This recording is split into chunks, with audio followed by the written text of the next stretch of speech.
Greetings, everyone. I have McDonald's. And luckily my drink did not get on my food. Hello, Jelly. Hi to everyone actually. Oh, I'm excited for this one. Process of elimination, baby.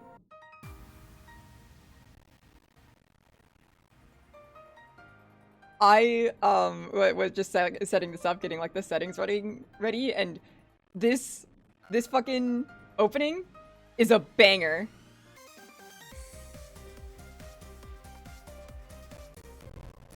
Oh jeez. I hope that's just my headphones.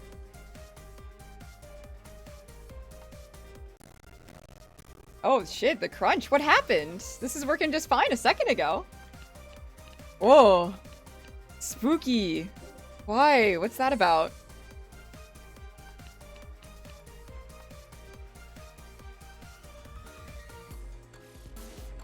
Hmm.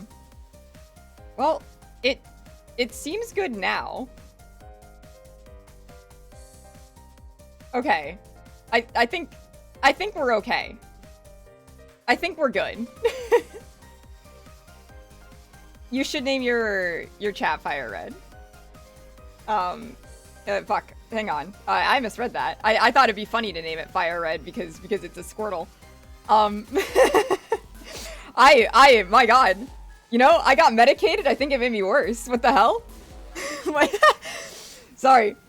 I spent the past like hour trying to get this set up. Anyway, name it Squirter. I say Squirter.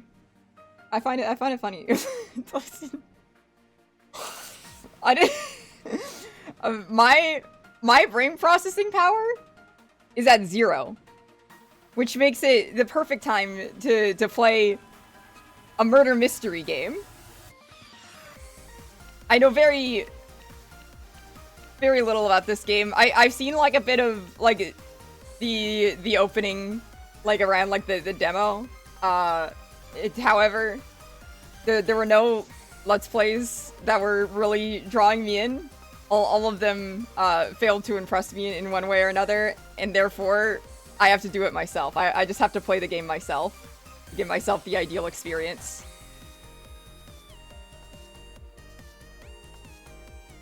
Wait, he's a little squirter. What do you mean? He's squirting water like little water guns. What the hell?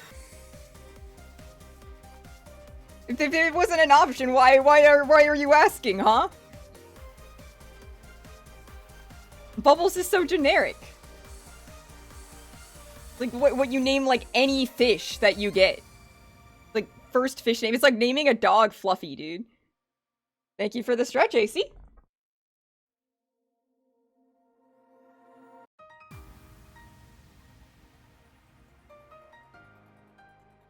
All right. So, I know this is like a murder mystery thing. I know it's vaguely Danganronpa inspired.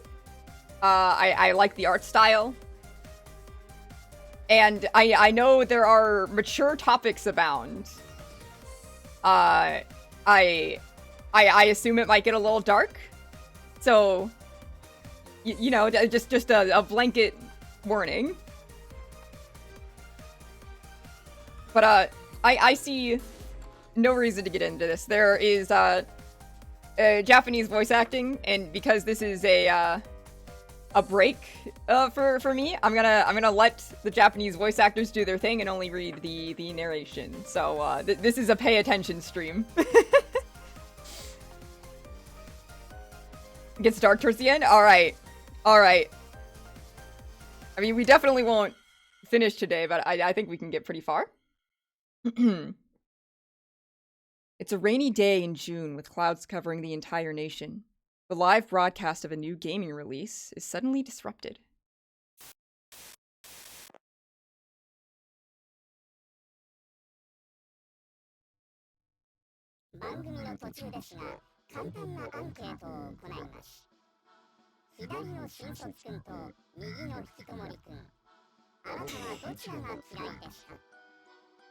Yeah, pay attention to me, mouse viewer.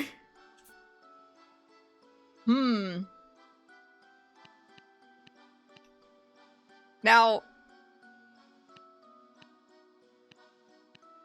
see, this is a toughie. Chat, who do you hate more?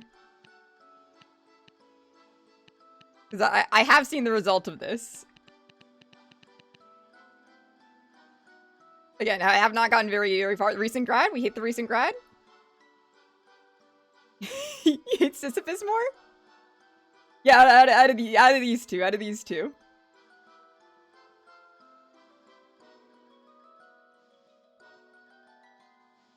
The grad? Alright. Grad it is.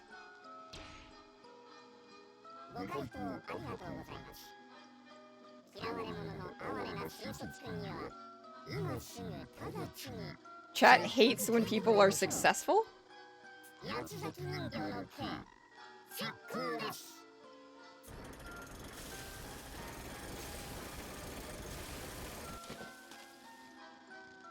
Well, look what you did.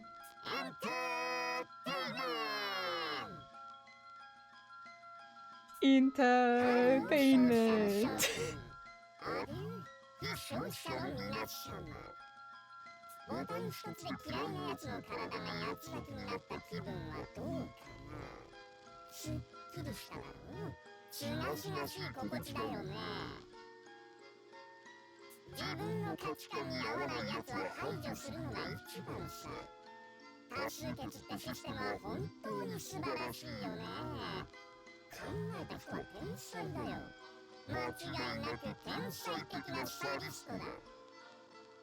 You can really feel the Danganronpa inspiration.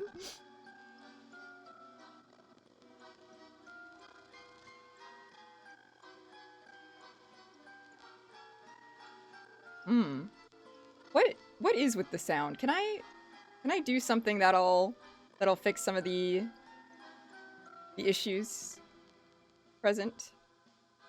Perhaps if I lower the game quality a little bit. Oh, shrinks the window. Hang on. I'm just like, I'm wondering if like the game is struggling for other reasons. I don't know. I'm unappreciative of the crunch.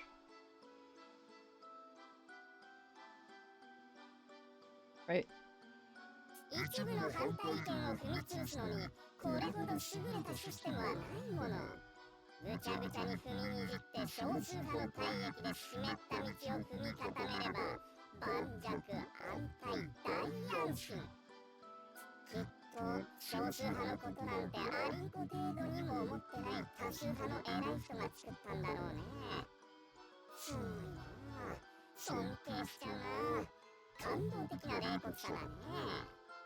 The voice performance is awesome.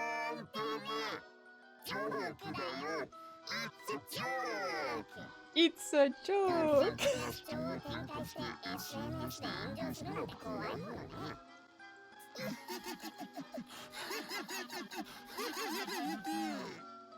This is like 100 line if you know what I'm talking about.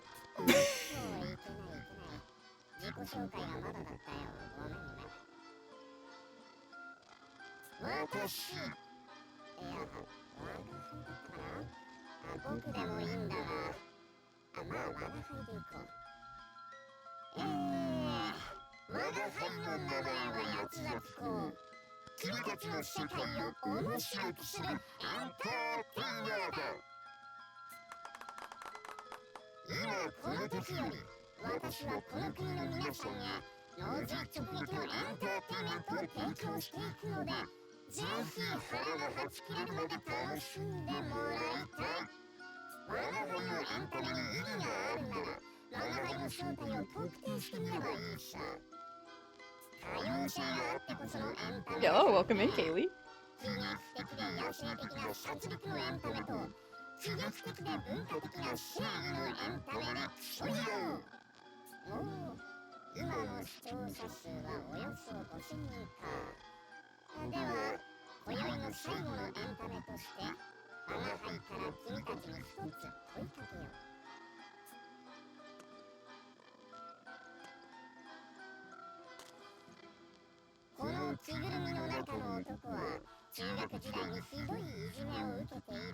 Damn.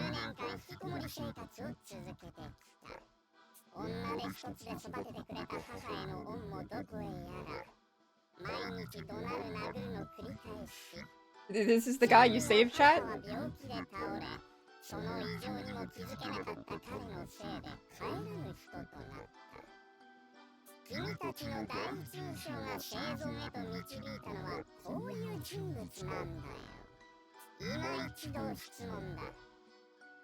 Oh well?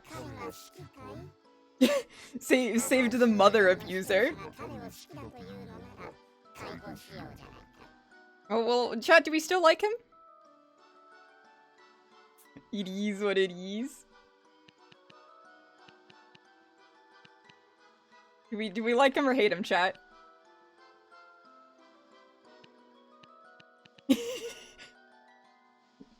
It is what it is. You can't keep saying it is what it is. Like, do you like him or not?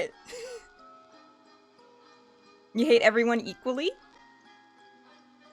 That doesn't help. That doesn't help. Die on any hill? First choice, best choice? Alright. I'll go with Joey. We like him. Damn. Voting means nothing.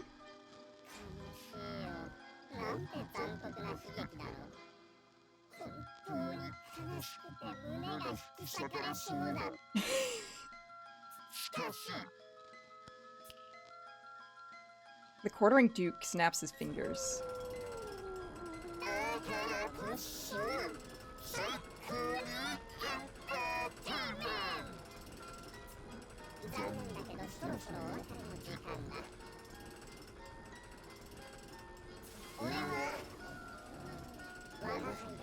You know too much? I didn't expect anyone to really know this. This game has not gotten much love.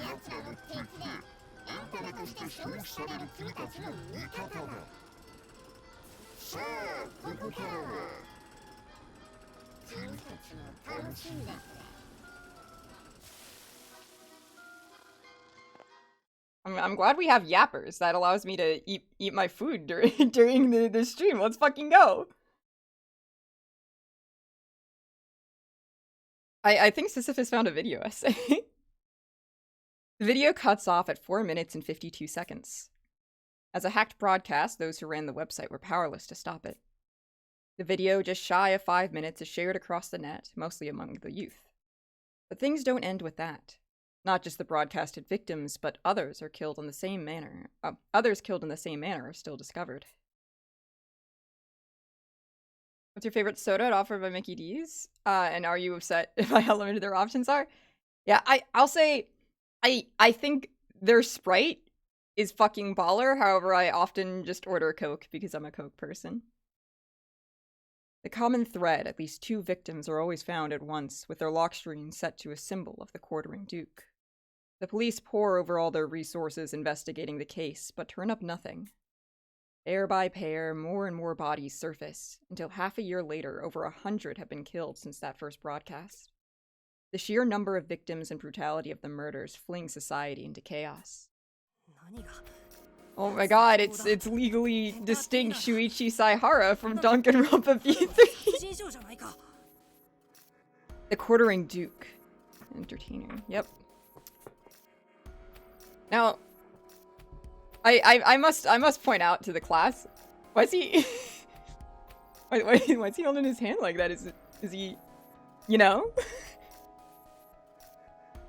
Fruity little listen, he's either fruity or he's deeply autistic if he's holding his arm like that. This guy is lurf bait a little bit. Based on sprites though, I think there's like 1 or 2 other lurf baits that are a tad bit stronger. But this guy's design did interest me quite a bit, yes. I grip my phone tight as I read articles about the murders, speaking aloud despite myself. I got into it because I liked the art style, and I like visual novels, and I like murder mysteries. So that's why I got into it. Just because some of the characters happen to be lurf bait is irrelevant. I would have gotten into this regardless just because the art is kind of fire.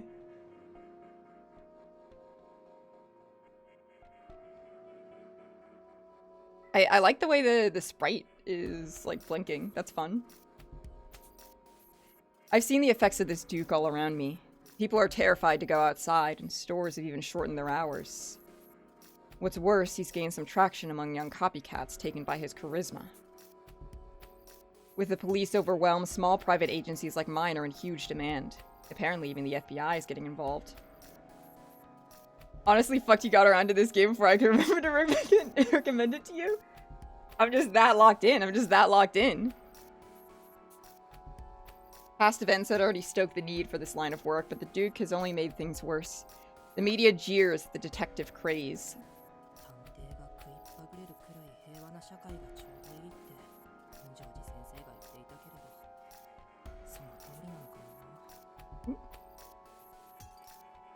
Cliff knows all murder mystery VNs? Maybe. I might. Who's to say? As I lay and wait for my mark, I recall my mentor's words and sigh to myself. I work for the Gunjoji Detective Agency. It's probably one of the punier agencies around, though, nowadays. Punier agencies around, though nowadays we're buzzing with activity. I'm a student working part-time, but they plan to recruit me once I've graduated. The situation must be getting pretty serious nationwide.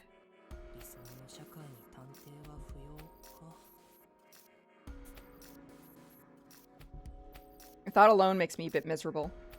Is this the reality faced by all aspiring detectives? Okay, that's enough. My worries run wild when I'm on my own. It's a bad habit, but I've got to focus on work. Telling your team to make a murder mystery VN so you can know a murder mystery VN that I don't? And then I'll play it. What then? There he is. My mark is on the move.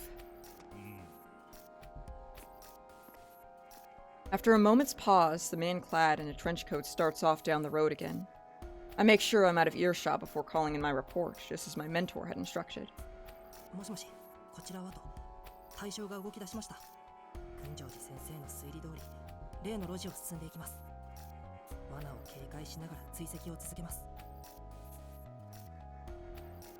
Quieting my steps, I follow the man cautiously. He's our top suspect in a serial pet killer case, and according to Mr. Gunjoji, he may be armed. Whatever I do, I absolutely cannot allow my presence to be detected.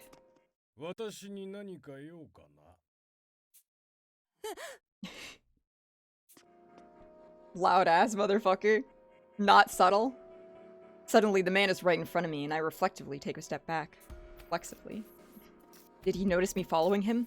Despite the cover of darkness and my voice being out of earshot?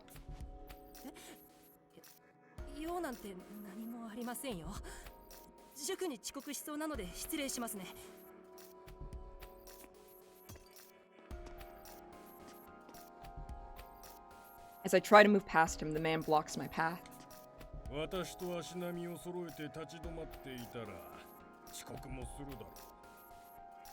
You know, I don't know how I feel about the placement of his stash.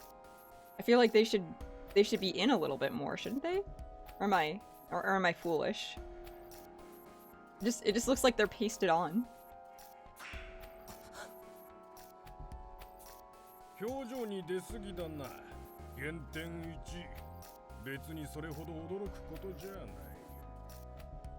Damn, getting graded by a stranger.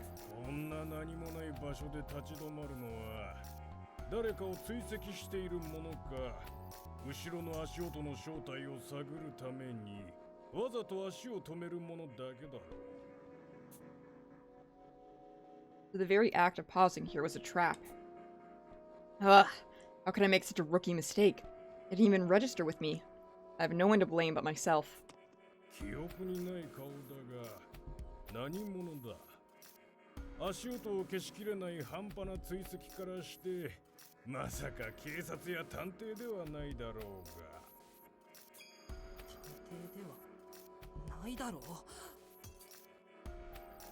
Blood rushes to my face. I poured everything into becoming a detective. His words sting, worse than a slap to the face. There's no way I could just let it slide. バカにするな。僕は群青寺探偵事務所の助手、北条ワトだ。あんたがこの近辺を調べ回っていることも、ナイフを所持していることも確認済みだよ。あんたには動物虐待の容疑もかかっている。おとなしく警察まで同行してもらおうか。I'd hope the edge of my voice would intimidate him, but the man only lets out an exasperated sigh. 本当に名乗るなど原点3だな。ドラマの世界ではないんだぞ。現実の探偵は身の上を低くするものだ。His eyebrows stole from what would have been his mustache, I imagine. さてはお前さん、探偵ドラマ好きだな。Water would not last a second against light death. No, he would not. He would not. This kid's incompetent. As much as I hate it, he's read me like a completely open book. The moment a detective reveals himself always seems so cruel on television. But he's right. Sharing your identity in this line of work is far too dangerous. Something to keep in mind next time. それで、その探偵助手君がたった一人 What で are you smiling for over there? 私を連行できるつもりか？凶器を手にしているだろう大人の男を相手に。The man slides his hand into his pocket and readies his stance. He's clearly holding a weapon. This isn't the first time I've gone up against someone armed with a knife, but I still feel my hair standing on end. My heart slams frantically against my ribcage as I freeze up, willing my trembling legs to remain steady.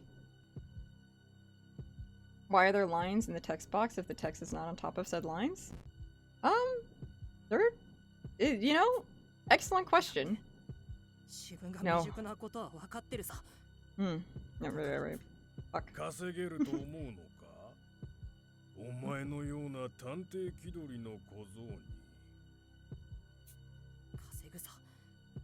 稼がなきゃダメなんだよ。あんたが傷つけたペットのうちの一人は僕のクラスメートの家族だった。彼女はあんたがうろつき回る影響で今も怯え続けてる。僕には探偵としてあんたを止める義務があるんだ。彼女の日常を守るために引くわけにはいかない。I tear off my jacket and wrap it around my left wrist to form a makeshift glove, a guard against his knife. In my dominant hand, I grip a pair of handcuffs like brass knuckles, armed as best I can, face off with the man. The man just watches me, showing no signs of movement. Good. Probably never seen anyone use handcuffs for self-defense before. Why is Wado acting like a shonen protagonist about being a detective? Let him live his life! It's only natural he be wary.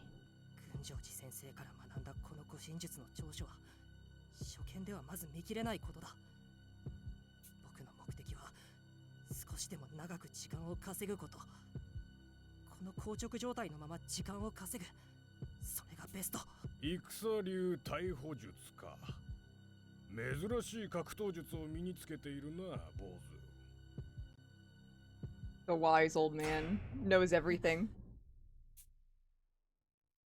I'm struck speechless. What are the odds he'd know this tactic? I fumble for an answer, but my mind goes blank. 敵前で固まるな。原点5。いくら珍しい格闘術といえど、この世界に長らく身を置く者には通じないと思った方がいい。だがまあ、並の犯罪者相手なら通用したことは事実。自分の無力さを理解した上で最善の対策を講じたことは認めよう。その探偵としての光る資質、10点をやるぞ少年。リーダーがお前さんを What's his problem? I don't know. The man suddenly backs down and speaks with a smile. Like he seems so chill? Wait, what? Is this another trap? Glancing my way, he continues. 勘違いさせてすまないな。私は動物虐待の犯人ではない。本当の犯人は被害者の隣の家の息子で、すでに私の手で警察へ突き出したよ。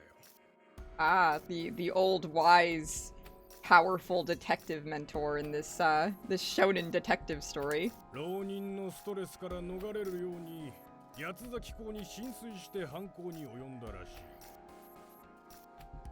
人間を八つ咲きにする勇気がないからと動物に手をかけるとは呆れたものだ。あなたは一体。 Upon hearing my question, the man pulls out what looks to be a tablet from his pocket. The screen shows a familiar symbol and the words Detective Alliance. 探偵同盟？ I can't help but yell at the name. The Detective Alliance, the very organization I revere more than anything else. そう。私は国内で唯一の国家公認の探偵組織、探偵同盟の一員だ。お前さんも探偵を志す身なら聞き覚えがある。Getting big Mirai Nikki vibes from this, honestly? What part of it? もちろん。実績のある100人 Is の it the 探偵で pathetic 構成され protagonist? 捜査依頼を受けた事件の内容に応じて最も適切な探偵を派遣する謎の組織。その事件解決率は 100%。メンバーは自らの特徴に準じた探偵ネームを名乗って素性を隠していて。Very much the pathetic protagonist. Yeah, that checks out. 探偵オタク。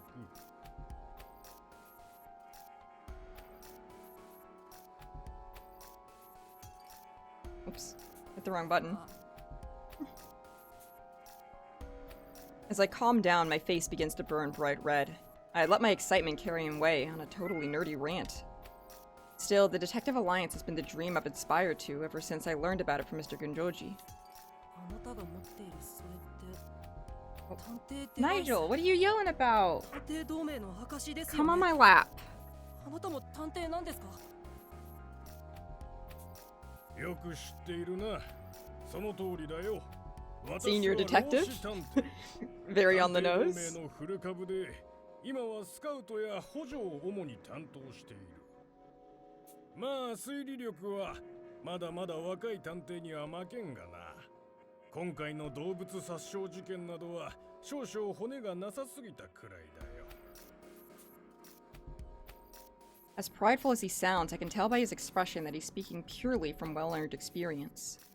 He has an air about him that's unlike anyone I've ever met, the kind that could only come from a member of the Detective Alliance. As secretive as it is, the Detective Alliance has grown more famous by the day thanks to the recent detective craze. Even now, the news is full of stories about cases cracked by Detective Alliance members.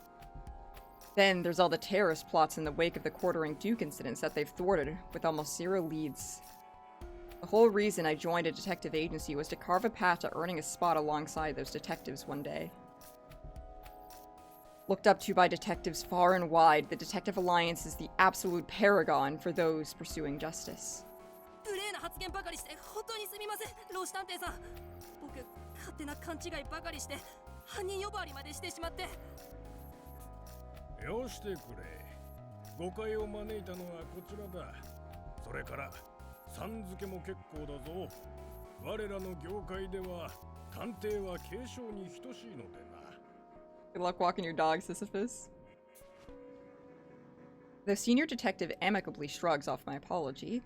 His unshakable calm only makes me warier of where this is going.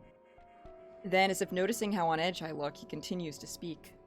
担当直入に目的を言うと、私はお前をスカウトへ来たんだ。お前には我々の本拠地で開催予定の八つ咲き港事件への対策会議に出席してもらいたい。はい。 I respond lamely, unable to fully grasp what he's saying. もう一度言うぞ。探偵同盟の一員として。 Now, why do they want such a pathetic little boy? What do they want with this little loser?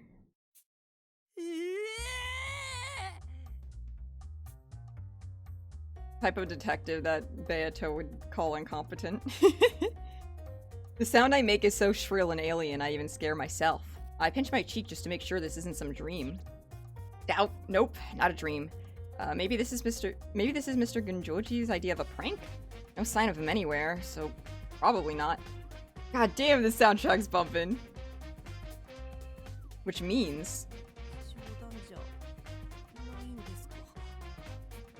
全て真実だ。悪化する一方の八崎港事件を止めるよう国から直々にお達しを受けたんだよ。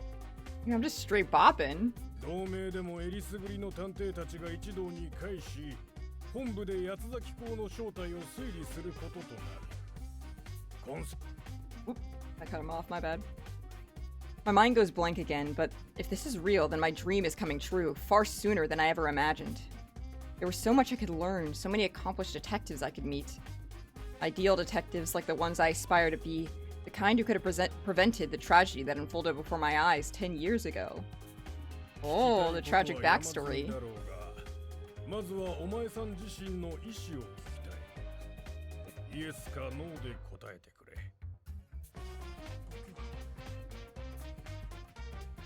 How could I hesitate?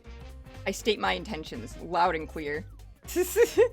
Yeah, he wants in so bad. The moment I try to answer, Senior Detective's arm hooks around my neck and begins to squeeze like a vice. So tight I can't breathe. I flail and kick frantically, but all I hit is the air and the ground below my feet. I feel a prick as a slender needle pierces the skin of my neck. Well, you didn't need to do all that. I was about to agree. It feels like liquid ice begins to pump through my veins. My skin turns pale, my limbs go numb, and my strength fades. My vision blurs, and as my legs start to give out, I sag against the man restraining me. And then, as if the stars have begun to sweep from the night sky, or as if the stars have been swept from the night sky, everything goes black. 尋ねておいて悪いが、拒否権はない。 Well, that was true in the UI too, buddy. お前さんには参加する義務があるんだよ。この探偵撲滅プロジェクトにな。I'm sorry, the detective elimination project? That doesn't sound very good. No way, it's part of the title. It's the process of the elimination. No way. I haven't felt this way in a long time. My consciousness drags sluggishly as if I'm trapped in thick mud, helplessly sinking deeper and deeper. As much as I try to shut it out, that traumatic nightmare pulls me in once again.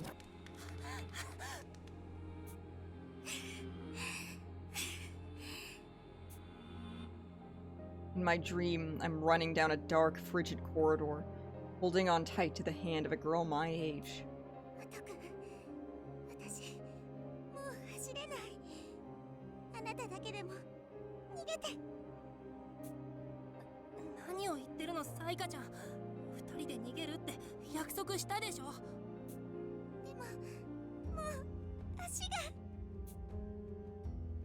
The girl is beautiful, with bewitching black hair, pure white skin, and light purple eyes reminiscent of hydrangeas.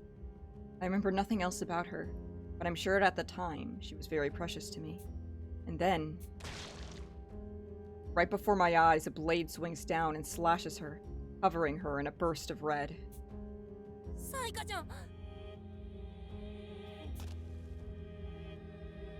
I clutch onto her before she can collapse and face the criminal that did this to her. Oh.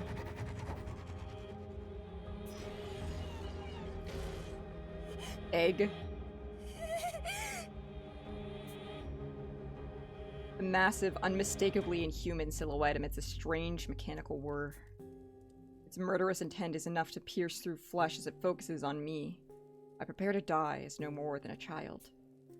But at that moment...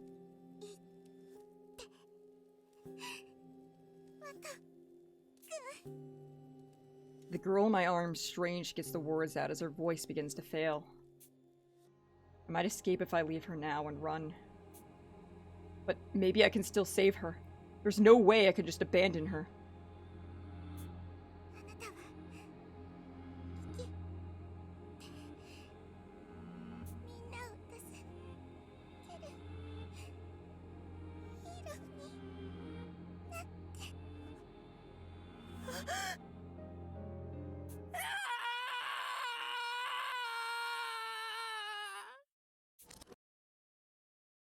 That's all I can remember. My memory cuts out completely, as if the next page has been torn out. However, since I'm alive, it's obvious what came after. I traded Saika's life to save my own. That was the mass kidnapping and confinement incident I was in a decade ago. The reason I became a detective. The mass kidnapping and confinement incident? That's crazy. A shadowy organization took 16 children and locked them in an underground prison for a month, never to be caught. 16, such a magic number. Am I supposed to just live with the sacrifices that came out of that? Like Saika? I was too incompetent to save them, to save even one girl. But I refuse to leave it there. My heart and soul demand I see it through. I will become a great detective, a hero. And one day I'll reveal the truth behind what happened 10 years ago. I mean, he did just get kidnapped again, in a way? Perhaps they're related incidents? Finally come to. My eyelids are so heavy. Opening them is an undertaking. One long dream. It was one I had countless times before. That fateful day I swore I'd become a detective. That incident remains unsolved to this day. What really happened all those years ago? As a survivor, the vague testimony I provided didn't help much. The case has gone cold for 10 years now. I got to find the truth, to track down the villain who killed Saika, the girl I owe my life to. That's why I entered this line of work. That aside, my whole body is aching right now. My mattress feels like a rock and smells like rust. I managed to pry my eyes open, but everything's pitch black. What's more, I can't even move. My limbs are restrained like I've been wrapped up in some kind of sleeping bag. Don't tell me I'm trapped in here.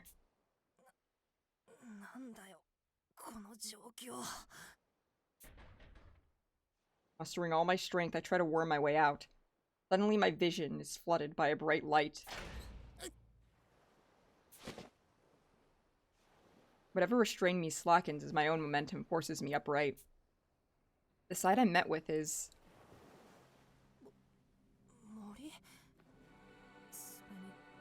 Oh my god, he's on Rokenjima! No way! Lush woodland lies before my eyes. Beneath me is an old, rusty locker. Guess that's what I've been stuffed in just a second ago.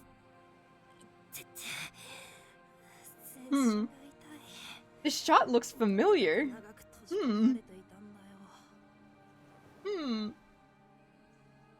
Interesting. I do like the little leaves animated falling down. That's a fun effect. Who would do this to me and why? When did I even get here? What the heck is going on? My head swirls in confusion as I try to recall what happened last. As if the inspiration wasn't obvious.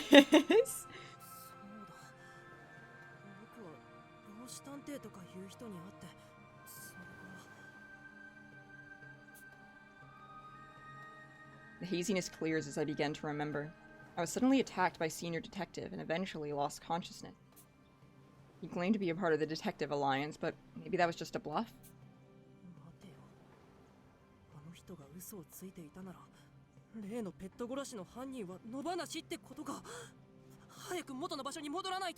But do you think he's lying when he transported you like this? I suppose you're not at any agency. You know what? Actually, that's fair. That's fair. I would be suspect as well. I reached to grab my smartphone, but after a frantic search, I realized that my front pockets had been emptied, not most. As I continued searching my person, I noticed an unfamiliar weight in my back pocket. It's weird. I don't normally keep stuff back there. Suspicious, I carefully plucked the foreign object from my pocket. It's a tablet device, like an oversized smartphone, more or less. The moment I see it, though, a chill runs down my spine. Oh, that's a nice sprite. I lift it up, touching the buttons out of habit. Then a notification appears. Authentication successful. おはよう、北条ワト君。探偵デバイスを起動させたようだな。薬の効果とはいえ、まさか数日も眠り続けるとは減点1だぞ。 As the tablet comes to life, a familiar voice emanates from the speaker. お前さんをこの場に連れてきた張本人、老子探偵だ。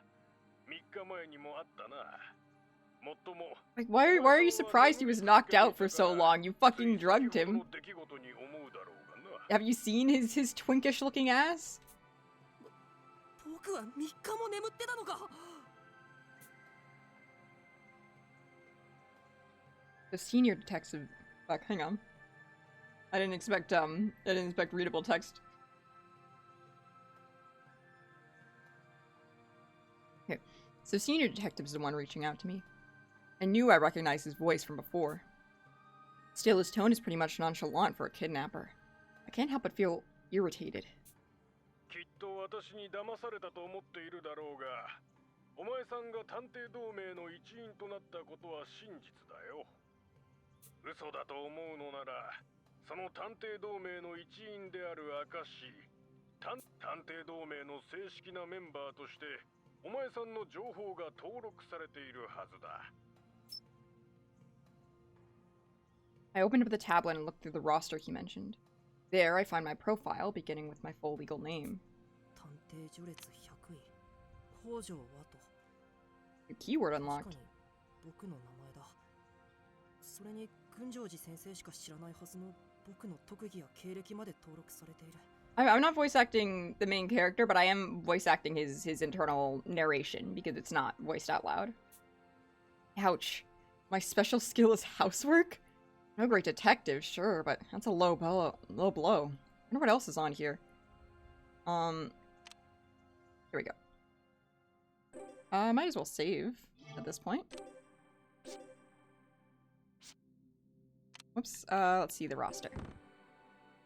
Watto Hojo. Alias unrecorded, real name Watto Hojo. Rank 100, the lowest rank. Age 17 years old, cases solved 0s, notable cases none. Hobby, collecting publications on homes. Like Sherlock Holmes? Is he a Sherlock Holmes fan? Special skill housework, so he's a male wife? Additional notes, a male high school student who assists at the office of a private detective agency. 3 years ago, his aunt, a police officer, introduced him to the Genjoji agency, where he began working part-time. Since then, he has studied the basics of detective work, in addition to performing copious chores. Watto trained at the Ikusa School of Arrest Techniques, a form often used by security guards. Although he lacks in proficiency, his instincts for it are good and have potential to improve at an explosive rate if paired with some other special ability. Conversely, he's a professional when it comes to housework.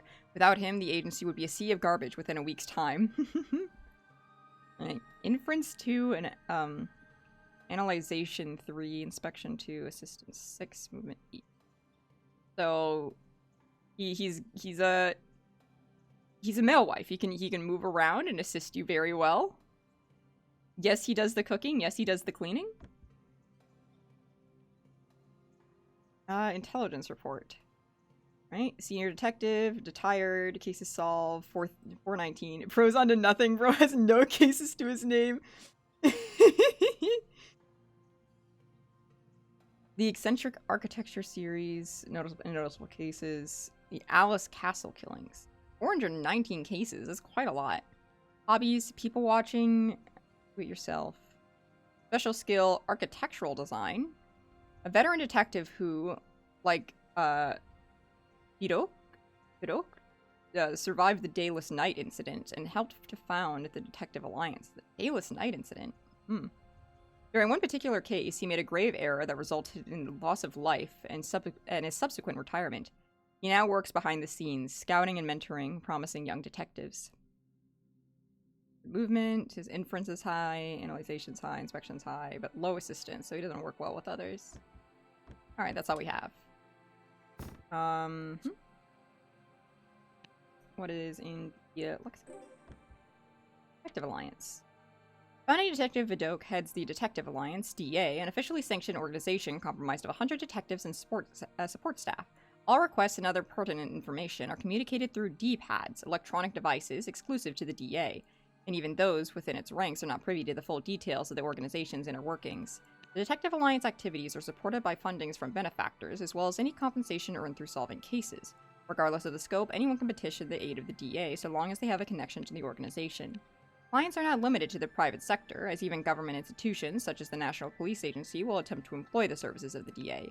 As such, a wide variety of requests are accepted and completed on any given day.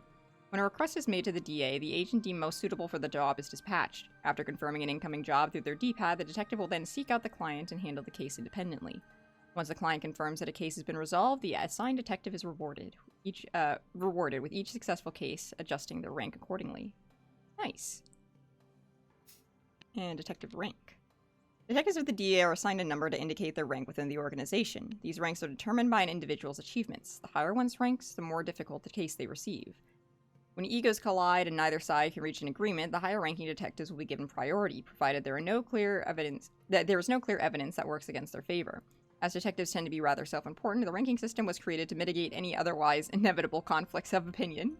I see.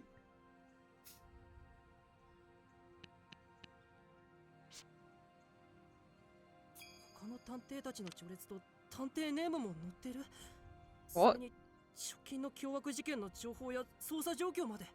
Another new keyword. Hang on. In the lexicon? Yep. All detectives belonging to the DA go by an alias. These serve to disguise the bearer's names and identity, as well as convey the individual's speciality.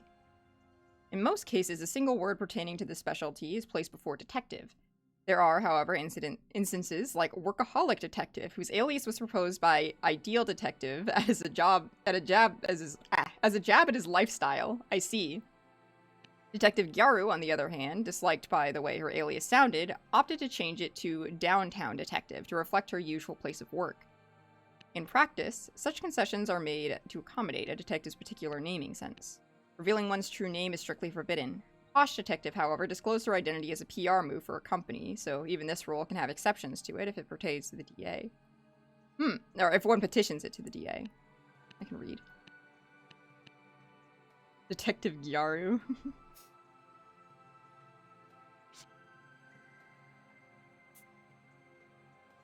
From the latest incidents all the way back to before I was born, it's a robust selection of key documents about cases infamous to the public. Actually, now that we have some names, are there additions to the roster? Doesn't look like it. Alright. Far too much for one person to read, frankly. Even at a glance, most of the content seem to be highly technical in nature. Sometimes called Mary. This is way too much effort for a prank. Meaning the DA really did recruit me? Can I trust what senior detective says?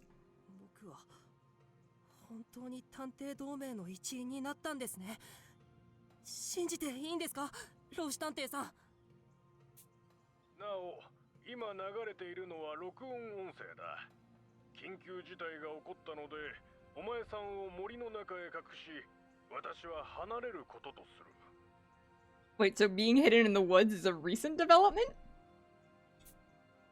Interesting. Ah, so that's how it is. I assume this was a phone call, but I guess that's not the case. The device's settings must have been configured to play this voice message as soon as it finished authenticating.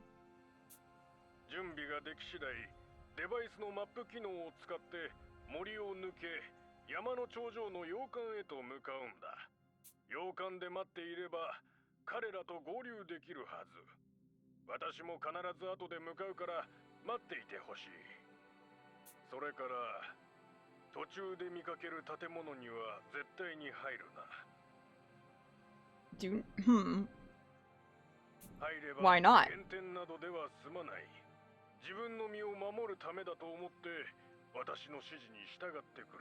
What if I'm a curious little guy? What then? Senior detective speaks without pause. The moment he's finished, the sound cuts out abruptly. We're definitely going in there. I'm calling it. I stand there in a daze, holding the tablet, my new D-pad in one hand. Then again, this guy is a little pathetic. I feel like he might be a little baby pushover, so who knows. I lift my head and peer through the tree line, making out the shape of a mountain with an imposing manor resting on its summit. Is that the building senior detective was referring to? While I don't fully trust him, my options are limited. Pressed for choice, I open the map application on my tablet. Morgue? I don't know if I like the name of this island. Various graphics appear on the screen, displaying the surrounding area. All that blue surrounding everything must be the ocean, which means I've been taken to a remote island. Morgue というのはこの島の名前か聞いたこともないけど Oh no, can he not read it because it's in English? Does he not know? とかじゃないよな Either way, getting all gloomy won't solve things. I use my fingers to zoom in on the map, hoping to find more info to go off of. Gormengast in the lab. The screen then displays my current location and a few details about the vicinity. Just as Senior Detective said, there seems to be some sort of a manor atop the peak, plus another structure near the tree line. Without any other clues to guide me, I decided to follow the Senior Detective's instructions for now. 探偵ネームって自分でデバイスに登録するのか Housework Detective! Do it! 特技なんてないしかといって Nail Wife Detective! 寝たら後悔必至だ I've got 2 good ones lined up for you, bud. Also, I'm in love with this sprite. Oh, that little blink animation was so good! That's so cute!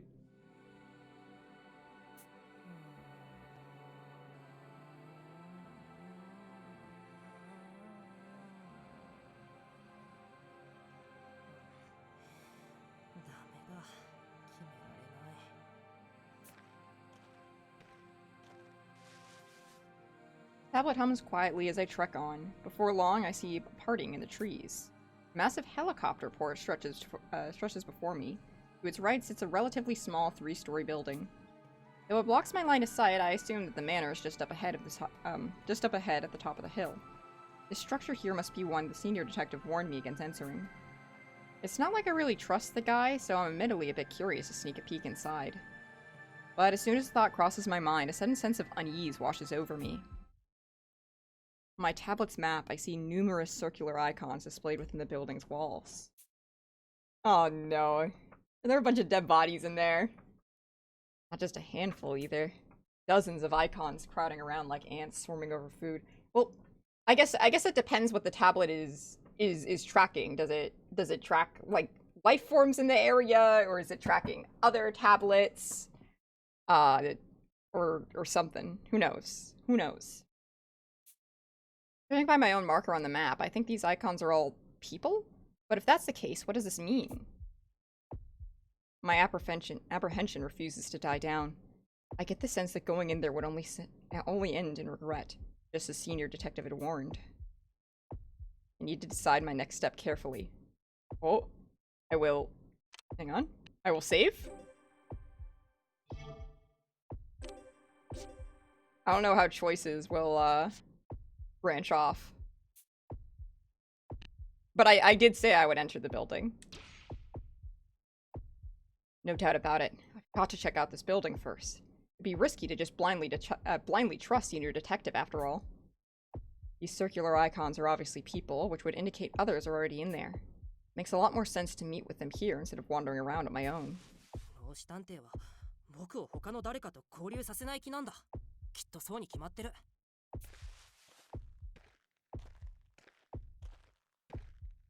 Speak aloud, desperately trying to calm my frantic heartbeat. With great trepidation, I slowly approached the entrance.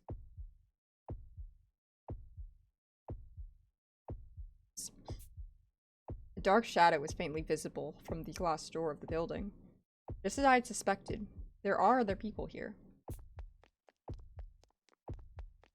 Without a moment of hesitation, I push the glass door open and rush inside. すみません。僕探偵同盟の新人なんですけど。I don't know if you should have like immediately introduced yourself, buddy. Like, what if this is like the prison where they're holding like murderers? My voice hitches and my eyes widen like saucers as my train of thought comes to a grinding halt. All from the shock of seeing the horrific scene that lay before me.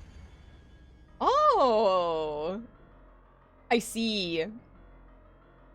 That sure is a lot of that's like a that's a big pile. Ooh, the little like fog effect is really cool too. Is there some sort of like miasma in the area? Poison gas maybe? A large mound rests in the open space beyond the entryway. Holy shit. This song is going awesome, going crazy? Hello? So far, the soundtrack of this game is absolutely phenomenal. A haphazard pile, blackened and dead, reeking of rotten cheese and fetid garbage.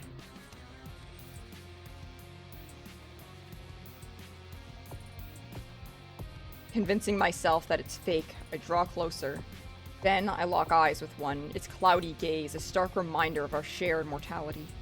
It's heartbreakingly clear that this corpse once belonged to a living being.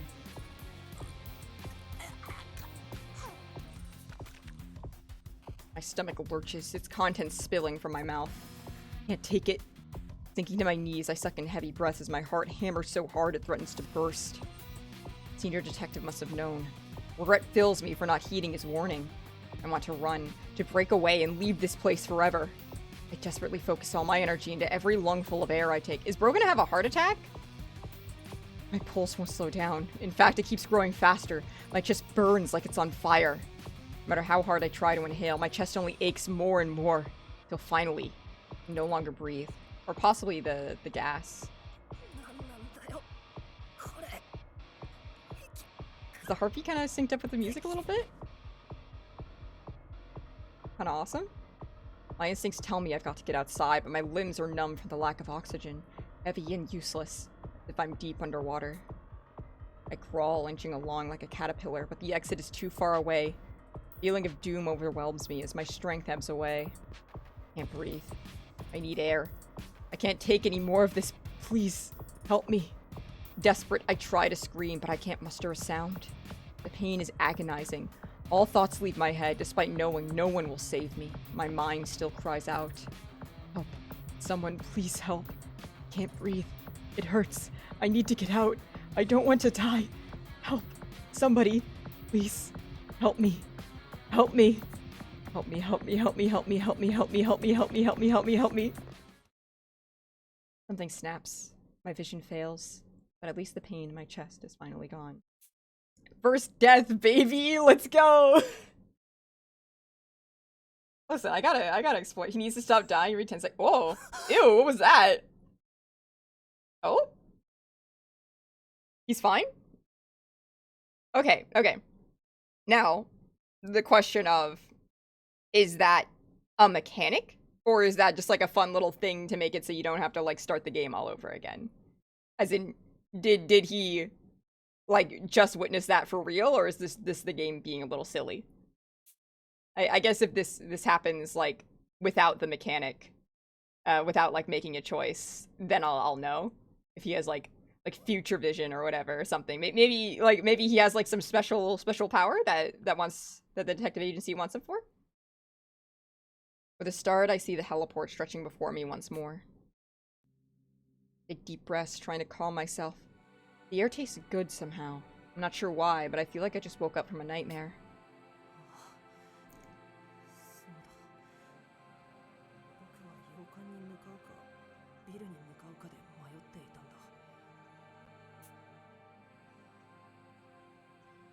Ooh. Head to the park or investigate the building. This could very well be a fateful fork in my path. It's different now. That's kind of interesting.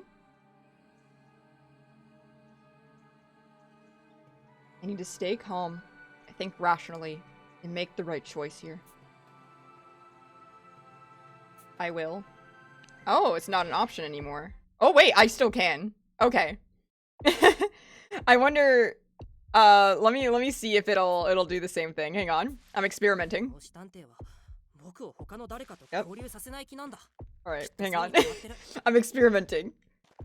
Okay, drink hydration, inspected. Rush inside. Voice hitches. Yep, it's the same.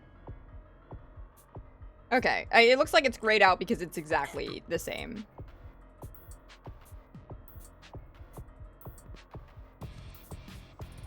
Is there like a skip button?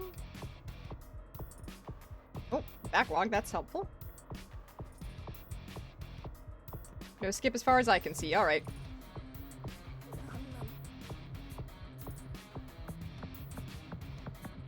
Okay, okay. Sorry, Watto, my bad. I was just curious. It's like a little like neuron firing image, I think. Teleport once more. Okay.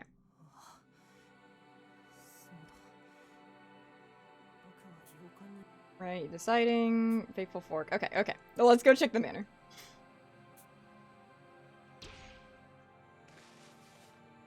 I decided to do what Senior Detective suggested and make my way towards the manor at the peak of the mountain.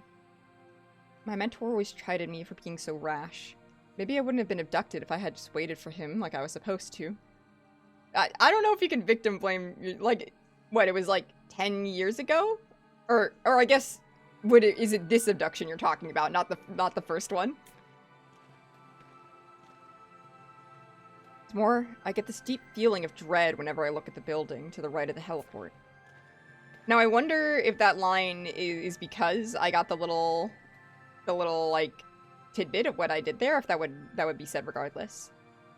I should follow Senior Detective's advice, especially considering that he might have a better way, that he must have a better grasp of the situation than me.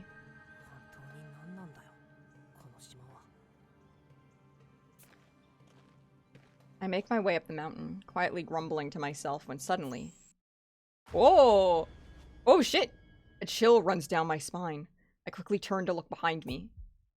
But the only thing in sight is that building. With the strange feeling that going in there would have had irrevocable consequences for me. Ooh, my uneasiness lingers, but I turn my back and keep going in spite of it. I wonder if this is a game with multiple endings or not. I continue up the twisting mountain path for about 15 minutes, till at last I arrive at the manor door. It was a gentle incline, but I'm still spent. I wearily take a seat, resting my back against the outside of the wall of the manor. Those consequences felt very revocable, actually. They did a little bit, yeah. He doesn't know that he's that so Raven. It's the exact kind of setting you expect in any mystery novel. The manor's exterior speaks to its age and smells faintly of lumber. During my approach, I could only grasp the structure's imposing beauty. On closer inspection, I notice its windows are constructed from an unnaturally thick glass, impossible to break or peek through. I stand up and circle the perimeter, but there doesn't appear to be any points of entry aside from the front door. If anything, it seems like it was built to house prisoners, not residents. It definitely isn't your average manor. What on earth could be awaiting within? Slow down and catch my breath. My hand is damp with sweat as I turn the knob of the manor's only entrance. A loud clank rings out as it swings open with ease. Interior seems normal enough. The song's very quiet. I don't want to turn it up because it's very pretty. The game started so loud and then like there were like these really quiet moments, and I'm wondering if I should just turn everything up.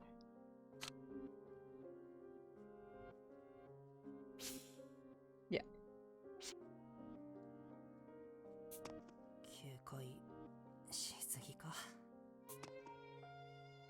I ask weakly as I take a step inside. That little bit felt very Yumineko to me. As soon as I let go of the knob, the door closes on its own. Not one moment later... Oh! A sharp pain suddenly erupts in my head, causing me to stagger involuntarily. The shadow at my feet expands rapidly. My spine tingles as I feel something rush quickly towards me. Without even a moment of hesitation, I kick out and leap to the side. However... Whoa! Maybe he is that so Raven! Something slams hard against the back of my skull. The impact sends me flying. My vision swims, my mind already fading. Buddy, are you gonna die again? I find myself unable to stand. Then the world fades to white. How many times has this motherfucker passed out already? He got drugged and passed out. He went into the dead people building and died. He passed out here again, like 3? Like, do we need a counter? Hmm. おいおい、こいつ全然起きねえぞ。一発蹴りでもかますか？ヤマトさん、乱暴はやめようよ。 Rowdy? I hear voices nearby. 飛脚パイセンに賛成。暴力とかマジないっしょ。水ぶっかけるくらいでよくね？ Human equivalent of a pet hamster destined to die in horrific fashion. My money's on this is Gyaro Detective. 渋谷さんも大概過激だな。ここ Yeah. は冷静にね。 Sorry, downtown. もしや心肺が止まっているのではないか。我が速やかに心臓マッサージを。その必要はありません。どうやら目を覚ましたようですよ。I open my eyes, but my vision is blurred. The dizzying pain in my head is unbearable. There's a constant ringing in my ears, and my body won't move an inch. A wave of nausea comes over me. I manage to stop myself from groaning. 僕は一体。 I vaguely recall being hit by something the moment I stepped into the manor. At last, my vision finally clears up. あなたたちは。 Okay, gang. Pay attention. The one on the left back there. The left back one. I'm getting Lurfbait vibes. I'm getting Lurfbait vibes. I'm also maybe getting it from Ponytail Guy and back, but I don't know if that's Lurfbait. I think I just find him attractive. But like I'm definitely getting the ping from the back left one. Who the fuck are any? Wait, we don't know. We literally just met them. Look at the dialogue box. I will inform of any pings going off. I also quite like the design on the right here, the wheelchair one. I'm interested in this. Where the fuck are we? So we got kidnapped and we're brought to Detective Island. And we were told not to go in a building, and we went in the building, and then we died because I imagine there was poison gas in there. But then we had like a That's So Raven moment. We actually like transported back to before we made the decision, and we were able to make the right decision. And it seems that this character Watto, our protagonist, has some sort of like sixth sense or future vision, like a danger sense thing.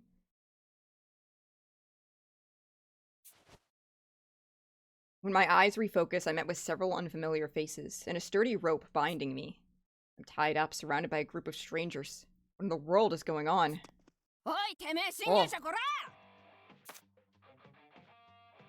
Oh. Yeah, I swear? Wait. This fucking soundtrack doesn't miss, actually. Why is it bopping? Like, we're literally just meeting new cast members. Why is it going so hard?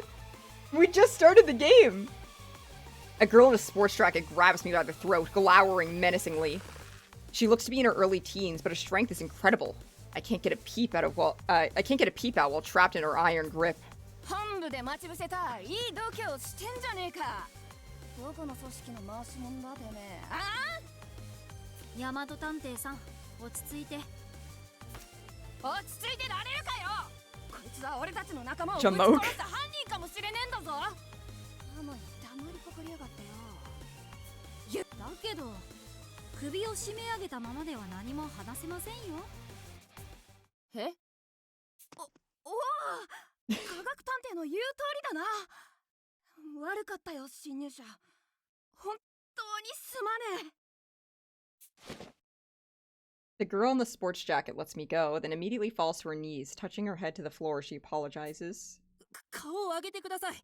気にしてませんから。よくわかりませんけど、僕は怪しまれるのに十分な理由があったんですよね。その通りだが、このままじゃ筋が通らねえ。 けじめだ。手痛いのを一発俺に見舞ってくれ。そんなことしませんよ。というか縛られてるのでできません。顔を上げてください。実は僕も状況が全然わからなくて混乱してるんです。皆さんは何なんですか？それに This girl is Kay Faraday from Ace Attorney Investigations? Oh? Interesting. Oh, also, a thing we learned while you were gone is that all the detectives in this agency go by aliases, which is like descriptor detective. We don't have one yet. I asked the so-called rowdy detective my questions. The boy in the wheelchair approaches us. 自らの意志でこの島を訪れたわけではないのですね。それに詳しいことは何もわからないと。Damn, we get is so fucking good. 老子探偵という人に連れてこられたらしいんですが、詳しいことは何も。I'm betting on housewife detective. 老子探偵があなたを。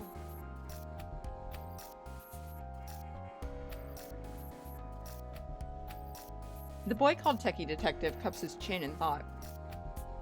先ほど眼球運動を確認した限り気絶していたのは間違いない。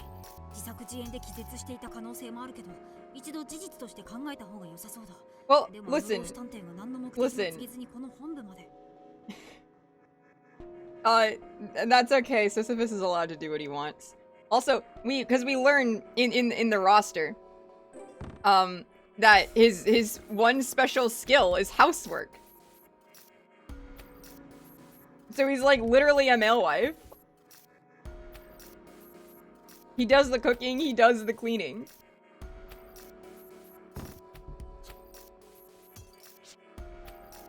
Good night, Natsunito.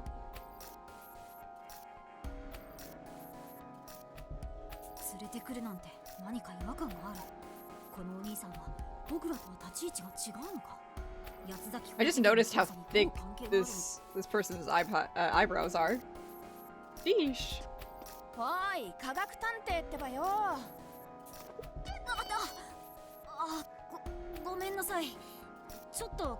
Thank you for giving me free reign. There's no negative consequences to this, I swear. Thank you very much for the tier 1 sub, Sisyphus. 4 months. That's crazy.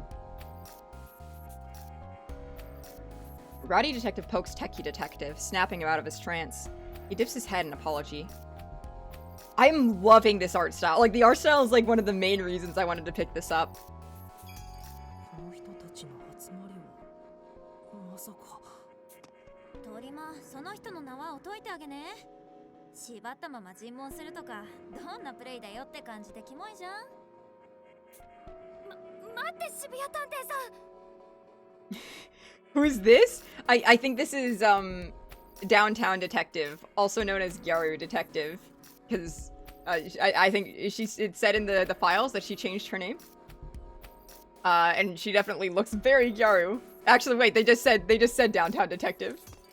I'm right. ごめんなさい。縄を解くのは待つべきだと思うんだ。 Trendy girl responds with indignation, causing the frail boy to tear up. Yeah, that's Lord Fail, right? Nevertheless, he doesn't back down. 敵は20人以上を殺せる毒を有しているわけで、もし彼が敵であった場合、 He looks stupid as fuck. Leave him alone. 微量の毒を撒くだけで僕らを全滅させられる。 I love a femboy. 身体検査もなしに自由にするのは危険すぎるよ。 Actually, せっかちだったわ。ごめんね。 what is going on with his waist situation? Hang on a second. Why is he like a little slutty with it? What's with the skin showing, bud? What's with that?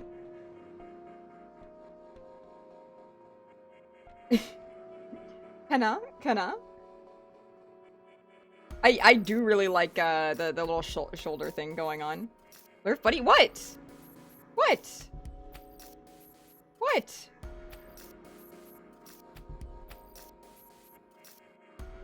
Mimi V. Even though her idea got rejected, the trendy girl called Downtown Detective last as if nothing happened. Hang on. 飛脚探偵さん Thank you。 さすがは序列14位。マジリスペクトなんですけど。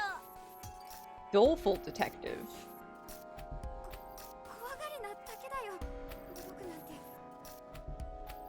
ただ研究棟の皆さんのよう The に downtown looks awesome. もう絶対に出したくないから。 I love her sweater situation. Thank you. Thank you, Jelly. My channel, I can do what I want. Hip cleavage.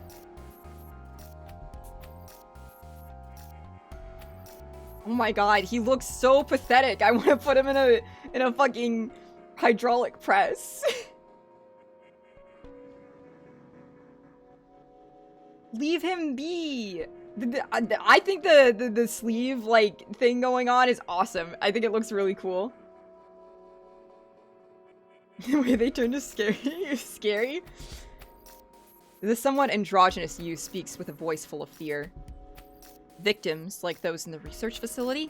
The comment catches my attention, but now isn't the time to be asking questions. Actually, hang on. I wasn't paying attention.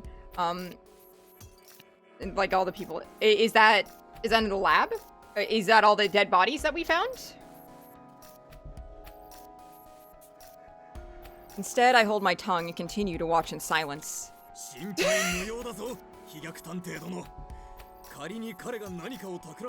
Yo, Jelly, look!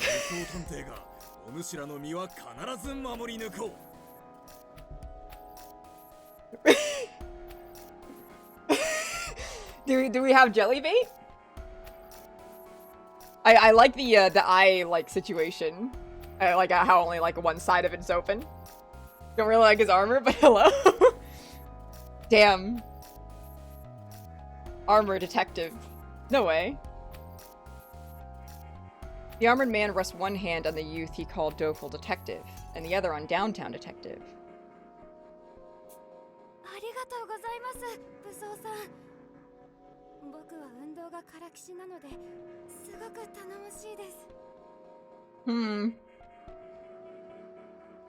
No.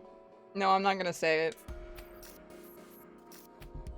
Though the boy smiles at Armor Detective, Downtown Detective waves off the gauntlet, looking utterly repulsed. Say it? Okay. It wasn't horny, just so you know. I was just... I was not gonna call anything early. However, comma. Please say it! Thank you, Cat Ninja the Glaceon, the first time chat. Jeez, okay. Listen, okay, this isn't a horny thing. I'm just like, I didn't want to call it early, but sure, I'll call it early. I'm just saying, I've been playing a lot of visual novels lately, or just like, I have played a lot of visual novels, period, that have a light-haired, really frail boy who is physically weak, or at the very least, sickly in some fashion, who ends up being kinda crazy and kind of evil and fucked up. And I'm just saying, the Lurf Fate radar has already gone off. So either Doleful here is gonna be pathetic all the way down, and I'm gonna wanna, like, chew him like bubblegum, or he is evil, and I will also chew him like bubblegum. I will respect Doleful Detective if he's evil. I'm gonna be playing this game as if he's evil now. I'm gonna be watching this fucker's every move.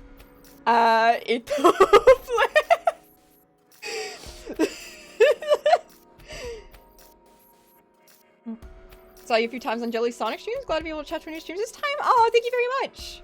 The Sonic 06 streams were fucking fire. Those were awesome streams.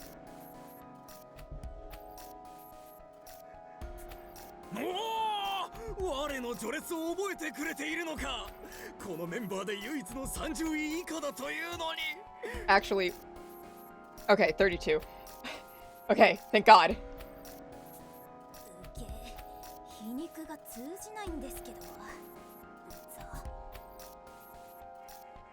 Armor Detective happily strides closer to Downtown Detective. He doesn't seem to notice the look of genuine disgust on her face. Want to find another excuse to use the sillies again? You do have Shadow 05, right? Am I allowed to join you for Shadow 05? ひとまず探偵デバイスでリーダーに連絡を取ってみたよ。探偵デバイス同士の通信ならこの洋館からでも研究棟に通じるみたいで。I found out I don't have to do Shadow 05 for the Amy marathon because her presence is negligible enough that would it doesn't add to the Amy Rose marathon. He does look to have slight wrinkles near his eyes, yes. Honestly, I am attracted to this man. The ponytail kind of fucks. Like he's giving like tired dad energy. A man who looks like a corporate employee joins the conversation.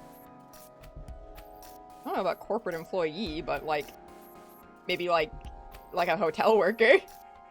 Wish his hair was longer. Honestly, I think if it was longer, it would be more peak. Yeah.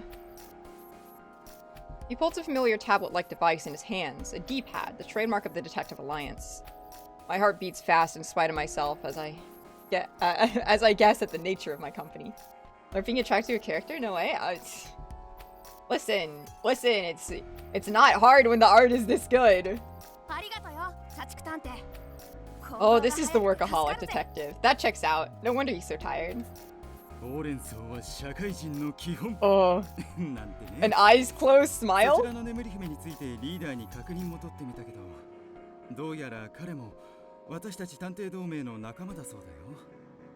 I want his eyes to actually stay closed.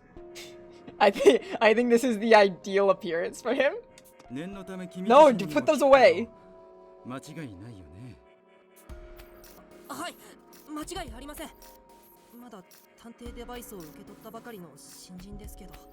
They really can't keep calling it a D-pad because I'm like 2 years old and I hear the D prefix and I'm far too easily amused. This is an issue. Like on a controller? That's different. I don't know. I was like, I don't know. Something about D-pad. I don't know. I'm sorry. I can't help it. Everything clicks into place as I speak with the man that, Speak with the man referred to as a workaholic detective.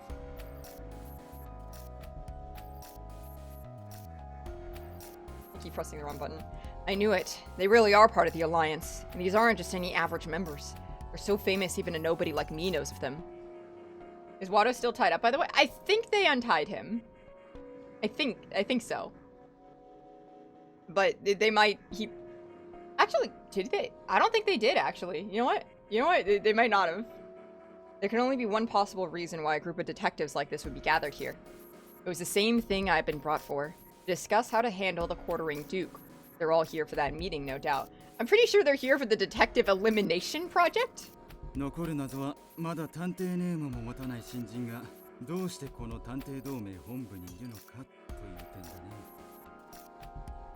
Honestly, my streamer's first thought when being introduced to a character, okay, but how do they know?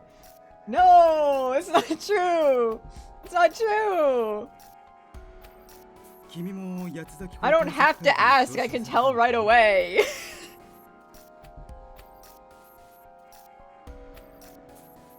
はい、同志探偵から説明を受けて、自分の探偵デバイスもありますよ。胸ポケットに入っていたデバイスはやはり君自身のものだったんだね。いつの間に When you were knocked the fuck out. I don't know how, but Workaholic Detective is clearly holding my device. The fact he could swipe it without my noticing is terrifying.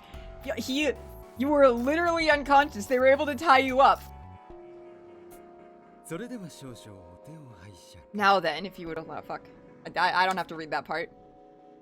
Workaholic Detective grabs my hand to bypass the D-pad's fingerprint authentication, navigating to the message application with practiced ease.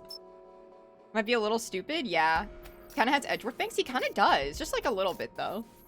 He seems to be checking my invitation to the quartering Duke meeting, which I had been reading just before I fell unconscious.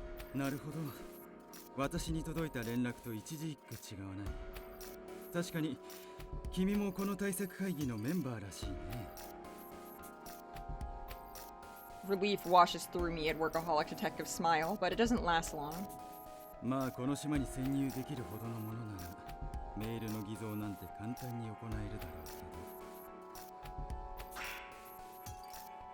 Workaholic Detective's smile turns grim. His piercing gaze cuts right through me, making my body flare up with goosebumps.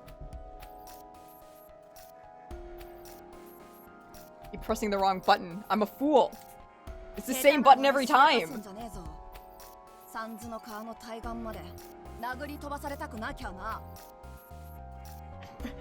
I am a foolish fool. 他の探偵さんたちのような独自の気配が君からは一切感じられない。一体何者なの？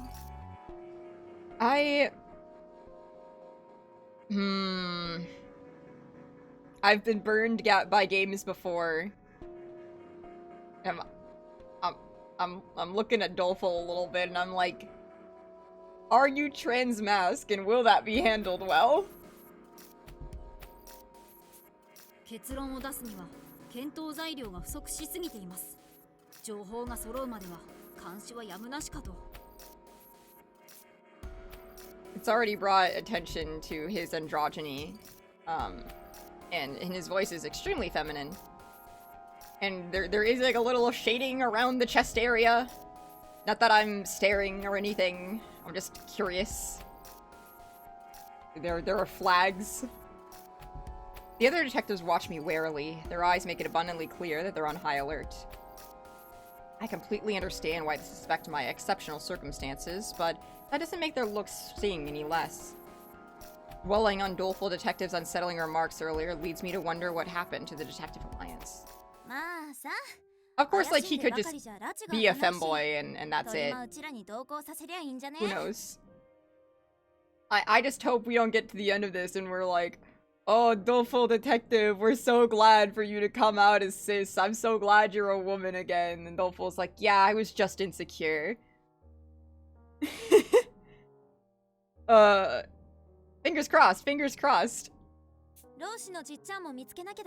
It would not be strange for games like this. 気が合うな、渋谷探偵殿。我も同意見である。証拠が出るまでは彼も仲間の一員でよかろう。あんたと同意見なのは天下げなんだけど。うち頭悪いからさ。武装ちゃんの言う通り、その人も一緒に連れてっていいと思うわけ。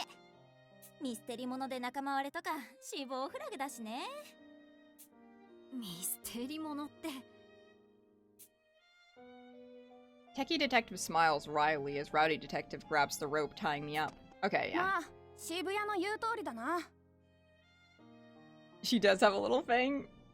Peak design. Oh! This sounded like she stabbed me. Right, oh fuck. Rowdy detective tears my restraints apart as if they're made of paper. Now I can move freely, except for my bound hands. But still, what raw physical strength. Hard to believe a girl smaller than me could be so powerful. She looks like the type that would bite someone. 俺もひとまずあんたを信じることにするぜ。行動の前に一言確認を取ってほしかったところだけど、私も同意見だよ。先ほど体を調べた時、何も見つからなかったしね。君にはひとまず我々と行動を共にしてもらおう。ただし今は一刻を争う時代だ。私たちがどんな状況に置かれているかについては、また移動しながら教えるよ。Race against the clock. ありがとうございます。 The detectives head out one after another now that the mood is lightened up a bit. I can't help but let out a sigh of relief. Does that sound armor detective moving? I've seen plenty of suspects getting interrogated in mystery novels and shows, but never did I expect to be the one in the hot seat. I would not be a tiny 12 scone detective. No! No! What? Oh, fuck. Wait, what kind of detective would I be? Thank you for the hydrate, BT.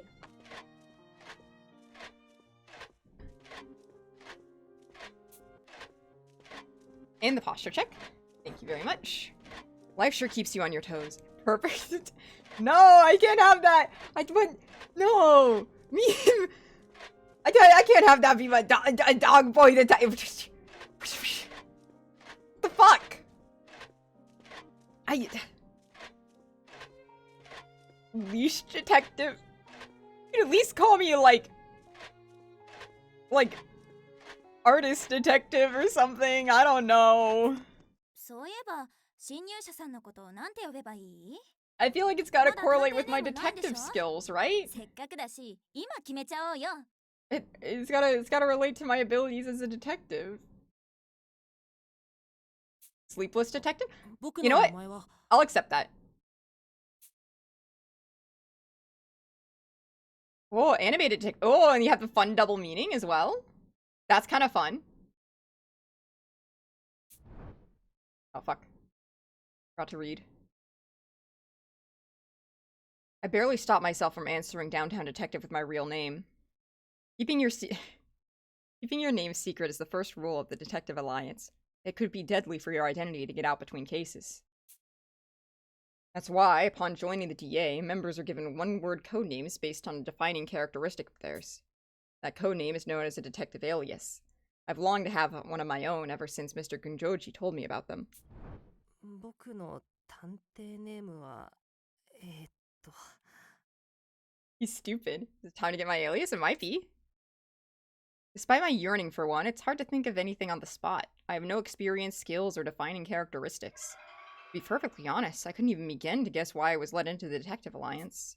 いや、悩みすぎっしょ。君さ、見た感じうちより年上っぽいのに、なんでそんなに余裕ないわけ？面目ないです。ほら、一緒 Do に I know 考え Wata's ようよ。 voice actor from anywhere? 特技は何？今までの事件で得意だと感じたことないわけ？猫を探すのが得意でした。なぜか好かれるので。Catboy Detective!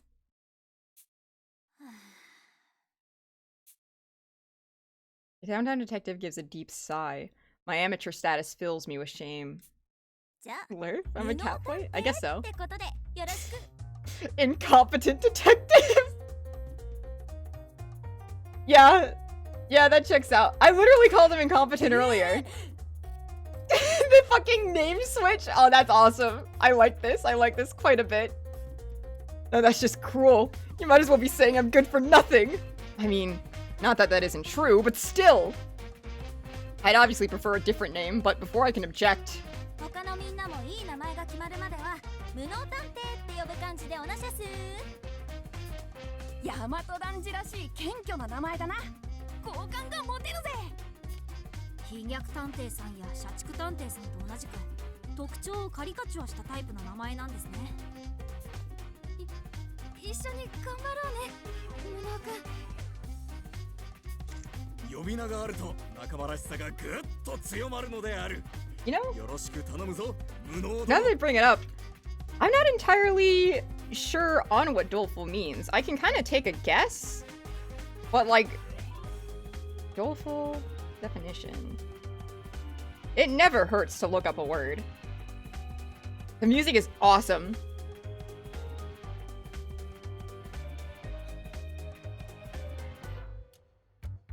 Please load. How is he doing what? Aren't I imagine they flip the sprite sometimes? And they didn't accommodate for it? Expressing sorrow, mournful, or causing grief or misfortune. Interesting. Interesting. A double meaning exists here. Adding another one to the sus counter?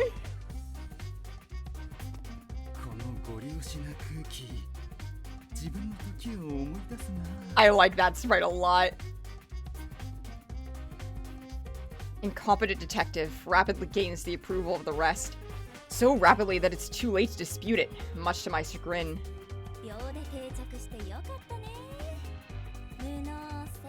This girl has the Junko Onishima nails.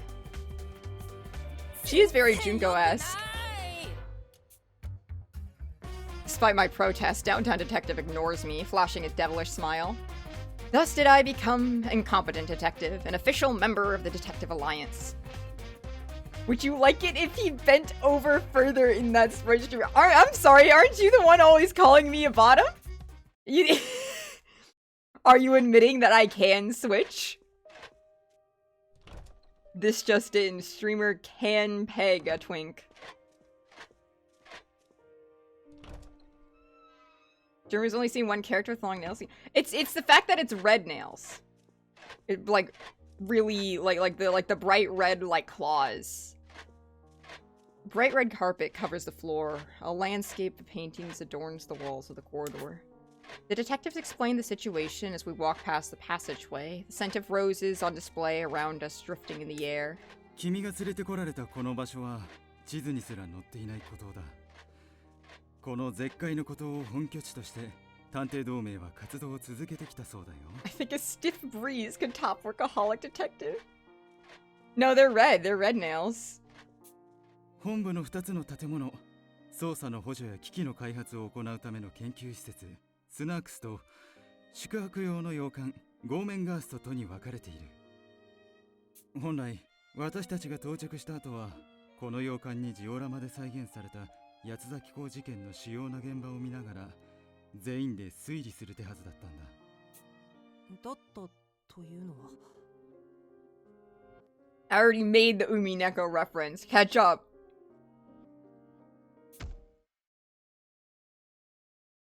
Rowdy detective suddenly punches the wall beside her, causing the other nearby walls to tremble from the impact. 俺たちが到着した時には本部の探偵たちの多くが毒殺されてたんだよ。 Oh, in the lab. I see. And that explains why all the lights were lit up. It was their tablets. 研究施設にいた22人のメンバーが全員な。22人が全員 Every hair on my body stands on end at the unthinkable news. I mean, this is the detective elimination project, isn't it? Not that we know that, but that's what senior detective said before taking us here. I wonder if he's evil. He could be evil. It's not a question to have an evil old man, but I feel like he's like the starter evil and we have like a secret evil. Even among history's more infamous mass murderers, few had a death toll more than 20. Killing 22 people at once is beyond all reason. 犯人はまるでゴミでも扱うがごとく、施設の入り口に我らの仲間の死体を積み重ねていたのだ。人間の所業とは思えぬ惨状であった。I love a good girl with fangs as much as the next guy, but you gotta leave some twinks for me. You gotta. 先輩があの死体の山を見てたらしばらくご飯を食べれなかったと思うよ。それに毒ガスが充満してて下手したら死んでたしね。 This is literally my stream. What the fuck? 行かなくてラッキーだったかもね。 You're in my house.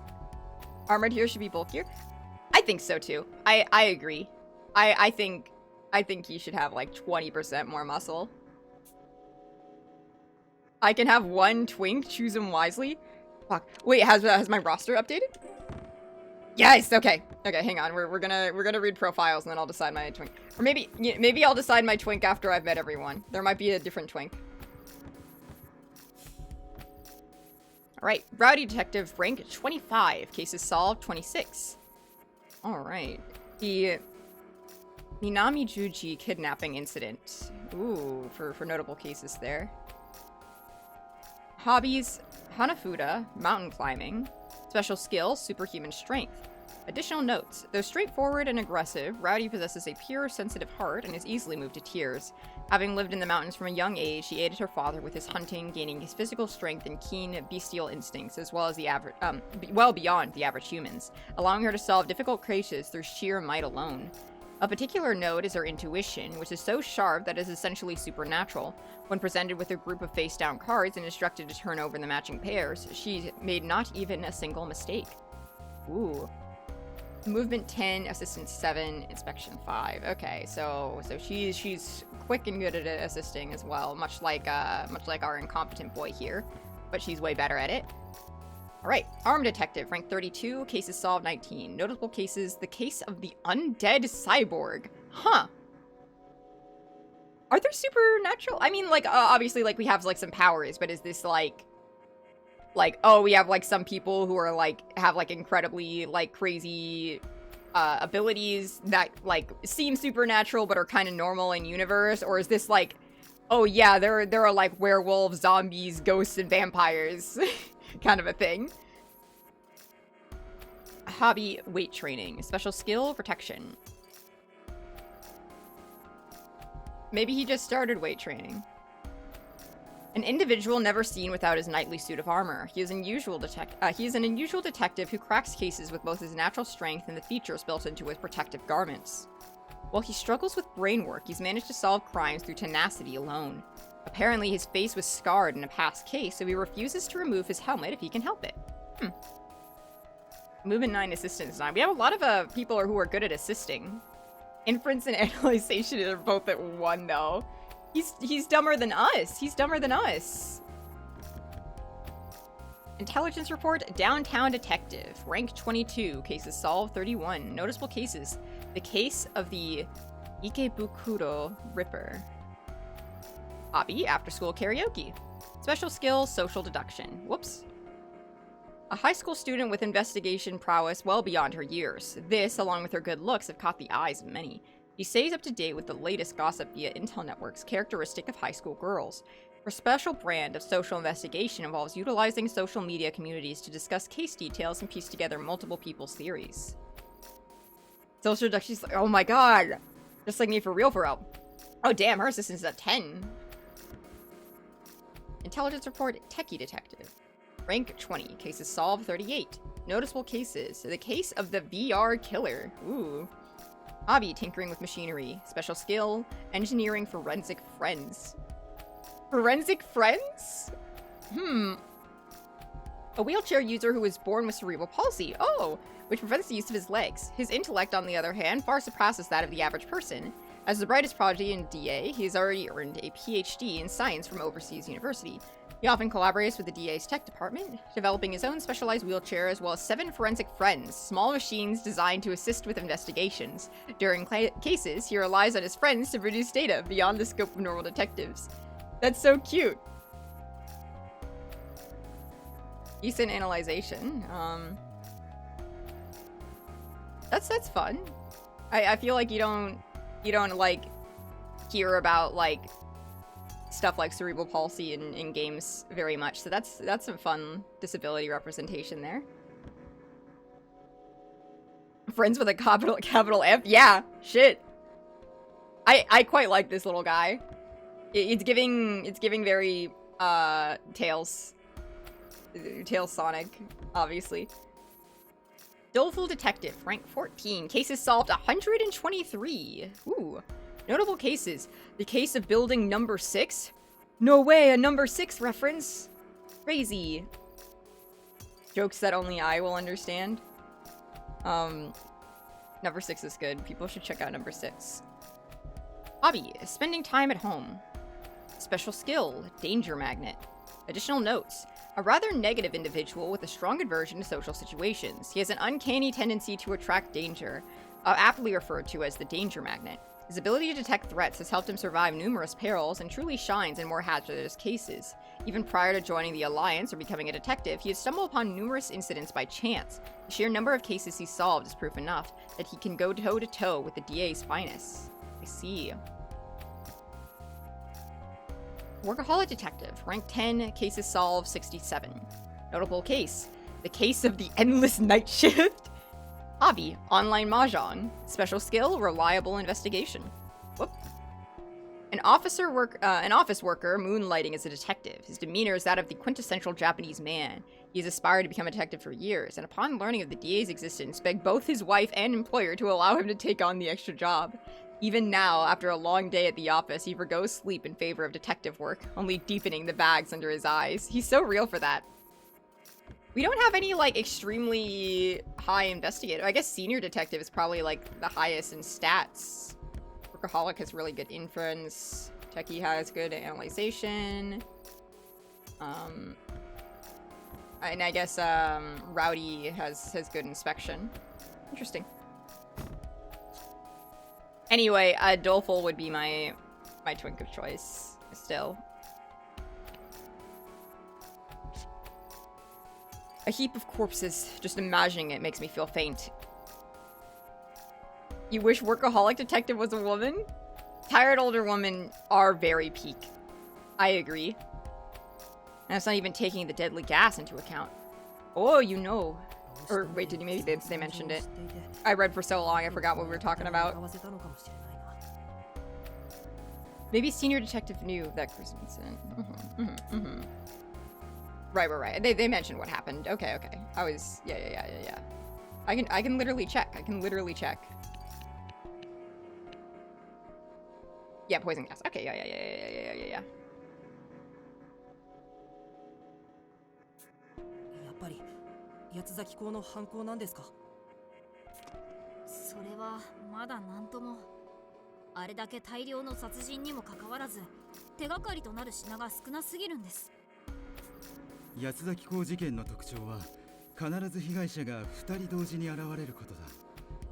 今回の犯行は少し毛色が異なるように感じるよ。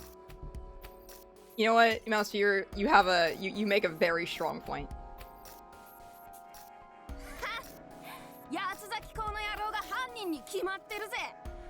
もしまだ島の中に嫌がるなら、この俺が絶。 It's said that the quartering Duke has killed over 100 people, but even that was over the course of half a year. On the other hand, murdering 22 people at once, all of them first-rate detectives, no less, could hardly be the work of an amateur. I get the impression that he commits grisly deeds for the thrill of it, but otherwise his identity is a complete mystery. 僕らは当然研究施設の捜査を始めたのですが、その途中でリーダーのデバイスに生き残った同盟のメンバーからこんな連絡が入ったんです。Techie detective draws out his own D-pad and plays an audio file.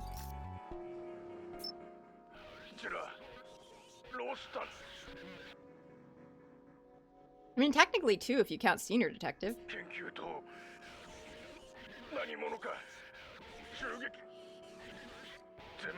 Here's a theory of zero evidence. Quartering Duke is doleful detective somehow? I believe it.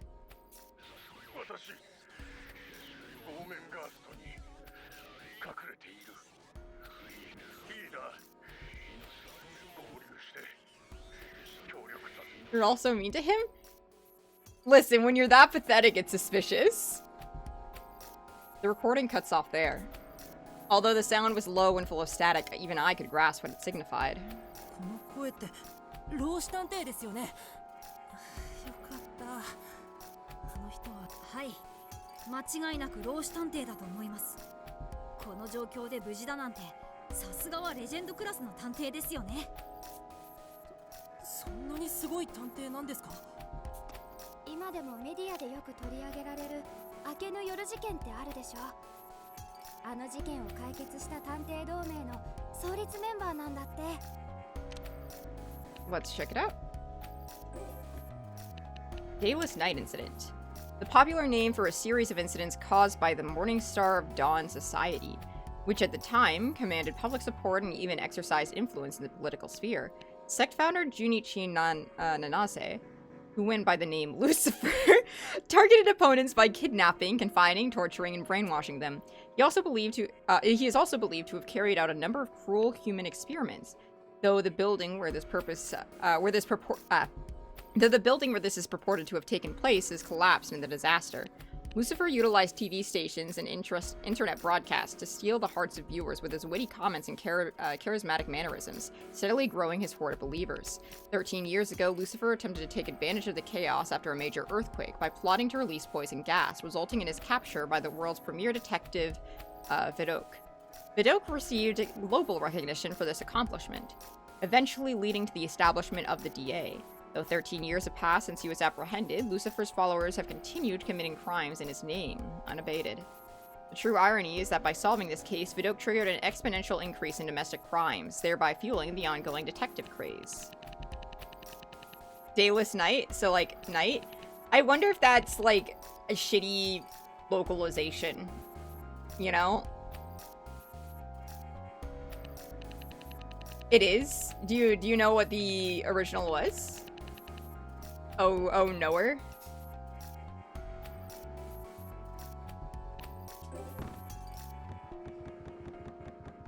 Nothing new. Okay.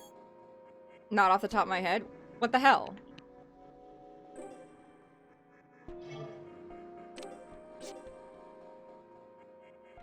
Wonder what that would be.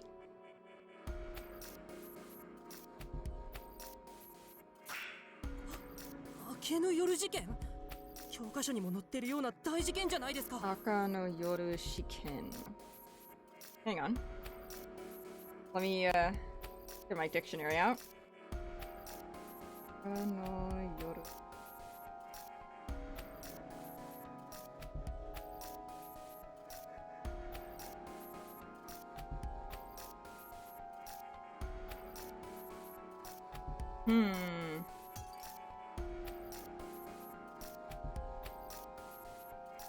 I have a really long night. Let me get a better listen to that. 明けの夜事件？明けの夜事件？教科書にも載ってるような大事件じゃないですか。 So not Aka, Ake.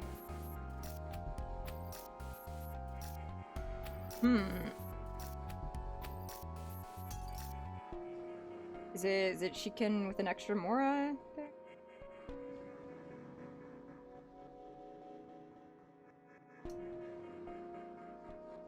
Giving a... I don't know. Right now I'm getting open night exam or red night exam, which seems off. I need to pull up like my actual like kanji dictionary and like see what's being used. But I don't have the kanji for that right now, and I don't want to look it up because of spoilers. But if someone were to send the kanji into chat, I can instantly check it with a an extension I have. I was a kid then, so I don't remember much, but it was the worst terror attack in national history, sparked by a new religious movement. From that event onward, criminal atrocities swept the nation, which is part of why the Detective Alliance was formed. Solving a case of that magnitude would absolutely qualify him as a legend. I don't know, check out like the wiki of the game or something. 老子殿が身を隠さなければならぬほど今回の犯人は凶悪なのだ。一刻も。じゃあここにいる皆さん以外にも探偵がいるんですか？そう、研究棟に残って捜査 For を sure. している人が6人かな。まるで探偵のバーゲンセールだなって感じで草生えるよね。 I don't quite get what she means by that, but I guess it's a lot of detectives. I'm still reeling from the heinous murders we have yet to unravel, but at least there's a glimmer of hope. Oh, ew, why is it on fandom? 老子さんは見つからないね。もしかしたら僕らより先に洋館へたどり着いた犯人に気づいてどこかへ逃げたのではないでしょうか。もし先ほどの通話を盗聴されていたら犯人が先回りした可能性は十分に考えられます。ああね、うちらがここに到着するまでに10分はかかってるもんね。考えられなくはないのかも。いや、研究所からこの洋館までは一本道で周囲は断崖絶壁。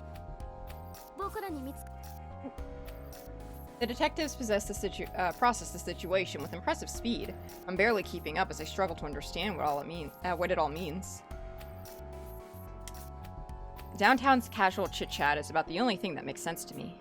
つか、この部屋も無線 LAN ないじゃん。スマホ使えないとか、マジでナイポヨちゃんなんですけど。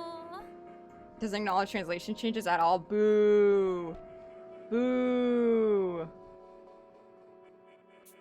いえ、仮に無線 LAN のルーターがあったとしても使えないと思いますよ。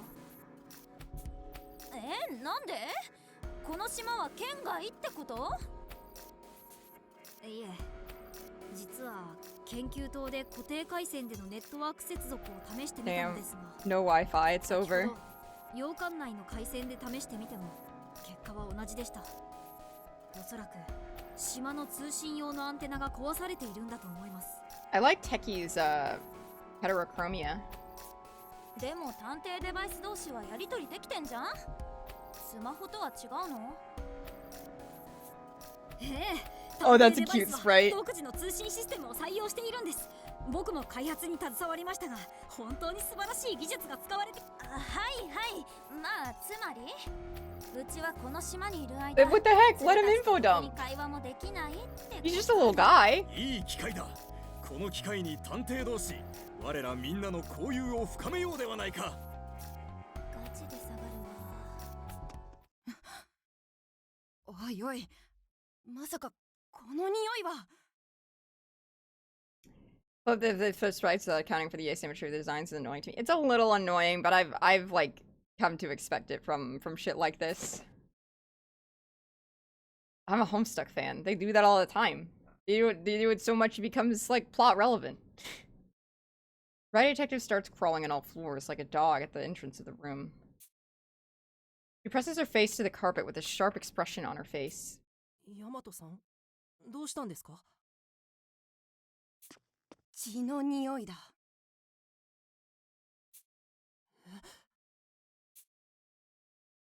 Silence fills the room. The others all turn to look at Rowdy. バラの匂いと絨毯の色で全然気づかなかったが、この絨毯、血痕がついてやがるぜ。 Oh, shit. 入り口から Who died? あの Oh. This poor abused streamer has grown used to it. I have. Ready detective approaches an empty base and sticks her hand in it, pulling out a bloody knife. ビンゴだな。誰の血だかは知らねえが、どうやら悪意ある誰かさんが館に侵入したことは間違いないようだぜ。どうして血の匂いなんて分かったんですか？見るからに乾ききってるのに。 Is making it the end? We went out. It would take too long to redo all these sprites to be correct when flipped. I guess we're not flipping them. Like, yeah. It takes a lot of extra work. ガキの頃から漁師の親父を手伝ってたからな。猟犬の嗅覚、わしの視覚、ウサギ並みの聴覚。そして大和男児の魂を持ってんのよ。 Yeah, well, but like, if you want them to like face each other properly. I'm not so convinced that helping on hunting trips would give you those kinds of abilities, but it's astonishing nonetheless. ヤマトさん、そのナイフが使われた場所はこの部屋ではないんだよね。ああ、この部屋には血痕しか残ってねえ。あくまでナイフを隠すのに部屋までやってきただけみてえだ。血の匂いを終えたらいいんだけどよ。さすがにバラの匂いが充満した廊下じゃきつすぎるぜ。やはりそうか。しかし。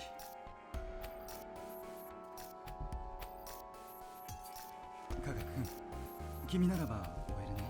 They have small enough asymmetry they wouldn't be network, but like some of them have like major asymmetry and it would be a lot of work.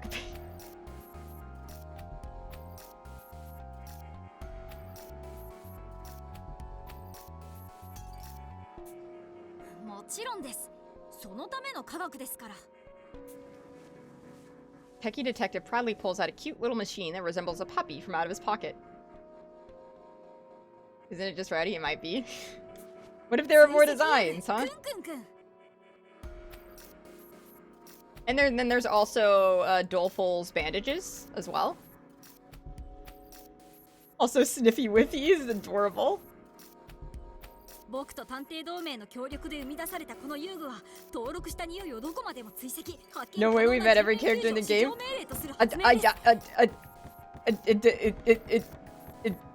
What are you talking about?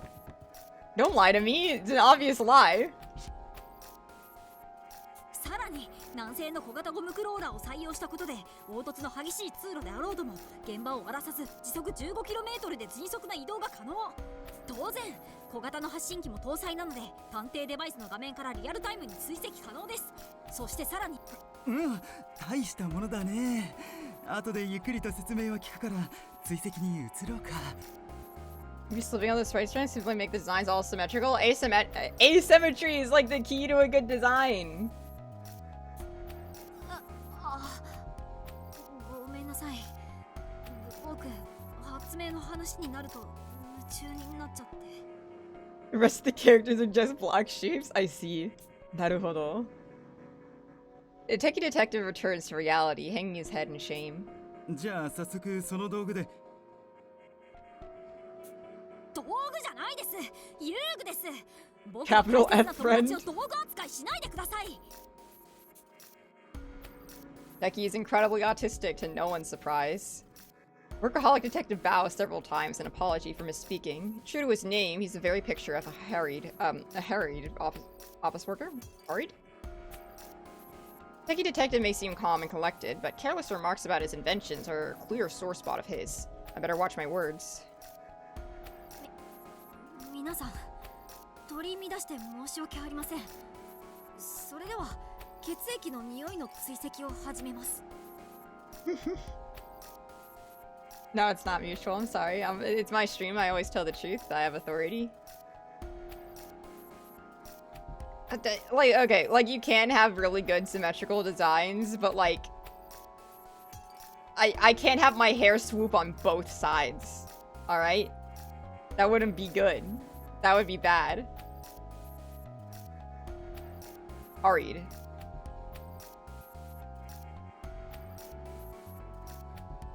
Just giving this game shit for no reason? Yeah, what the fuck? Piggy Detective calms down, sending his dog-like tracking machine, Sniffy Whiffy, loose near the bloodstain. You find it funny if your hair swooped on both sides? It'd be kind of weird. Sniffy Whiffy scoots along the floor, just like a real dog. He circles around a couple of times and thumps into the room's door. 追跡が始まりました。扉を開いて先に進んでもらいましょう。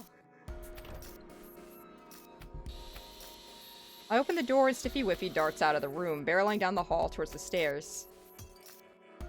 Honestly, this is an anime game. There will be reason to give it shit later. Probably, yeah. All I can pick up is roses, but he must have zeroed in on the trail of blood. 大したもんだな。俺の鼻でも全然嗅ぎ取れねえってのによ。正確には匂いではなく、空気中に残留する物質を追跡しているんです。だから、他の匂いが漂う場所であっても惑わされずに追跡が可能なんですよ。猟犬の鼻も型なしだね。 They look fine flipped. It's fine. うるせえ。最初に気づいたのは What would bother me if it becomes like plot relevant that like someone's asymmetrical side becomes like important or is like pointed out specifically, that then I would get a little bit like, what the fuck, dude? But like, if it's not relevant, then I don't really care.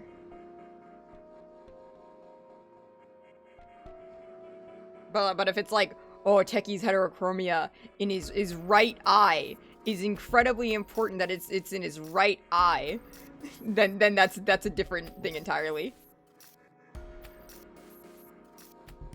It'll be over for me then, yeah. A green cloak? Ooh. I don't know about I like the asymmetrical eye holes, but I think a cloak would be cool.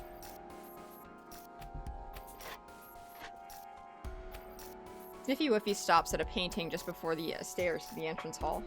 クンクン殿が止まった。ここで何者かが刺されたということか。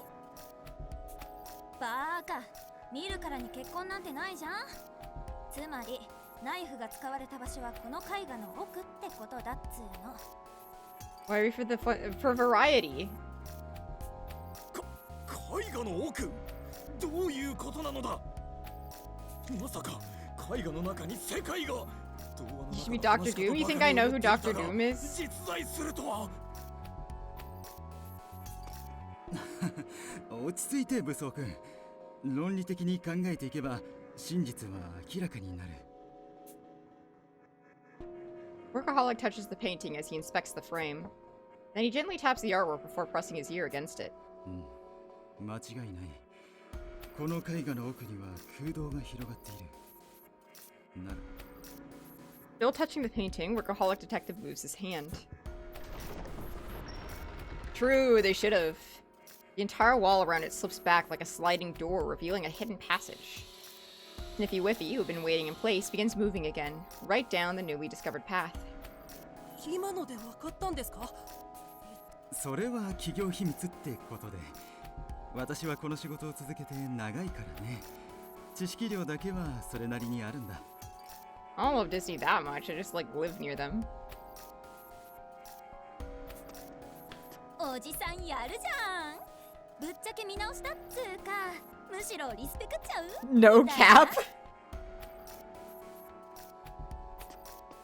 おじさんは勘弁してほしいな。私まだ一応20代だからね。I'm kind of amused by it. Let her use Gen Z slang. She's allowed. I think it's fitting. Workaholic detective turns red in the face as downtown detective slaps him on the behind. Fascinating. No, that looks like a 20-year-old anime character for sure. You're either like a teenager or you're ancient. That's how it works, right? The blade that was used... Yeah, okay. Blurfist downtown detective? Wait. Maybe.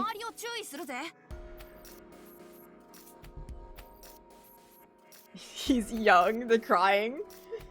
Rowdy detective tries to push forward, but is stopped by doleful detective. Yamato-san wa Kagaku-kun, Shibuya-san to tsuro no iriguchi o mihatte oite kurenai kana? Ima no joukyo nara. Armor and doleful detective are too spearheaded for Armor and doleful detective are to spearhead our foray into the secret passage, with me and workaholic detective following after. Rowdy, downtown, and techie detective will remain at the entryway, acting as lookouts in case this tunnel is a trap. As for why I'm being brought along, it's probably because I won't be able to escape in this tunnel. I'm struck by the fact that Workaholic, the most experienced of the group, had definitely assumed a position behind me. These detectives don't miss a single beat.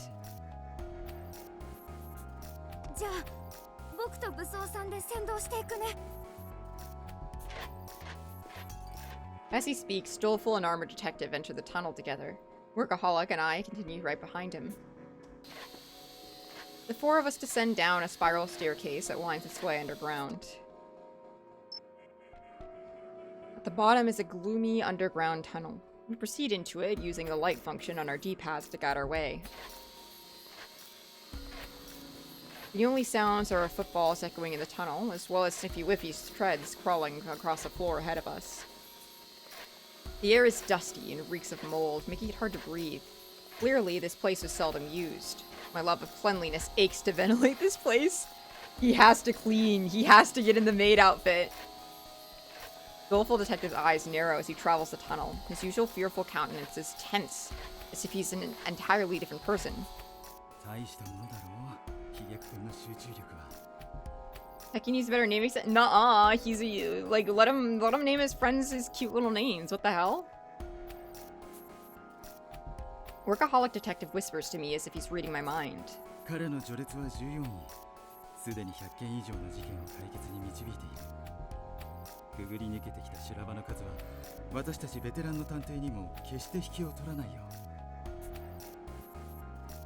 Cute names don't have to suck. Let him have Sniffy Whiffy. It can be stupid. It can be stupid.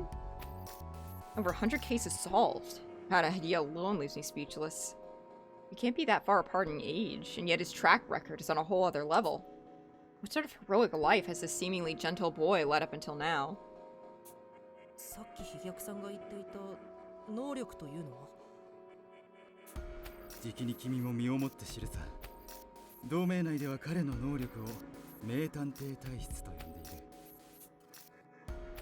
Doleful detective stops in his tracks.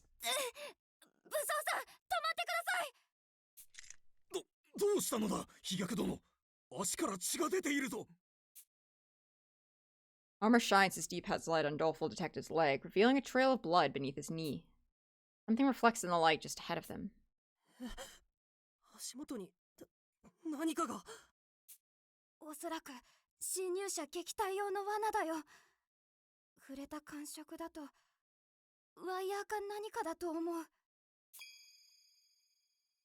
He's right. When I get close to the reflection, I see red dripping off an extremely fine wire. It was so razor thin and difficult to see that, were it not for the blood, it would have been nearly imperceptible, even in direct light.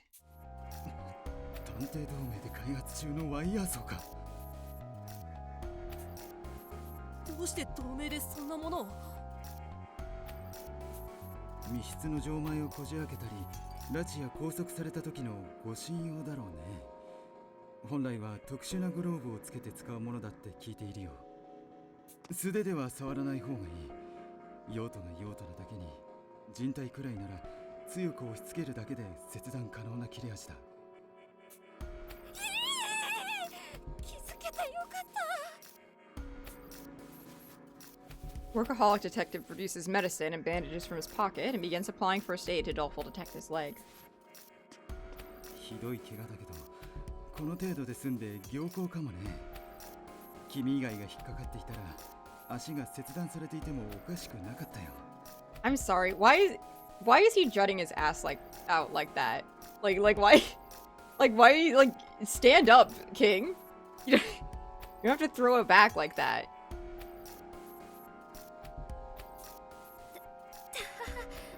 僕の体質はこんな時くらいしか誰かの役に立ちませんから。体質って一体どういうことですか？ For some reason, doleful detective struggles to reply. Workaholic steps in to answer on his behalf. 飛躍君は昔から自分の身を危うくする事象に巡り合いやすいんだよ。例えば今回のような罠から指名手配犯に殺人事件、果ては事件の証拠品までね。 I wanna see the new word. Oh, we got more. 7 forensic friends. Techie Detective developed these 7 high-performance support tools in collaboration with the DA. Though he possesses a variety of other gadgets, this term refers specifically to those intended to form the foundation of his detective works. Their peculiar names stem from Techie's strong sense of camaraderie towards its creation. Due to his physical limitations, Techie has had few chances to play with children his age. As he found solace through inventing, it only follows that he would think to build his own companions. Referring to them as tools is sure to earn you Techie's ire, so be sure to use the term friends. Aww. And then danger magnet. Doleful's detective ability, which attracts dangerous phenomena to his person. Its exact mechanics are unclear, but a kind of explanation would be that he's fatally unlucky. Doleful may be an extreme example, but some people are just that ill-fated.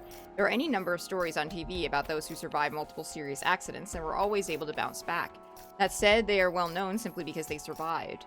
There may well also be those unlucky souls who died without recognition, completely unnoticed by the rest of the world. Doleful's success as a detective is due both to his misfortune, which attracts danger, and his fortune, which allows his survival. Okay. Interesting. 飛躍君はこれまで持ち前の勘と洞察力でそんな過酷な境遇を生き抜いてきたんだ。I mean, yeah, but it works differently. だから名探偵体質ですか？ In stories, detectives are always expected to survive, even when wrapped up in a personal case, and even when their life is on the line. And now I'm standing in front of a real-life detective who embodies that very trope. そんな大それた力じゃないよ。むしろ周囲を不幸にしてしまう最低の体質だと思う。 Doleful Detective's expression flickers as he touches a band-aid on his wrist. The countless traces of medical attention covering his body shows just how much suffering he's constantly endured. Terrible job at locking and paying attention. If you ever have a question, just ask. 僕の身に降りかかる脅威の気配なら必ず感じ取ることができる。僕 I see the resolve within Doleful Detective's eyes as he speaks. He and I may look similar. I might even be the older one, but nothing in me competes with that look. We couldn't be further apart. 飛躍殿、水臭いぞ。 Armor Detective abruptly steps forward, and then he swings his arm up before bringing it down to chop the wire before us. 武装さん、そのワイヤーは手伝って切れちゃうんですよ。いくら鎧を着ているからって。心配無用だ。我の身を包むは我が家系のみに言い伝わる史上最高の鎧なり。 The wire parts with ease. Sure enough, Armor Detective doesn't have a single scratch on him. Both doleful and workaholic widen their eyes in incredulity. どのような罠にかかろうとも我の鎧は砕け得ぬ。安心して我を先頭に立たせるといい。 Listen. I would read out loud, but this is my break. This is my break. だけど僕が前に出ていた方がチーム全体のリスクは抑えられるし。仲間が傷つくかもしれぬのを静観してはおれぬさ。お主らの盾となるために我は分不相応を承知でこの場に馳せ参じたのだからな。 Really strange that everyone in this setting speaks Japanese, but incompetent's inner monologue is English. Maybe he's bilingual. Have you ever thought of that? I suppose I could read out loud, but I don't like go all out in the voice acting. Is that okay?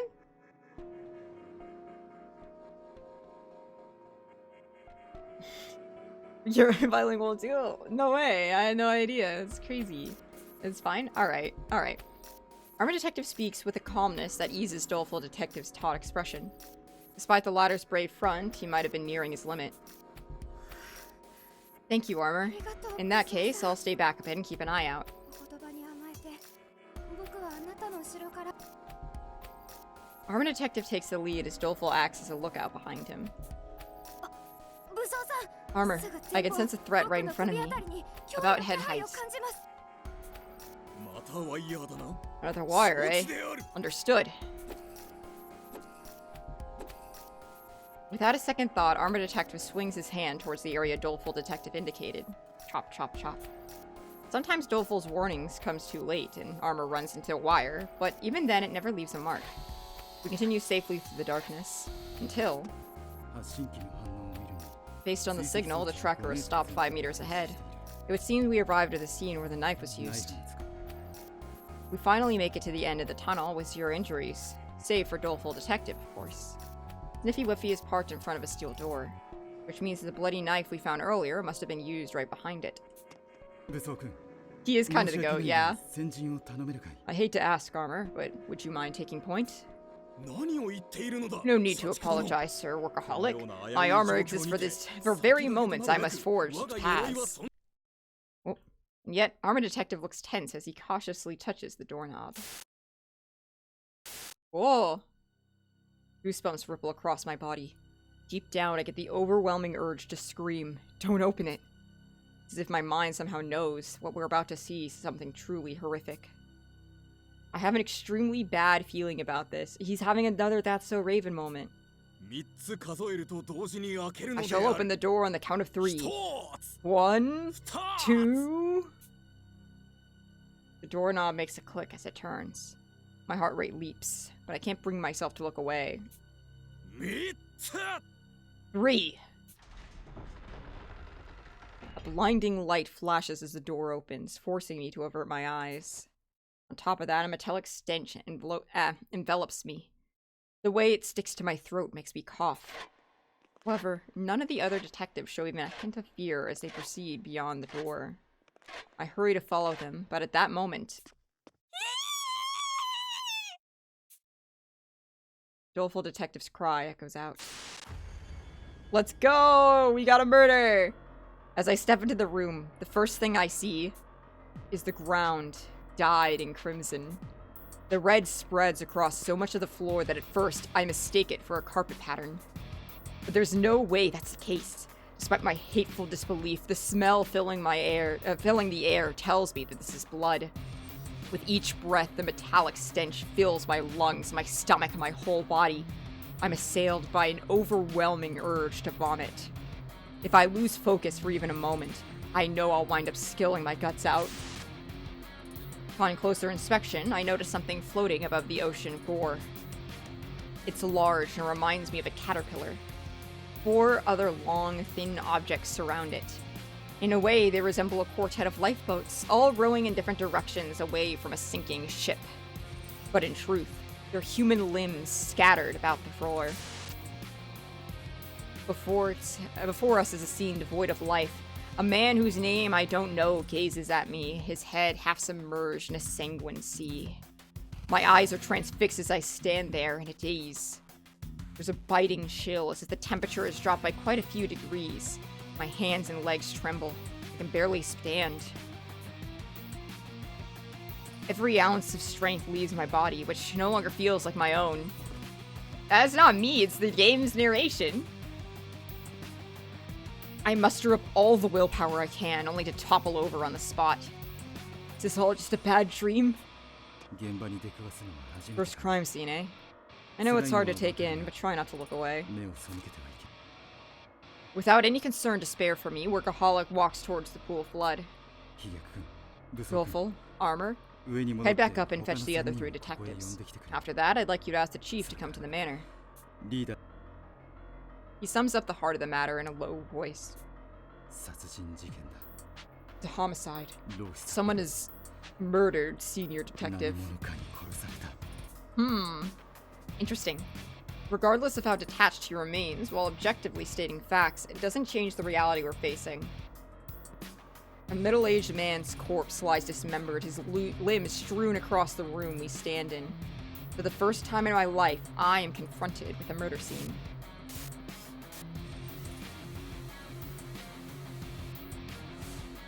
Chapter 1.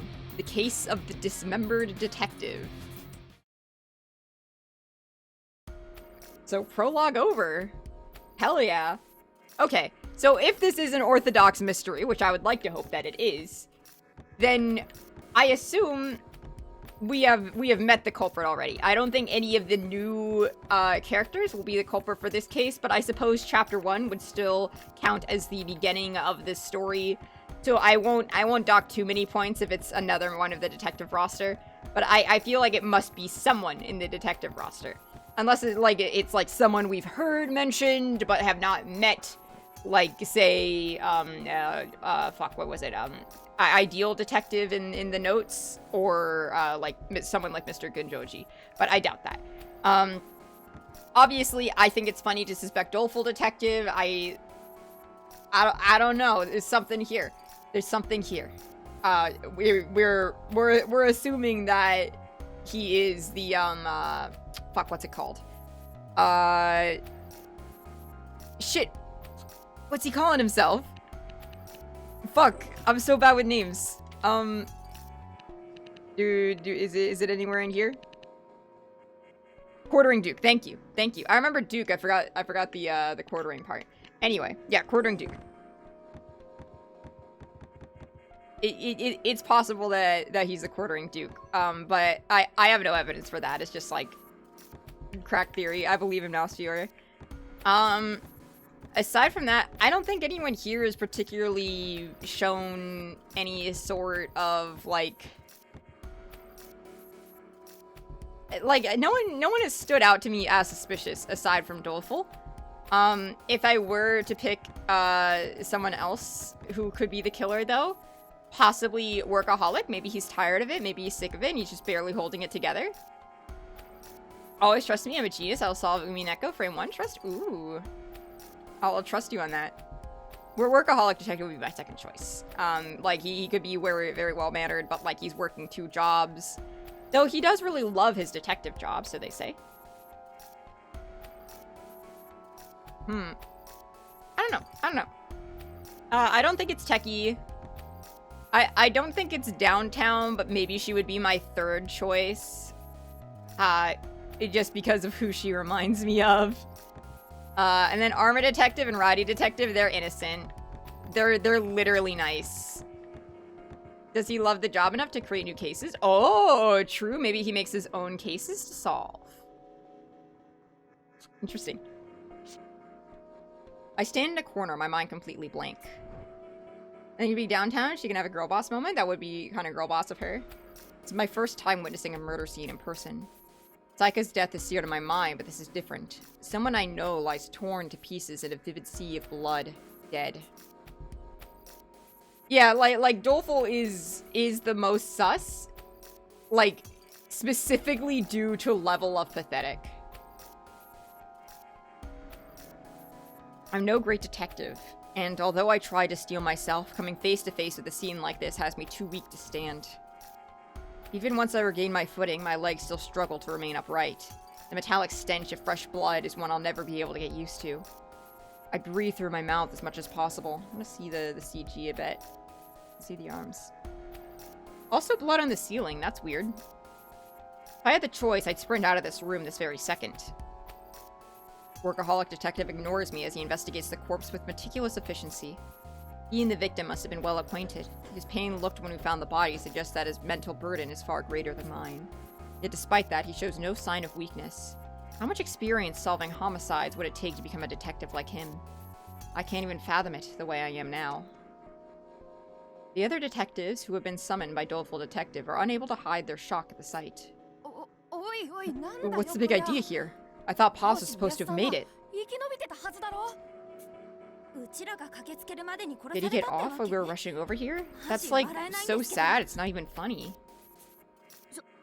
But that doesn't make any sense. We arrived at the manor 20 minutes after Senior Detective's message. For some reason, for someone to chop up a body to this extent, hide the weapon, and escape in that amount of time, it's scientifically impossible. This level of blood loss would preclude rigor mortis, and rigor mortis hasn't even set in yet. I may be stating the obvious since he only just called us prior, but the state of coagulation indicates that he was killed less than half a day ago. Coagulation? Let's re-establish the order of events. Senior contacted us at 12:40. We then split into teams and headed toward Gormenghast from the Snarks. From Snarks. Since we arrived right at 1300, gosh, we can safely assume the crime occurred in the 20 minutes it took to travel from the facility to the manor. Question, teacher. Isn't there a chance that the criminal could have, like, booked it before we left Snarks? Not at all. We headed to Gormenghast as soon as the senior contacted us. Had the killer tried to escape, we'd surely seen them en route. Thus, the killer must have been within the manor when we arrived. I don't know about that. Like, they could have gone in the back? I can hoof it for days, but it'd still take me 10 minutes to run down the hill to this facility. The theory checks out. So the key question is the perpetrator still inside? Let's consider the time frame for when they made their escape. I assume it's a clue. We found incompetent in the entrance hall and spoke for a time. They made our way upstairs 15 minutes later, so around 13:15. After that, thanks to Rowdy and Techie, we discovered the hidden passage at 13:34. You can see the section, the entire entrance hall from the corridor before the hidden passage, so escaping undetected would be a challenge. No, question. Since I'm reading out loud, I'm still letting the Japanese play because I want to hear the Japanese. But is it too loud in comparison to my voice? Can you understand me when I'm reading it out so you guys can look away from the screen while I play?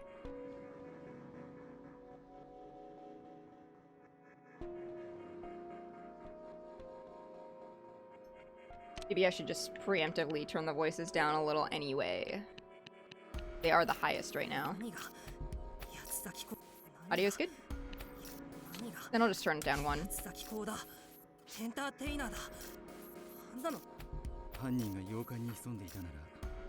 If the killer was in the manor, their only chance to escape would be 20 minutes we spent investigating the second floor. Ergo, it is highly probable that they are, in fact, still within the manor. But wouldn't 20 minutes be more than enough time to slip away? You can make it outside easily enough, but the real problem comes after the fact. There's only one path from here to Snarks, and it's no place to hide. The jig would be up if you were seen from a window. It simply isn't realistic. Exactly. I actually made a point of checking out the windows, but I didn't see anyone or anyone suspicious. Hold up. No one's in the entrance hall right now. Isn't that, kind of sketch? Like, they could totally escape whenever. Oh, that's perfectly alright. The chief is heading over from Snarks as we speak. If the killer tries to flee now, they're certain to get caught before they make it down the mountain path. Ooh, the chief. Is that not Senior? つまり Which means the foul slayer does indeed still lurk within these walls. よっしゃ Alright then. In that case, let's head back on the double. Time for some good old-fashioned manor mouse hunt. Just a moment. There's a more viable method than hiding out in the manor for all this time. Workaholic points directly at me, drawing the focus of the other detectives. Incompetent. If you're the killer, then there's no issue regarding the timing. It would all be entirely feasible.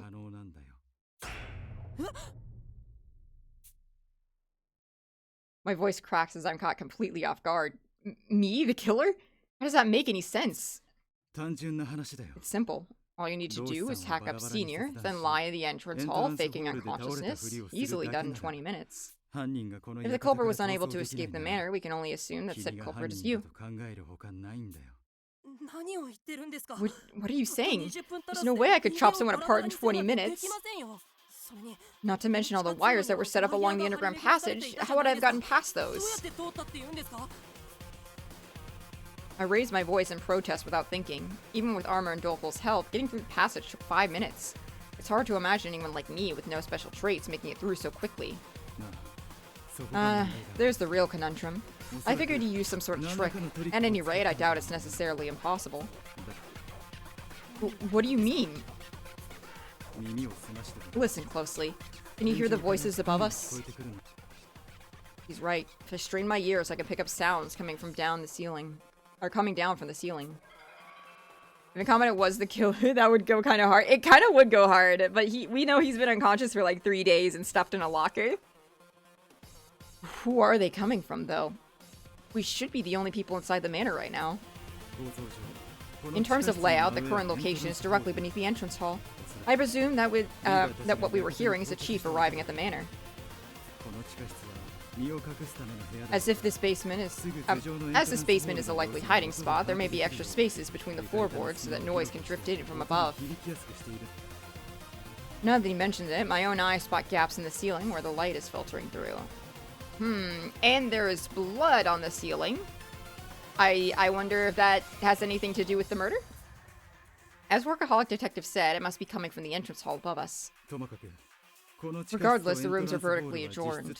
One could greatly reduce the time required to move between them by means of some gimmick. You could, say, tamper with the floor of the entrance hall, creating a gap wide enough for a person to slip through the basement ceiling.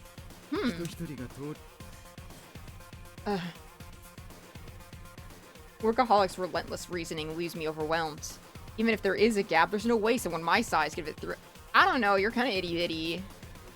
Still, he's right about one thing. The entrance hall and the basement are awfully close together. How can I possibly clear my name now that we know it's possible to move between them? Aren't you jumping to some major conclusions here? It's not like you can prove there isn't a hole connecting the ceiling to the entrance. Your whole Probedo Diabolica bid is just bullying him into a corner. Like, talk about a total mood killer. Lady Downtown has the right of it. So long as any such gimmick remains hidden, your accusation is out of the question. Perchance my plasma knuckles, capable of winning any bout, could make such a hole, but still. A punched out hole wouldn't close back up anyway. Yeah, see viewer? They're red. Red nails. First things first, it is impossible to dismember an adult male to the is it even possible to dismember an adult male to this extent within 20 minutes? Even if the killer themselves is male, they would need an extremely deft hand and amputation to pull off something so difficult. Not like you need to skin him or bleed him out. Any hunter could do it. Hell, it would have been a snap if I was the crook. So it's safe to assume that you're the culprit then. I just bet I could, that's all. There's no time to deal with all that spurred in blood anyhow. Actually, I'd say there was. Workaholic probably shares my thoughts on that.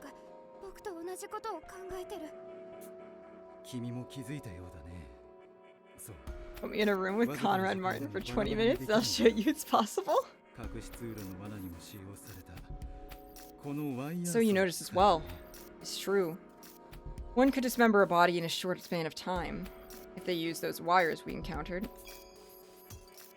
As he speaks, Workaholic holds up a blood-drenched wire.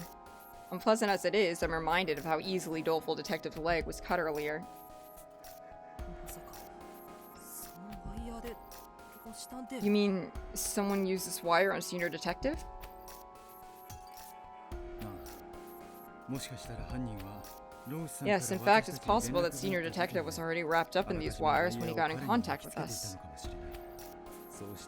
He may have done so under duress, after which the wires were pulled, slicing him into pieces. All that remains is for the culprit to escape. そのワイヤーはさっき見張り役の I 皆さんを chanced on one of those 呼び出され wires again when I went to get the others. My foot happened to slip on it since it was coated in blood. Based on the amount of blood, it's clearly not the same wire you first encountered.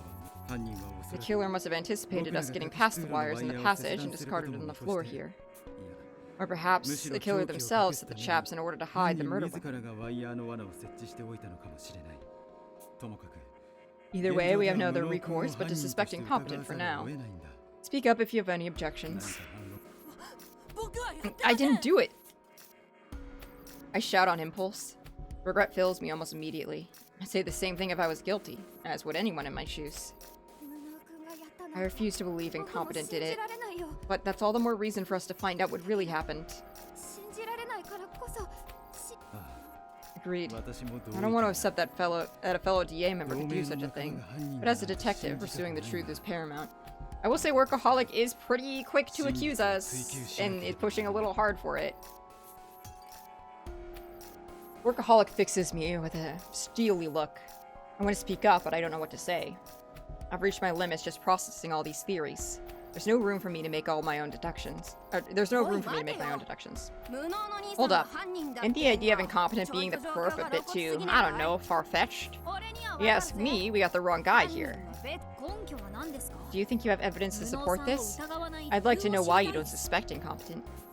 俺の勘が銀 Call it a 銀 gut にささ feeling. やくからだよ I'm usually dead on the money with these sort of things. 俺の勘は That's downright scientifically impossible.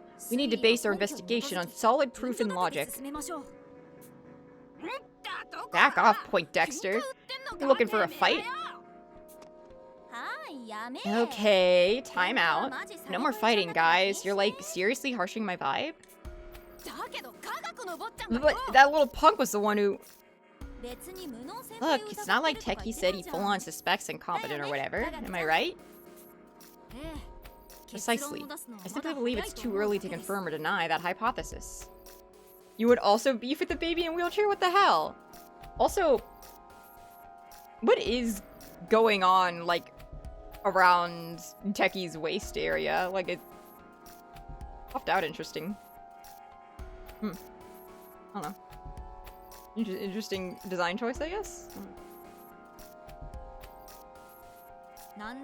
We can't rule out either conclusion yet. The culprit should have fled, but hey, they could also still be inside the building. Oh, sorry about that. I might have gotten ahead of myself there. Again. Workaholic Detective claps his hands, interrupting the discussion. Neither age nor disability will stop you from touching these hands. That checks out. It appears we have a number of options. I'm going to the entrance hall to meet the chief. Let's investigate this individually after that. Halt, Sir Workaholic. We have many a detective assembled here already. Ought we not join forces and confront this case together? It means nothing. Perhaps, but even in this short amount of time, our conflicting opinions have already come to light. Each of us seeks to tackle this case through starkly different approach. Collaborating in these conditions would only work against us. 同感ですね I concur. I'll proceed with my investigation in my own way, calmly and scientifically. 科学的に捜査なんだよ What's with that glare? You got a bone to pick with me or something? 非難してんのか悪かったって I already apologized. だけど At 人 the end 間 of the なんだ day, から I'm よ human. I'm gonna 最後 get where I need to be by following my heart. それでは That alone ought to disqualify you from this line of work. The detectives are beefing? Like hell. It's all over once a detective forgets what it means to be human. Oh my god, just cool it already. I literally just asked you not to fly off the handle. Downtown Detective does her best to intervene as Rowdy shouts at Techie. Doleful stands beside the three of them, flustered and directionless, as Armor and Workaholic continue their heated debate. It doesn't seem like the investigation is going to start anytime soon. Just like Workaholic Detective said, everyone's playing this by his or own rules. Playing this by their own rules, gosh. Why'd I add gender to that? But no one was taking the lead. Everyone? I want to suggest we all work together, but the words die in my throat. There's no way I could be so bold when I'm the prime suspect. I know that, and yet I feel I need to say something. My fist clenches. Unlike me, each of the detectives here has their own talents and strengths. It's my incompetence that really drives home how amazing they are. That's exactly why I need to speak up now. Now's not the time for arguing, wouldn't you say? I chime in, but my voice comes out so softly that no one hears me. Together, these detectives could solve any case, and yet here they are arguing. That angers me far more than being a suspect. I failed to save someone again, even though Senior Detective was so close by. You didn't know! Incompetent? You're super lame and incompetent, ergo you must have somehow managed to commit this murder? What if he's pretending to be incompetent? What about that? Point of being a detective, if all I could do is sit around and watch these things happen. My self-loathing mounts as I listen to them bicker amongst each other. My position in this situation doesn't matter. What happens to me isn't as important as getting these detectives to work as a team. Everyone, please listen. The other detectives turn to face me. Naturally, they all look rather dubious. I falter for a moment, but desperately push on. I know a lot of you suspect me. That's fine. There's a lot to suspect, and I understand that. Like, can't you all at least try to cooperate? Cooperate? That's a tall order. Our personal modes of investigation are hardly compatible. What do you... I'm always down for a collab, but you're kinda asking for the impossible right now. Hang on. Nuh-uh. Nuh-uh. I saw your stats. Assistants, 6. Assistants, 7. Assistants, 9. Assistants, 10. You don't work well, but 4 is not bad. Assistants, 4. Again, not bad. Another assistant, 4. Assistant, 6. All of you work fine. All of you are good at assisting other people. What are you talking about? Most of you are really good at it. This tisk. What you don't know is the assistants. This is the one stat that ranks out at 100. Damn it. Damn it. I mean, we couldn't even agree on whether or not you're the prime suspect. Just because you're good at something doesn't mean you want to do it. You know what? That's fair. That's fair. It's when we want everyone to agree on what direction to take. What direction to take? That's right. Although I'm too tense to make a proper response, I force my voice out, trying to be bold as I give the detectives my suggestion.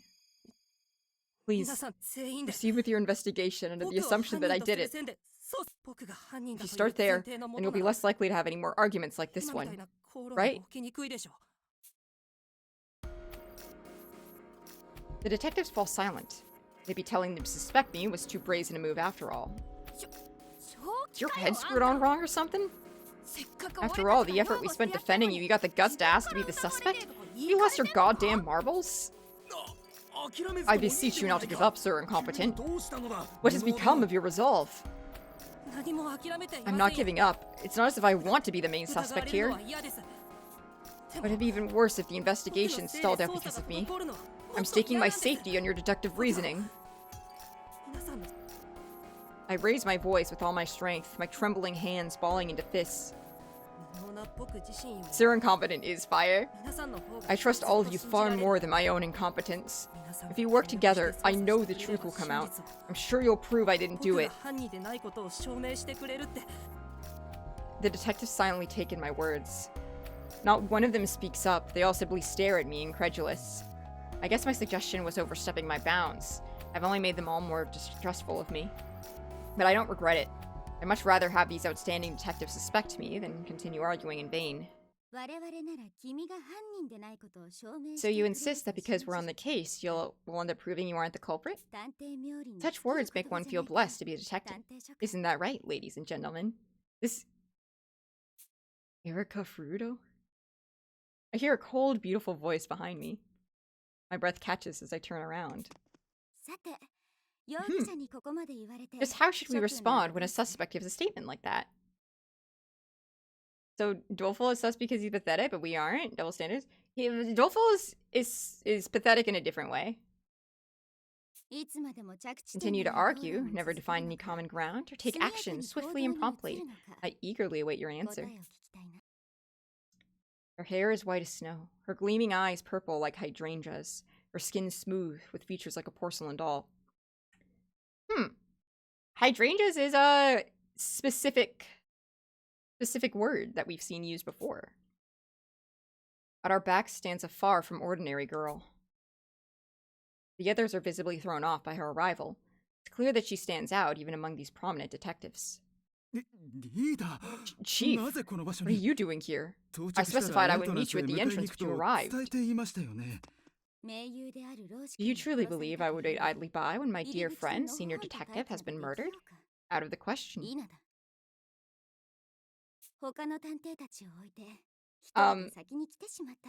The hydrangeas are the same color as his childhood friend's eyes that died. He also described them as the color of hydrangeas. So it's interesting that she also has the same colored eyes. I left our colleagues to themselves and went ahead on my own. I quite like her design. Also, she is a little Kyoko Kirigiri-esque. The girl workaholic called Chief speaks without a hint of timidity. Footsteps sound from out of the passageway. Evidently, the other detectives follow her lead, heading to this room.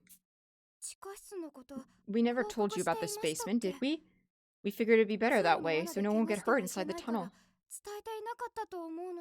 It's a really good art style! I noticed an echo beneath my feet upon entering, so I placed my ear to the floor. And what should I hear but your voices? I want to maybe take some inspiration from this art style and incorporate it into some of my more anime-esque drawings, my less cartoony stuff. I mean, obviously this is cartoony, but like in a more like with more realistic proportions in terms of the body. Maybe I take inspiration for these sprites for some of Vinier's sprites. I don't know. I'm thinking about it.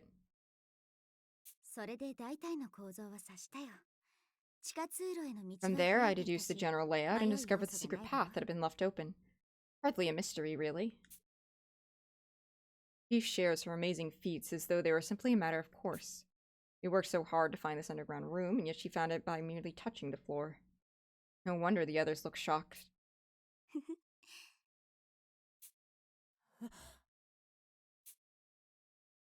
I startle as the girl gives me a smile. Compared to how she treats the others, her gaze on me feels more personal. No, I'm probably mistaken. I must be. Did my childhood friend not die after all? He did black out. He said he blacked out and he just assumed that he sacrificed her life. But maybe he didn't. Whoa! Jump scare. So you're the newcomer I've been hearing about. I am Ideal Detective. I lead the team working to stop the quartering Duke. Ideal Detective, eh? I've read about you. Your spirited appeal earlier was admirable. I'm expecting much of you, so keep at it. And never hesitate to share your thoughts. I kind of really love her already. Is her profile in now? Can I read about her? Not quite yet. Fine. Actually, since I'm here, anything new in the lexicon? No, okay, cool. I apologize for losing my composure just now. Once the other detectives arrive, I'll brief you on the situation and give my impressions. Thank you, Workaholic. That would be much appreciated. But first, allow me to clear up a certain misconception you seem to be laboring under. Each and every member of the Quartering Duke investigation is a suspect. You, I, or any of us has the means to carry out this murder. What? Emotion erupts as the detectives speak over each other. Which, of course, is unsurprising. Other than me, no one else was in the manor at the time senior detective died. She's kind of peaked, but also her bangs are supposed to cover one eye, but if you look at the other eye... Yeah, I was thinking the bangs need to be a little bit lower. Or maybe she is missing an eye, we don't know. On top of that, this murder required enough time for a full dismemberment. In what possible way could he have been killed? Ideal Detective has only just arrived here, but her hydrangea-like eyes glimmer like gems, as if they picked up on something. Still using the hydrangeas. You know, mentioning a specific flower, I wonder if I can look up the flower meaning. Hydrangea meaning in flower language. Obviously, there's like 1,000 different flower language. Let's see. Heartfelt emotions, gratitude, apology. Let's see. Let me get the specific color as well.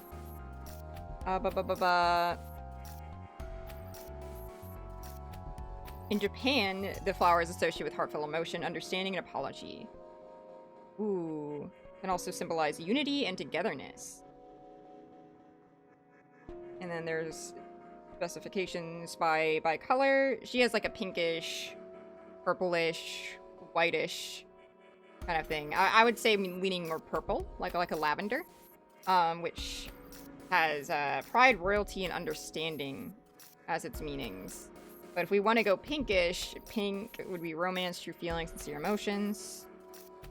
And if we want to push white, which I would disagree with, would be vanity, boasting, purity plus grace. I see. Interesting.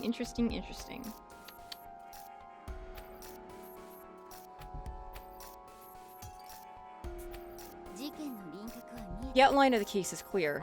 All that remains is for us to pool our efforts and ascertain the reality of the situation. Oh my god. She keeps coming close to me. With that, ladies and gentlemen, I do believe it's time to make a reprisal. Naruhodo. Soon enough, the other detectives join us at the scene. Naruhodo is so fun to say. Favorite word. God damn it, Senior. To think your time would come so soon. Just how many trials does the Lord expect us to endure? Oh, let's look at these. We have a little schoolgirl, it looks like. Some sort of occult freak. Rich lady and holy shit, titty boinga. Like, holy shit. Those things are about to burst out of there. Oh my god. Holy shit. I could rest a dinner plate on those. Sorry, I'm like transfixed. I vow that I, Mystic Detective, shall send the culprit straight to hell. Mark my words, Quartering Duke. The flames below burn hot. I guess Mystic is the one back there. Also because that gruff male voice. But you weren't even close to Senior Detective, the girl said, coldly stating the facts. Interesting. I guess that's the girl with the book. You mustn't mock our bond, Bookie. Members of the DA are spiritually bound. Soulmates. The extent of our interactions is irrelevant. Repulsive spiritual intimacy aside, I concur. The Quartering Duke must pay, the girl said, fish shaking at the thought of her adversary. That's a fun, like, verbal thing. I look away for a couple seconds and suddenly a bunch of goth made the screen. And, well, one of them isn't goth. But, anyway. A middle-aged man in anachronistic Western garments and a black-haired girl clutching a hardcover book approach the body, chatting. The man has the mien of a seasoned veteran. That girl, on the other hand, looks around 10, yet doesn't flinch at the sight of a corpse. Why do we have a child here? Nah, Boob Lady's shirt is fucking awesome, actually. Let her titty be out, what the hell? Be nice to her. Do you remember we had a child here before? Oh, but like a 10-year-old? I don't know. Did you already forget about Teki? How old is Teki? I thought Teki was like mid-teens. It's just a bad shirt. Nah, I like it. Both of them must be experienced detectives. I, Posh Detective, ranked number 5 in the DA, have already arrived at the crux of this mystery. The woman, dressed so elegantly that she looked out of place, jabs a finger at me. Our culprit is a commoner found unconscious, incompetent detective. The hastily hidden knife on the second floor proves that he was unable to escape.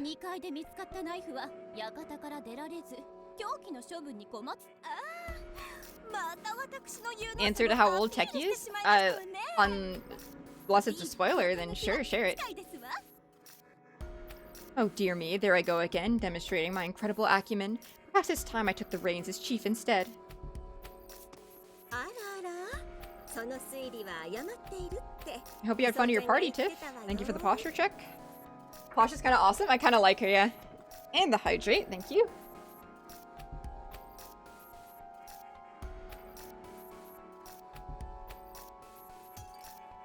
No matter if it is, shouldn't be though? Yeah, feel free to tell me the age. I beg your pardon? Her theory is the one that's utter hogwash, I'm sure. Isn't that right, gourmet detective? Teki's 12. A year older than... No, actually not a year older. Never mind. No, 12 is fine. 12 is fine. I can accept 12. 10 is too far. Gourmet detective? I'm hungry. Dude, I'll... Gourmet detective? Am I allowed to... Am I allowed to test that?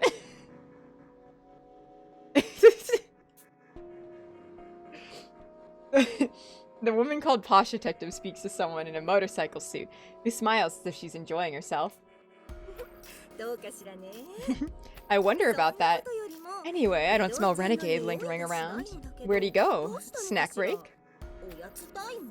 Neither would I, Sisyphus, neither would I. Upon arriving, he decided to abstain, stating that this case didn't interest him. I imagine you'll find him napping in the first floor living room.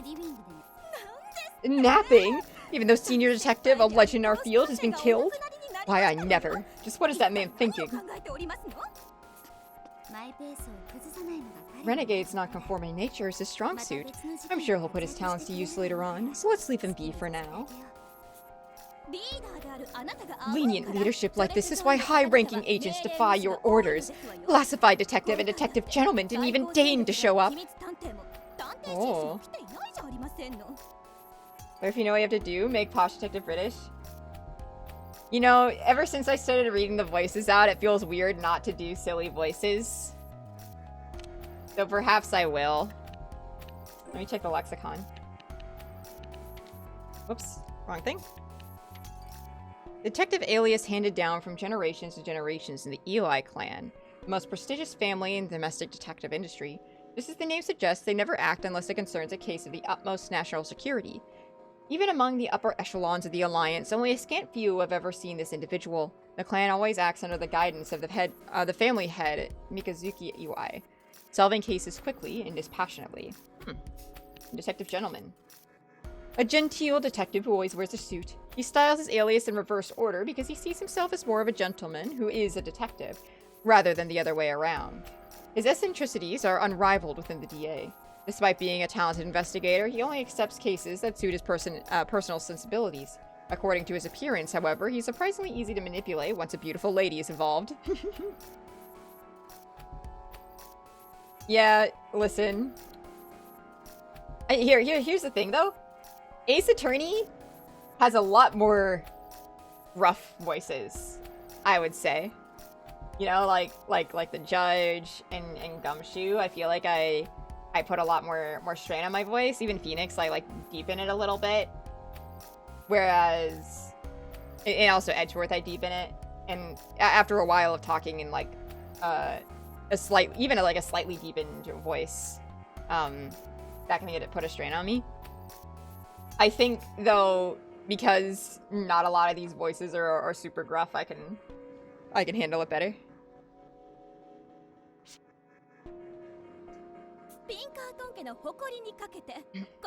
On the honor of the Pickinton name, I swear that I will wrest the title of chief from you. Ideal Detective doesn't flinch and merely smiles at Posh Detective's belligerence. Thank you, Posh. Zealous subordinates such as yourself allow me to plunge into my works without fear, despite the risks. Should the enemy ever succeed in removing me from the front lines, I entrust the Detective Alliance to you. Thank you not to speak such ominous things. Your achievements far surpass mine. Nothing of the sort could ever happen. I shall supplant your position by my own merits, be sure of it.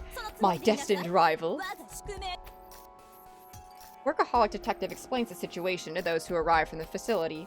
Once he's finished, Ideal Detective addresses us. I like them. As you can see, Senior Detective, believed to be the last surviving member from the Detective Alliance headquarters, has been murdered. I quite love the character trope of Ideal. Just like soft-spoken, always calm, just the vibes are immaculate. Which means, in all likelihood, that the perpetrator is part of the DA as well. Tensions rise across the room. Some detectives look at each other, while others turn their gazes at me. It doesn't seem like they're going to stop suspecting me anytime soon. That common pleb simply must be the killer. My high-born brain cells reassure me so. I agree. Rationally speaking, no one but incompetent should be the culprit. His story is dubious from A to Z. Can we see the other newcomer sprites? I don't know about sprites. We might be able to see them in the lexicon now. Let's go! Alright, let's get Bookworm first. Bookworm Detective, rank 15. Damn! 43 solved cases. Notable cases: the case of the Jujo family treasure. Hobbies: reading and visiting the library. Special skill: photographic memory. Ooh. A girl of 11 years who has read more than 10,000 books, any of which she can recite word for word due to her powerful memory. Both of her parents were murdered by a teacher she had admired, causing her to develop a lack of empathy and trust towards others. She has a tendency to approach things from a third-person perspective. Damn. She really has. At age 11, damn. High inference and high movement. Alright. Alright, Gourmet Detective, rank 9. Cases solved, 78. Notable cases: the case of the sea turtle soup. Hobby: visiting rest stops. Can I just say, I love the cheesy, case titles. They feel really, kids detective novel kind of vibes, you know? It brings me joy. Right, hobby: visiting rest stops. Special skill: super palate. A woman with such an extraordinary olfactory and gustatory sense that she can even use them to infer the feelings of others. Since her youth, she has sampled every flavor imaginable, gaining both an immunity to and a taste for various poisons. She has a gentle demeanor, but detests killers above all for robbing people of the freedom to enjoy food. Her passion arises when saving lives and stopping criminals. Oh, that's fun. That's fun. Movement 7, inference 6. I mean, you can taste me if she wants. Just saying. Mystic Detective, rank 7. Cases solved, 92. Notable cases: the case of the lycanthrope. See, this is another one of my things. Is this a world where there are werewolves and ghosts and ghouls and mummies and shit? Are those real? Or is it just a case where it looked like a werewolf but it wasn't? Like a Scooby-Doo. Hobbies: amulets, Mimi dolls, and reading. Special kill: occult investigation. A veteran detective specializing in cases with strong supernatural elements. While investigating the case of the vampire, he scoured the globe far and wide for any and all knowledge of the occult. While he tends to suspect that unearthly forces are at play in his cases, it does not mean he can't separate fiction from reality, but rather he's the type of man who does not exclude any possibilities. In a tranquil state of mind, his investigative prowess is first rate among members of the Detective Alliance. Interesting. So it's less that he has any occult powers, and more that he's willing to accept maybe a werewolf did do this crime. And that lets him have a more open mind when investigating. Interesting. Wait. Assistance 8, movement 8. That's 5. A lot of these characters are very good at assistance, I'm noticing. Right, Posh Detective.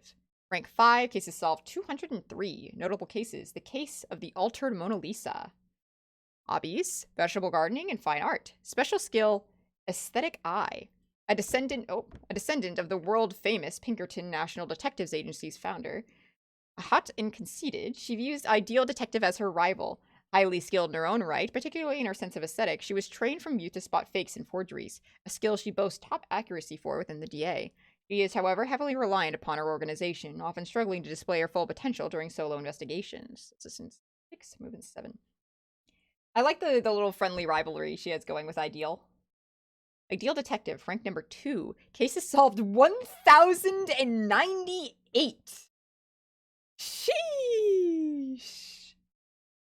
Notable cases. Foiled bombing at Tokyo government building. Foiled mass shooting in Akihabara. Huh? Huh? These cases are not like the others. Hobby, collecting cute accessories. Aw. Wait, I kind of love her. Special skill, future sight. We have that. Are we that so raven together? If this is our childhood's best friend, maybe our shared trauma gave us the power of future sight.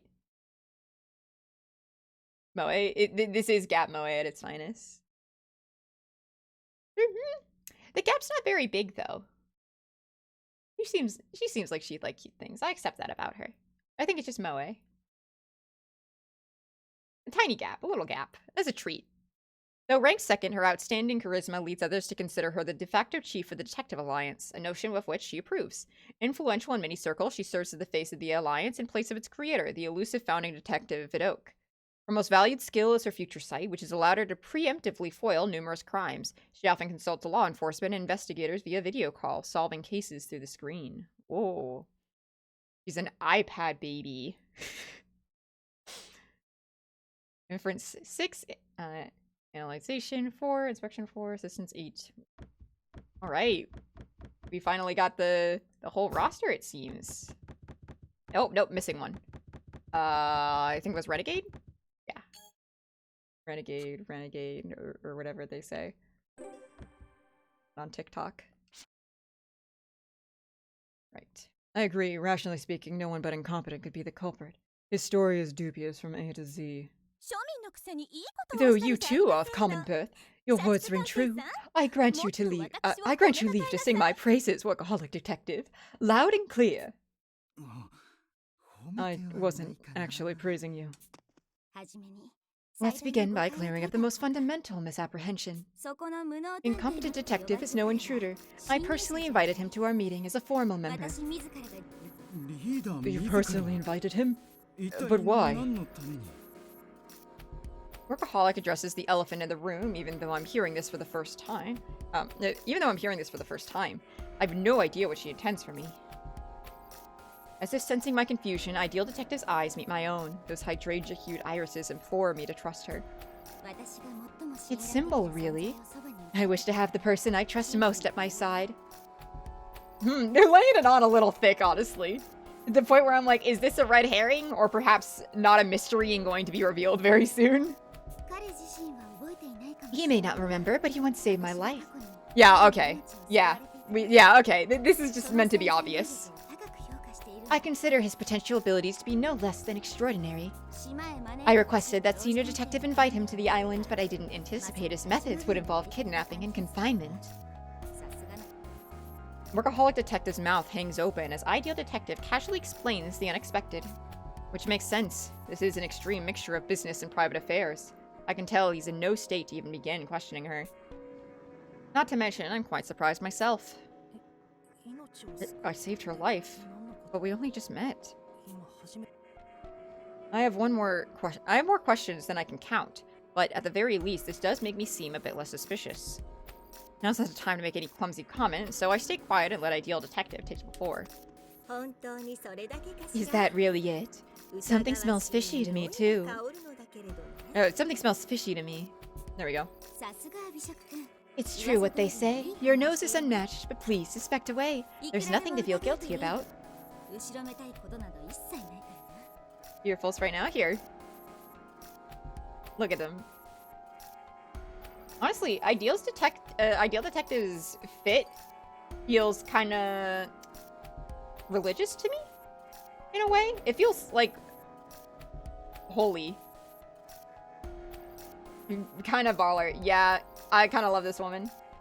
But yeah, I do agree that the goggles should be on her head. Yeah, Ideal kind of looks like a nun. Yeah, I was thinking that. I wonder if that's relevant.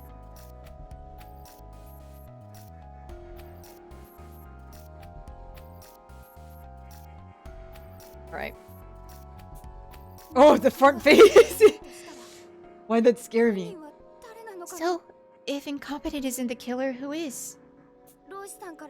All of us save for incompetent were in the research facility when Senior got in touch with us, so we were all away from the scene. Excellent question, Dolfo. That very occurrence is what caused you all to suspect incompetent, correct? That was the culprit's first trap. Senior Detective's message was not, in fact, sent from down in this basement. That Senior Detective was unquestionably killed here after making contact, wasn't he? The girl asked the chief with full sincerity. I have it his spirit was compelled to contact us for modem. Quite possible with the right voodoo ritual. Keep quiet, you occult-obsessed twit, snapped the girl, scolding the man for his useless comment. She also has a little, like a cult doll charm. I wonder if they have some kind of like relationship that I hope is wholesome. It's a Japanese game. I can't be positive, but I hope it's like a father-daughter situation, you know? Or maybe they're just besties. Like they could just be best friends. I like Mystic's design. It's good. Naturally, Mystic is incorrect, but making the dead speak is a step in the right direction.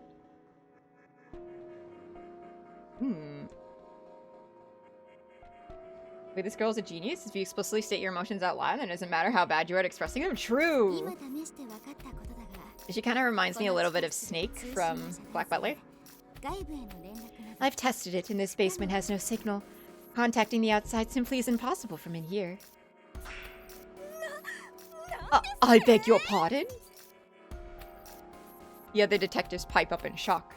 Does this mean that Senior Detective was restrained somewhere other than the basement when he made contact?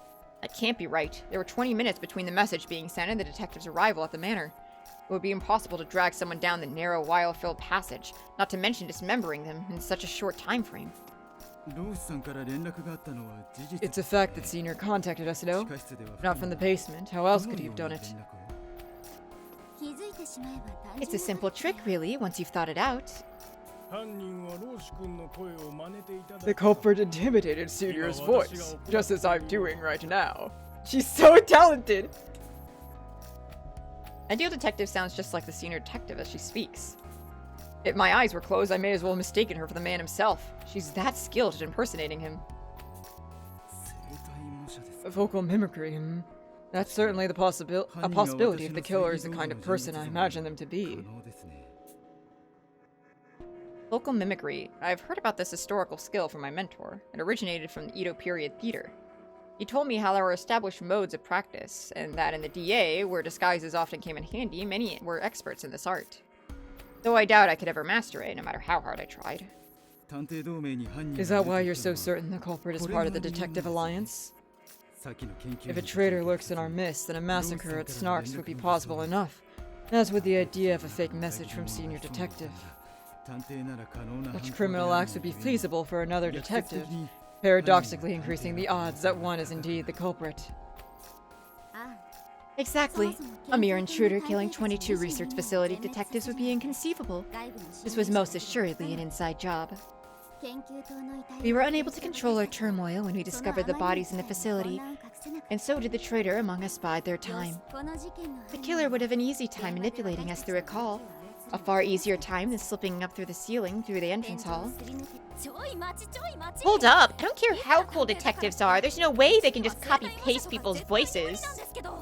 の通りである。 Verily, my training earned me mighty thews, yet my vocal cords remain middling at best. Such mimicry is out of the question. I'll concede that it couldn't normally be done, but we are facing someone who easily slew a dozen of our comrades. No normal killer, to be sure. If we are professionals in logic and reason, then our opponent is a specialist in homicide.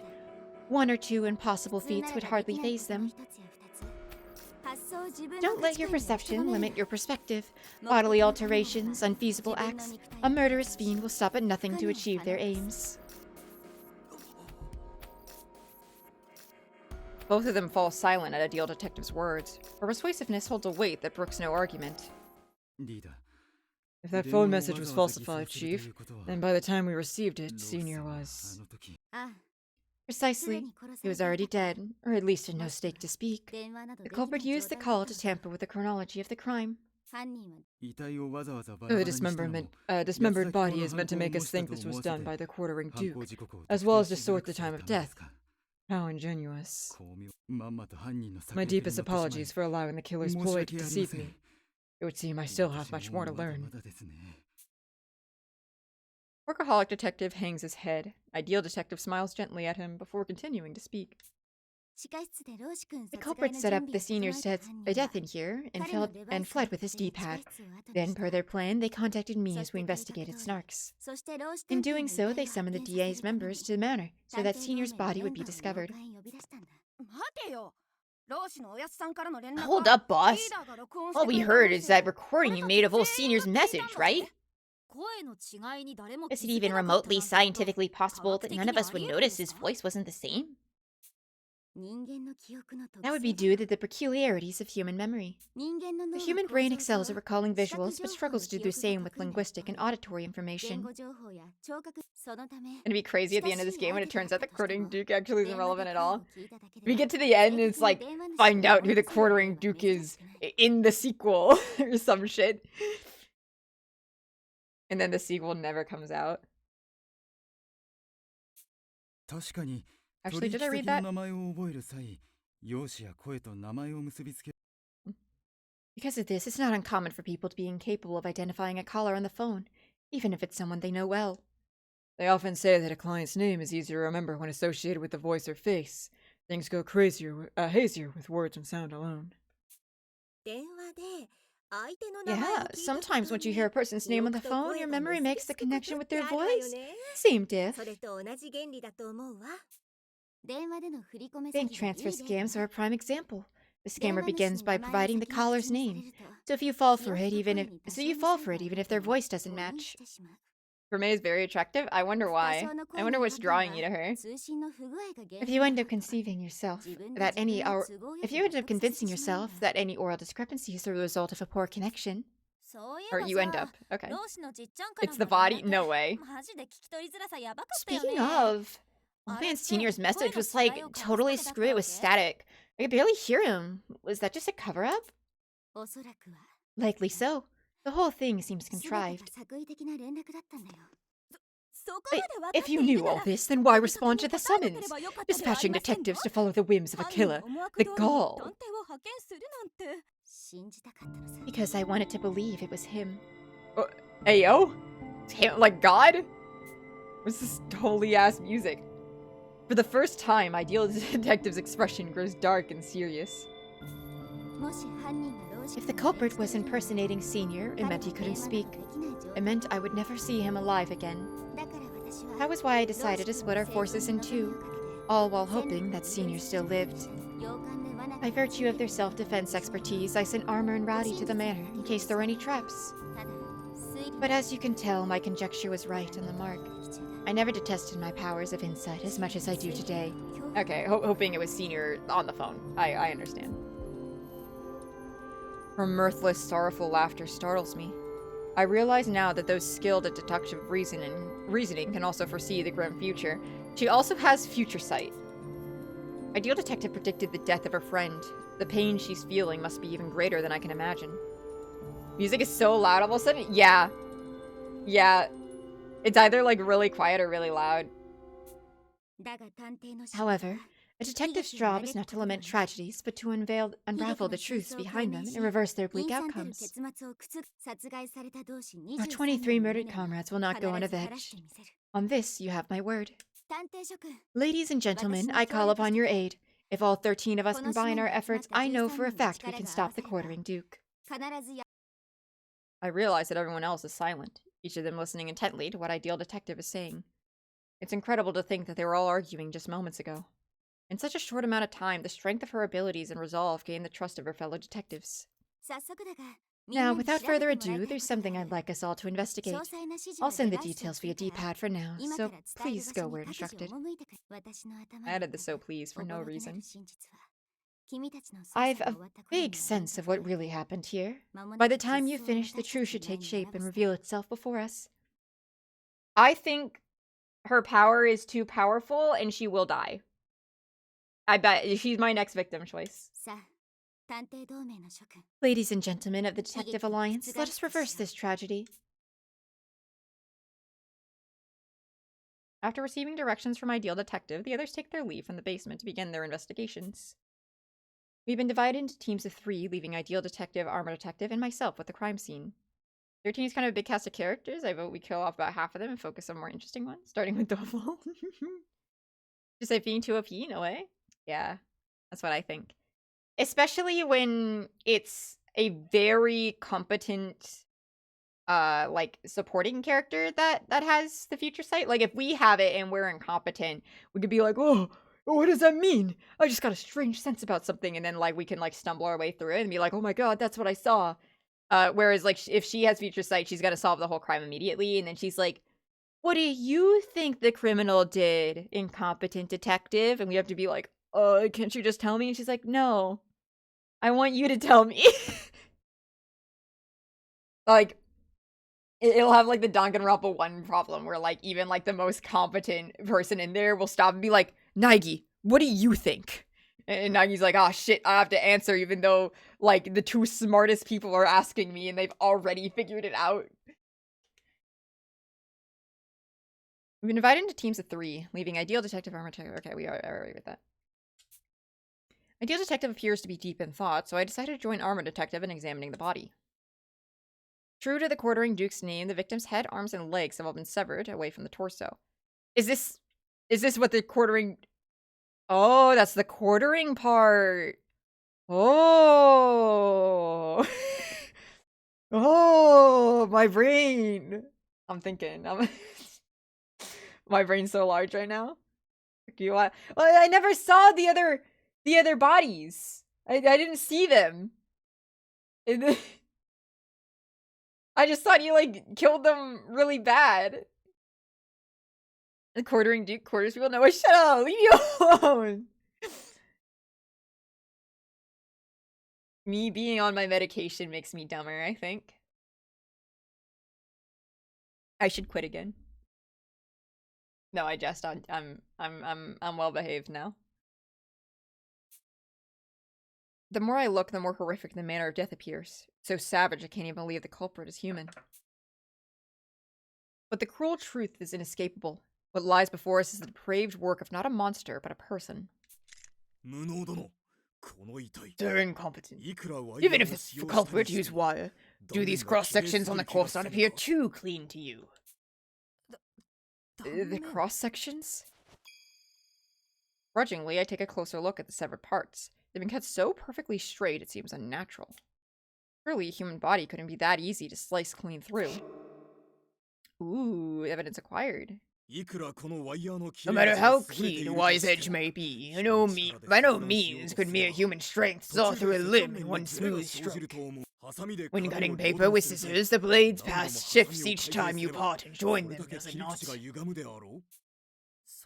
True, and the more you try to correct it, the more misshapen it gets, if only subtly. Wait, so then the culprit didn't use human strength, but rather some other method to wind the wire around Senior Detective? Another method, of course! This could only mean... It could only mean... I haven't the faintest clue. Tsumari. Oh no, he's stupid. They're both stupid! No! Me neither. Both of our shoulders droop. Come to think of it, why is blood dripping from the ceiling? Does human blood have a force to spray that high in the air? Huh? You're right. The whole ceiling splattered red. そうですね。 What have caused that? 天井にもべったりと血がついてる。 Evidence required. Bloodstained ceiling. I really like the UI. Like the text box and these little things. Eureka! 何が分かったんですか? Did you figure something out, Armor? Indeed, I have determined that we are woefully unfit for this task. 'Twould seem mystery solving is far beyond our ken. You don't mince words, do you? They're really stupid. True to his appearance, Armor really does fall on the bronze end of the spectrum. I guess it takes all kinds to be a detective. However, being that I'm the top suspect in this case, his candor and utter lack of suspicion are a total relief. Though he does strike me as kind of an enigma somehow. I see you've managed to relax a bit, incompetent. Whoa. Ideal detective approached, visibly enjoying herself. I'm glad that deer in the headlights look from before has melted away. Though I suppose it did have its charm. ミソさん、 Were you able to sort out whatever was on your mind, Ideal? Yes, I've nearly deduced every element of this case. All that's left is to have the rest of you set to work finding the evidence. We've only just started, and already she's pieced together the truth of the situation. With intellect like hers, it's no wonder she's de facto head and second highest ranked member of the DA. The music is fire?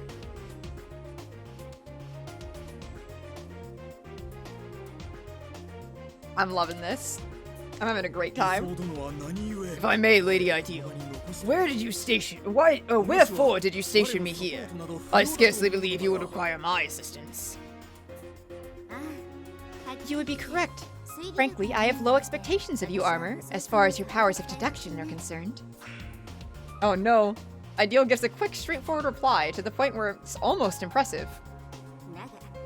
However, no one defends others with as much sincerity as you. Your personality impacts the team far more than you realize. It's because Incompetent feels comfortable around you that he's able to tackle the case with a calm mind. Isn't that right? I nod. She's hit the nail on the head. I'm much more at ease now than when everyone was clustered around me earlier. It's probably due to how much I already trust Armor, as well as how confident I am that he would protect me from danger. Though, if I'm being honest, there's nothing more in the world there's nothing more in here worth examining at this stage. I'm just making up words. Come again? So all our investigative efforts were for nothing? However, that is precisely why I can say with certainty that you are on the right track. Wonderfully done, both of you. Were another detective skilled in deduction around, I'm sure you would have picked up on a multitude of other points. Our success lies in teamwork, considering how much progress was made by combining your strengths rather than working alone. I kept you here with me because I was positive you would understand how crucial this concept can be. Ideal Detective's voice brushes against us with a gentle comfort. At this moment, I see her not as our mature, mysterious leader, but for the young girl she is, as if her mask has slipped off. Now then, let's give other detectives their next instructions, and stick close if you would. I would wish to avoid moving alone. With that, Ideal Detective leads us out of the basement.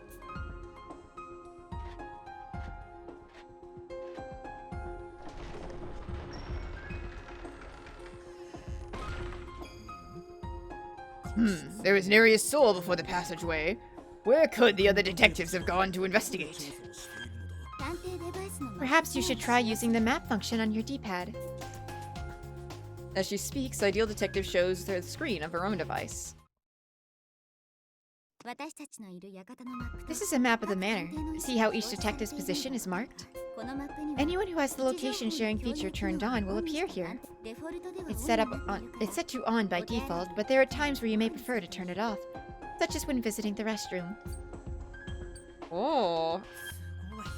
Incredible. You can see where everyone is just at a glance. I do not spy on Lady I do not spy on... but I do not spy Lady Downtown, Sir Workaholic, or Lady Rowdy. Indeed. I asked them to stand guard outside. There's a possibility the culprit may have fled there, you see. Oh, what? Then let us sally forth as well. We cannot allow the fair maidens to stroll outside whilst a killer is on the prowl. Moments after shouting this, armored detective rushes towards the entrance. Off he goes. With Workaholic and Rowdy there, they should be fine, but...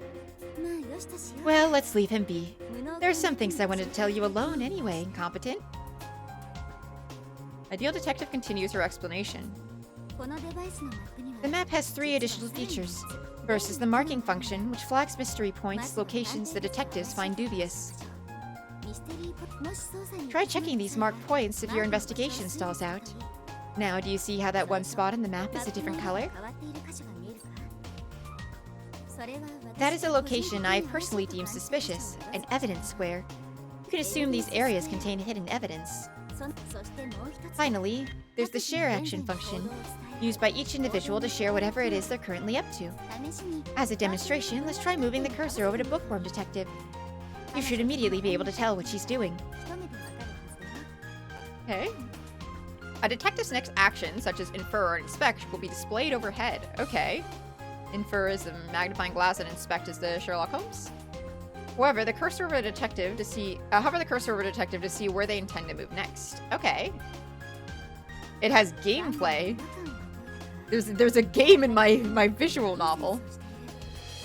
She has an odd feeling about the fireplace. Bookworm truly does have a good sense for this, but I doubt she'll figure it out by herself. So here's a question for you, incompetent. What would you do if you encountered a mystery you couldn't solve on your own? Ask for help from my fellow detectives. Your experience just now is already paying off. I like people who are quick on the uptake. The two of us are in accord. When faced with a problem you cannot solve alone, you must seek aid from your companions. Doreen said, the OST is incredible. Like, I might add some of these to the drawing playlist. That's how good they are. But detectives are such prideful creatures, and sadly most conduct their investigations alone, so they lack experience collaborating. From what I've seen so far, Bookworm is one such example. Encouraging her to cooperate would likely be pointless. So, what should I do then? Ideal detective answers me with a smile. You should intervene. On their investigation, that is. Intervene? In other words, Sumari. Use the D-pad to instruct them to do something other than their current task. Mystic is nearby, so he'll suffice. Let's have him make his way towards Bookworm so they can investigate together. Now issue the command if you would. Oh. Huh? I freeze up as she casually orders me to do something completely unexpected. Why so stiff? Honestly, you're too cute. I'm merely asking you to pretend to be me and give some direction, that's all. I love, like, how, like, patronizing she is. Oh, fuck, I know who she's reminding me of. Fuck!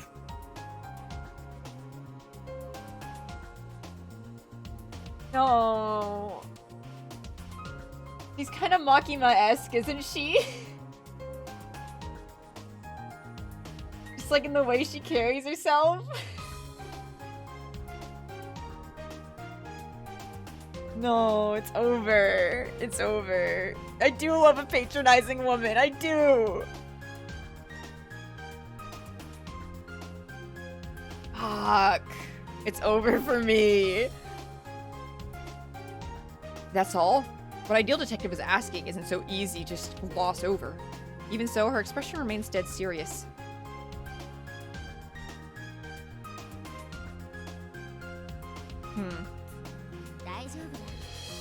It'll be fine. Like sending an email. Here's my D-pad. Try issuing a command to him. But why me? You need to gain competence somehow. Facing the unknown is precisely what a detective is obligated to do. Everything is a chance to gain experience. So go on. It doesn't seem like I can back out of this one. I'll just have to try giving some instructions.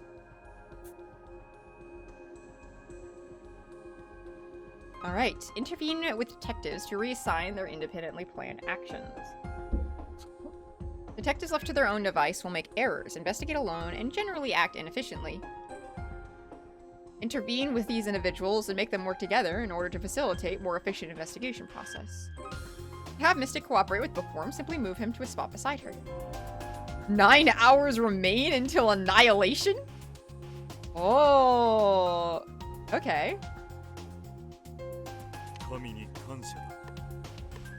Move. And I move him here. Hang on, did it not go over? There we go. Easier to use the D-pad to use the D-pad. Who would have guessed? Alright. Confirm. Take a look. See how even with both their inference values combined, they're unable to solve the mystery of that fireplace? At times like these, you should give a command to a detective who is skilled at assisting. Detectives are able to assist one another from adjacent positions. Any character who is making an inference already or plans to do so can be assisted. Assisting lets you Assisting lets you add a helper's assist value to an individual's inference value. Utilize this command properly to keep your investigation on track. So all of them, yeah. And then...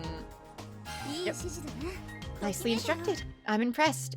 None of these fuckers can do anything on their own, but boy, can they assist. Damn right. I imagine, like, it's just, like, probably just, like, a game balance thing to have them all have high, like, decently high assist, because, otherwise, like, you might, like, be short on something and have, like, a lot of, like, detectives, like, kind of, like, moved around and they're unable to assist each other, and then you might be stuck, like, wasting several turns. A patronizing woman would never be evil. I'm not necessarily getting evil vibes from her, but she could be. Like, she's giving Makima to me, but she's not giving, like, this... She's not, like, setting off my sus radar quite yet. Not as much as Doleful is. But I think she could easily be evil. And if she is, I would respect her. And probably like her even more. I can already feel that their powers of inference have been enhanced. Now they should easily discover whatever that fireplace is hiding. Alright, let's check the entrance hall next. This is a really cute sprite. Trust Makima more than pathetic men? Yes. Any day of the week. Posh is keeping the area near the chandelier all to herself. Gourmet and Doleful are holding back to give her space. Holding back, however, is unacceptable on investigation. Let's have Gourmet assist Posh with investigating the chandelier. If she's evil, she's probably gonna die in the end? Nuh-uh. Not if incompetent, I don't know, fixes her or something. I don't know. I'm sensing a romance building between them, you know, like her, like, calling him cute and like, vaguely saying flirtatious remarks to him, and her clearly being his dead childhood friend who just bleached her hair. Friendship ending? What if they were best friends, actually? Like, what if we, like, My Little Pony, like, the power of friendship, like, fixed her, and they don't kiss? I'd appreciate that. But also, like, patronizing, like, very competent, like, woman who is, like, very smiley and silly and calm and pathetic guy is kind of one of the ship dynamics of all time, and you can't convince me otherwise. Each mystery point, MP, has a set amount of resolution points, RP. You can uncover an MP's secret by reducing its RP to 0, advancing the investigation. Bribing Gourmet Detective assists Poss Detective to reveal the MP's hidden mystery. In favor of them not kissing, because I think Ideal can do better than Incompetent. I think she can do better, but I think, like, I will never judge a woman for being charmed by incompetence. You know? Like she, like, it's funny. Like, it amuses her, you know? Like she gets to make fun of him. And, like, peg him, probably.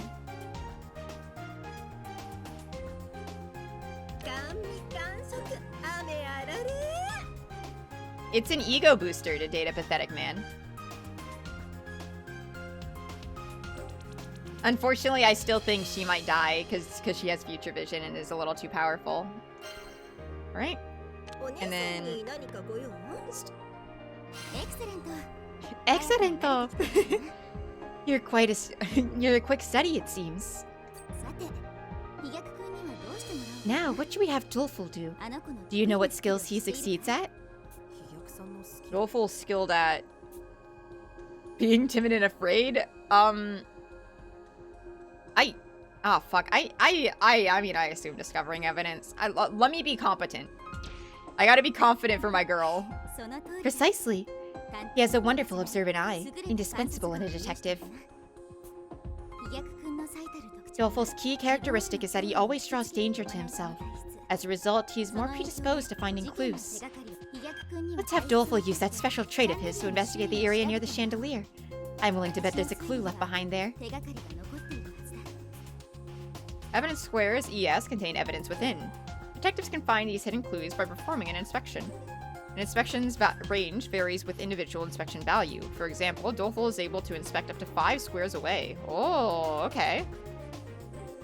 Try intervening with Dolful to have him inspect the evidence square. Right? Bravo!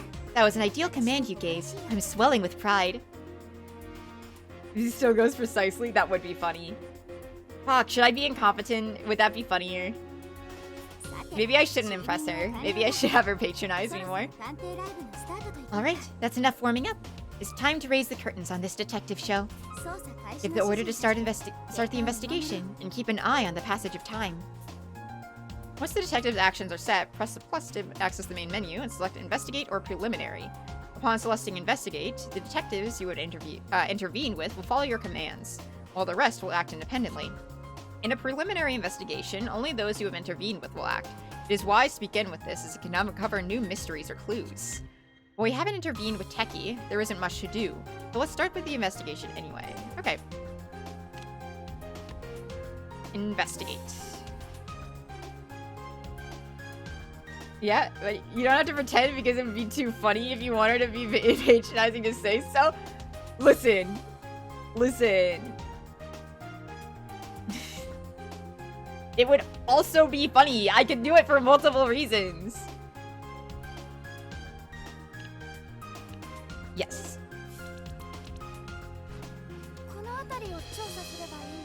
Okay, time to inspect this area. Here I go. Did he just fall? I tripped again. Huh? Part of the carpet's been cut off. I wonder why. Scrap of carpet. Ooh. Boost.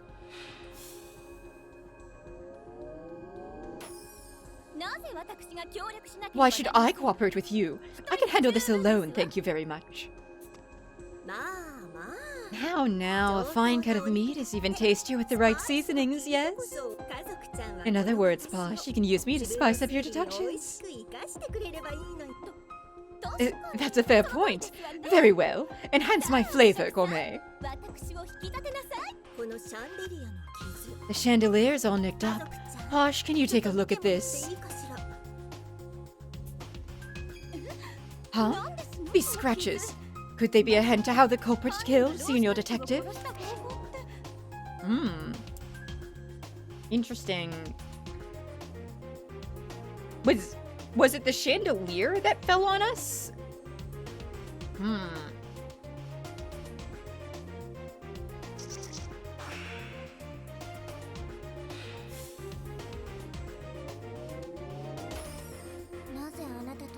Why must I investigate with you? Asked the girl, her lips pouting in dissatisfaction. Don't say that. Think of this as a chance to learn from your father. Oh shit, he's her dad? For real?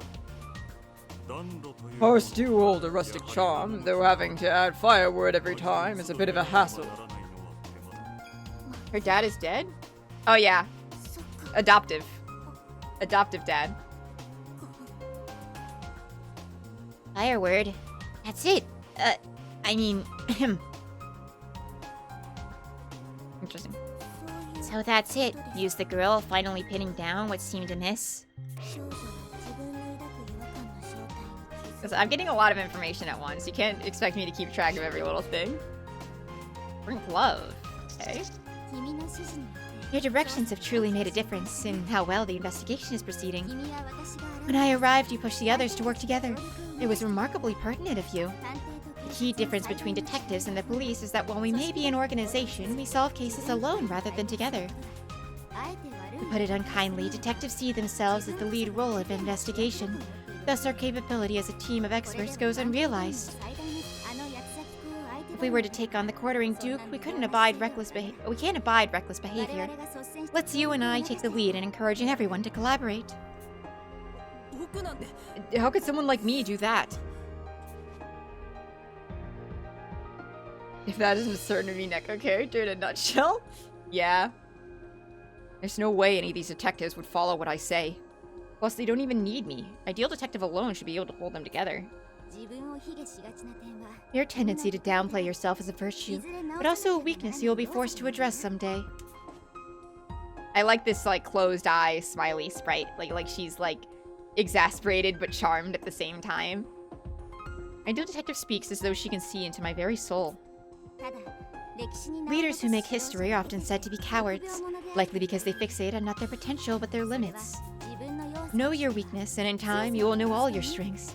I'm confident you will go through this as well, incompetent. Why do you have so much faith in me? You know, given she has future sight, I'm wondering if she's training incompetent to command people because she's going to die. And she won't be here to hold them together, so she needs someone who can hold down the fort. I don't know why she wouldn't choose someone more competent, but also she seems to have a fixation on us because we saved her life as a child.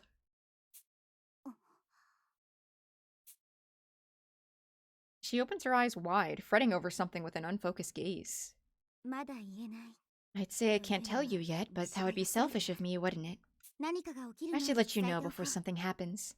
Yeah, if something happens. The true reason I called you here, that is. The elusive air around her now feels tense. I'm frozen in place as her hydrangea-hued eyes stared at me. My heart is hammering. My body feels hot all over. Incompetent. My name is... What? Run, incompetent! What? At that moment, a powerful force crushes me, and my vision goes black.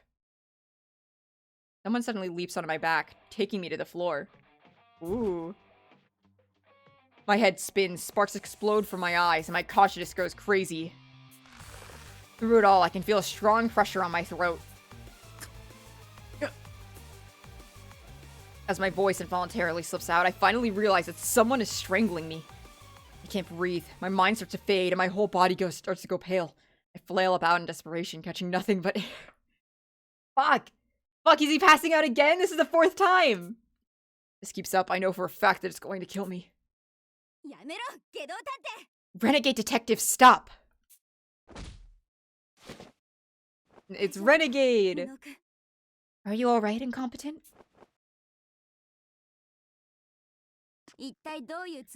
What in the world are you thinking, Renegade Detective? Now this is what I call her fate. This fucking dude. Look at him. Look at him. Look at that messy braid. God. Yeah, this fucker's awesome. I bet his hair is greasy.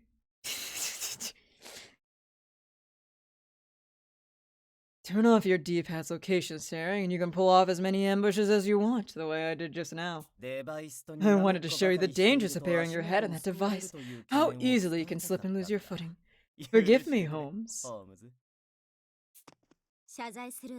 You're talking to the wrong person. Incompetent here deserves a deep, sincere apology. Hurry now, or that charm on your neck will pop. Okay. Got my priorities screwed up. Sorry. Oh, he speaks English. I love him. The lanky man has a nonchalant air about him. He turns to me, wearing a fake smile. The name's a Renegade Detective. I'm a virtuous investigator with a penchant for practical jokes. My favorite phrase is world peace, and I spend my free time volunteering. Hope we can get along. Your conversation was so serious, I just had to put in with some levity. My bad. Can you ever forgive me? You will, won't you? Thanks.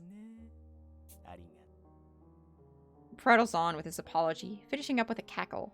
I startle when I notice a line of blood dripping down my neck. Is it really that funny to choke someone so hard that your nails rip their skin? He is a bit of a cutie, yeah. I was genuinely prepared to die. How far is this guy willing to take a joke? Come on, don't look so scared. Didn't it give you that tingling feeling? He's a whore! Yeah, no, he's absolutely a whore. Look at those eyes. Look at that face. And now he's beaming at me, face flushed with joy. Out of all the detectives I met, this is by far the most incomprehensible. Reduce a character by choking you out, of course he's her fate. As fickle as ever, but this time you've gone too far. Do so again, and I will exercise my authority as chief to restrain you. Ideal Detective's voice grows harsher as she steps up to Renegade Detective. Slut eyes, I fear? Absolutely. Oh, look, I kind of... Why is he, like, doing the kawaii sprite? Oh, I'm obsessed with this fucker. I'm obsessed with this fucker. I can't lie. I just met him and I'm obsessed with him. This is top tier Fate. Renegade jokingly leaps back in an overdramatic fashion. Oh, absolutely, dear Holmes. I'm sure I would hate to be so inconvenienced. Your word is my command. I'll hold you to that. Now, tell us what you've gathered about this case. I take it that you too have seen the truth of the matter? Renegade's eyes grow wide. He sighs. You got me. It did feel a bit out of character, the way you got so upset. You planned to make me swear I'd cooperate from the start, huh? Of course. Only second-rate detectives are controlled by their emotion. The finest use them as a weapon. I kinda need to see him redact... Yeah. Me too. Ideal Detective smiles in triumph, so her harsh tone just now is a lie. I was completely fooled. Well, it was worth it to see a rare glimpse of your fury. So fine, I'll share my thoughts with you. This case is too transparently pure. So boring it makes me nauseous. The culprit must be so self-satisfied. There's no beauty in it. Not in the least. Killing should be ugly, beyond redemption, gnarled by emotion, oozing, cloudy, and grimy. That's what makes it so fascinating.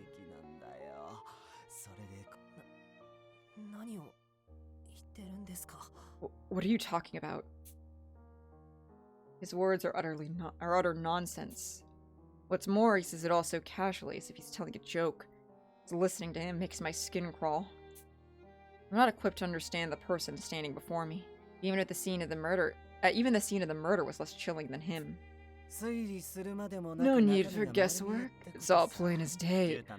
Got that scrap of carpet. If my theory is right, some evidence should be left there. Better show me a good time, oh future legend. And with that, Renegade Detective taps my shoulder and departs. A rather peculiar detective, that one. Yeah, it was like... I stopped myself just in time. It was like talking to a villain, but obviously I can't say that. It's like talking to a villain, right?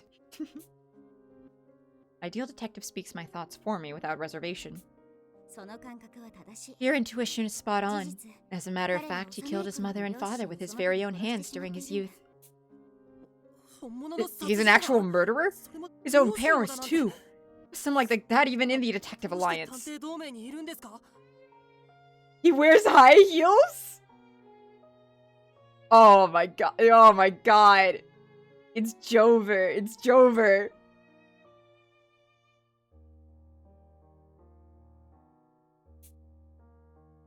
It doesn't matter if he did it as a kid. Letting him have this much freedom is unimaginable. He would rock a maid dress, yeah. I bet he walk around like a slut. Why was he led into the Alliance? I just can't fathom it. It makes me suspect that he might even be the Quartering Duke. There's no fucking way this guy is the Quartering Duke. Never in a million years. The reason is simple. No detective understands homicidal maniacs better than he does. He's been granted a degree of freedom on the condition that he uses his unique skills to work with the Detective Alliance. Although his detective prowess is on par with my own, his personality stops him from working with others, keeping him at rank 4. He's the most unorthodox detective in the world, a real renegade, as true to his alias as can be. Again, I find myself astounded by the diversity within the DA's personnel. Despite his past, he must be an astounding detective now. He did give us advice, after all, and even if he's terrifying, he surely has a talent for detective work. I'll just have to find a way to trust in him. You don't have to. Honestly, when I say redacted, I'm not actually stopping myself from saying anything in particular. It's usually just because I can't put it into words. I just want to imply something I've seen. No, I get it. It's a feeling. Like, redacted is a visceral, like, primal emotion from deep within you. It doesn't need to be specific. I also need to see him redacted. I whisper this to myself, as if doing so will clear the dark thoughts clouding my mind. This has taken up more time than expected. Let's move on to the meat of the investigation. Renegade told us to inspect a scrap of carpet that had been discovered. A careful analysis of evidence like this can help move a case along, potentially revealing new evidence squares. All of the detectives nearby, Posh and Techie, specialize in analysis. Let's have Posh take a look. 8 hours remain into annihilation. Alright, Posh.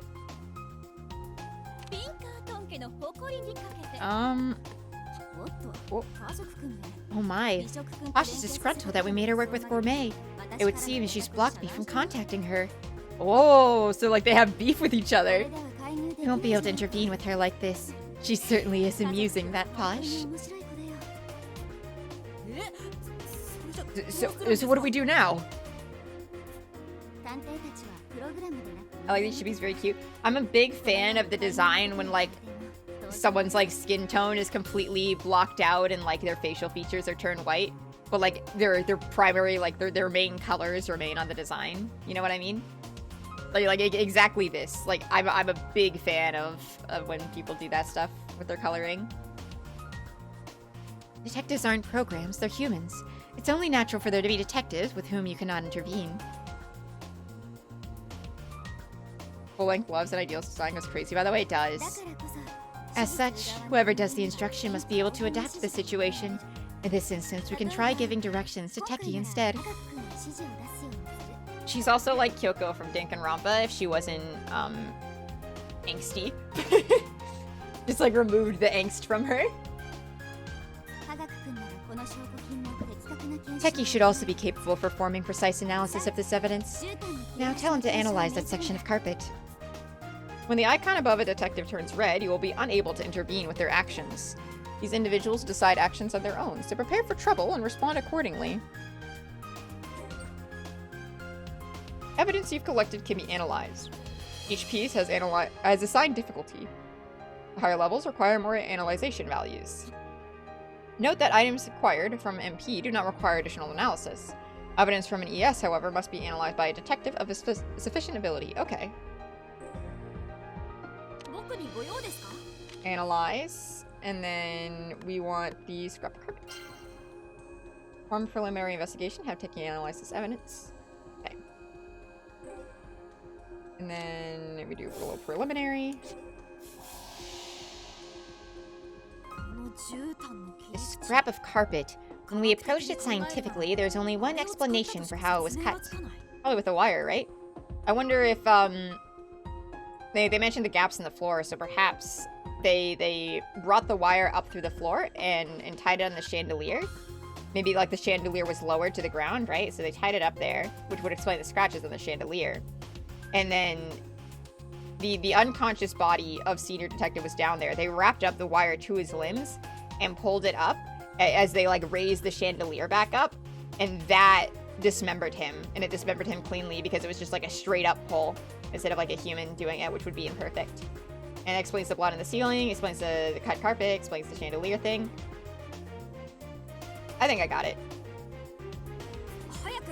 Wait, we need to investigate the floor of the entrance hall. Excellent. Excellently done. Now we have something new to consider. There isn't much time, so we cannot direct Posh. What we should do is draw an inference on this new point of interest. Any thoughts? New MPs and ESs will appear as detectives advance the investigation. It is recommended to do a preliminary investigation first so that other detectives can still act afterwards. This will help streamline the process as they can then move closer to new MPs and ESs that appear. Okay. Interesting. Intervene on Gourmet and Doful and have them infer about the mystery point. Okay. Oh, there's a new mystery point there. I see.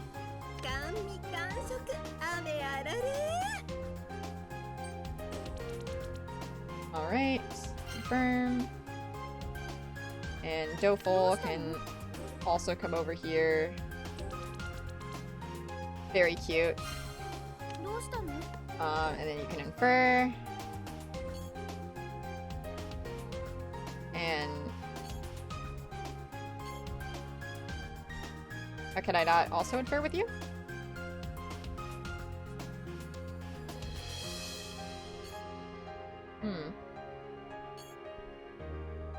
Why is that not working? Do I need her to infer first? Do I need to select it? Okay, I needed to select it. I understand. I thought it just like did it in the area. Well done. You are a joy to behold. I look forward to seeing the results of this investigation. Oh yes, if there's a detective who has yet to move and you'd like them to go elsewhere, you should instruct them to do so. Take Teki, for example. Since he's only done analysis so far, this mystery is centered in the entrance hall. So let's have him head there. Detective who acted but did not move, may do so following a preliminary investigation. Randomly move individuals to the next point of suspicion to further aid your investigations. Okay.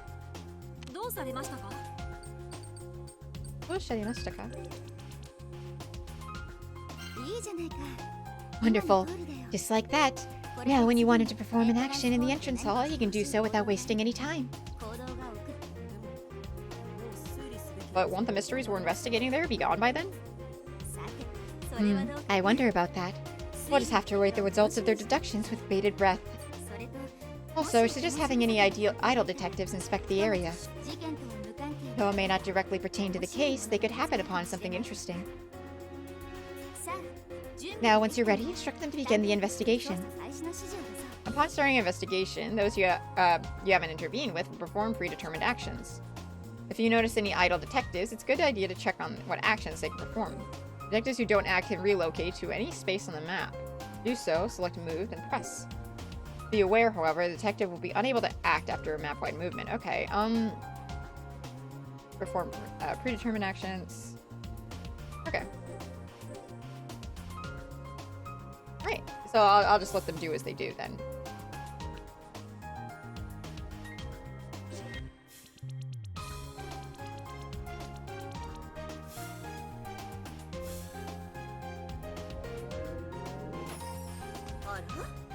Oh, the floor. On closer inspection, I can see gaps between the boards. Maybe that explains how sound travels so easily down below. The gaps are also wide enough to pass a wire through. This might have something to do with how the culprit dismembered the body.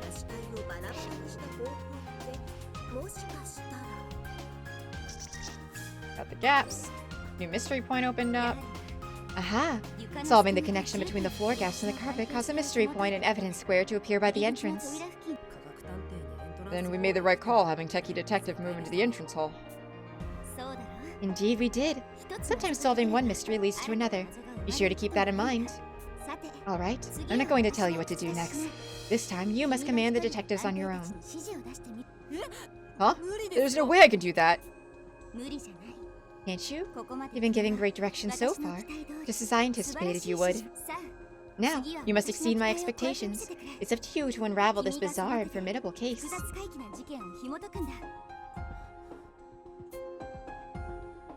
Hydrangea eyes bore into me, rendering me speechless. Be serious. Her gaze holds no mirth, only anticipation. The chief of the DA is looking to me, an utter incompetent. If I turn back now, how will I ever become an exceptional detective? I'll do it. In fact, I'll go above and beyond. Good. Show me how your mind works then. I look at the D-pad. The gears in my brain's whirring frantically. Some mystery points are locked. You can access these MPs by solving other MPs beforehand or by analyzing evidence. Nah, I got this. Detectives will still attempt to investigate locked MPs, so be sure to analyze whenever possible. Okay. First let's have you head up and inspect this area. Alright, confirm that.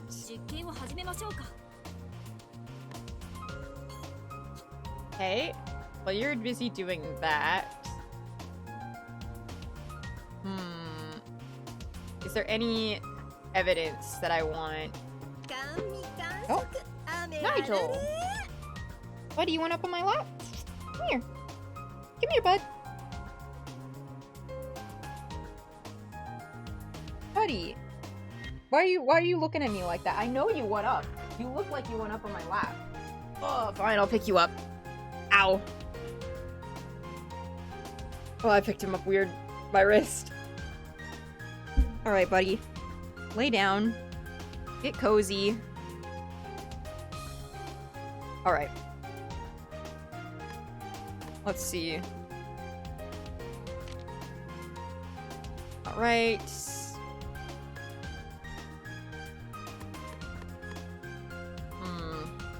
That doesn't seem relevant to this case.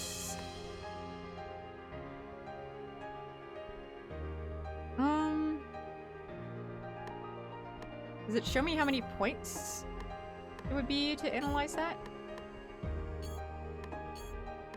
It doesn't look like I can analyze these things. Okay.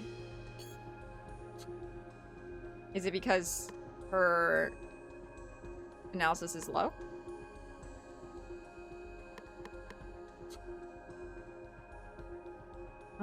I'll let her do that. What about you? You have even low analyzation. Okay, okay. What is this about? Can I move? You can't go that far.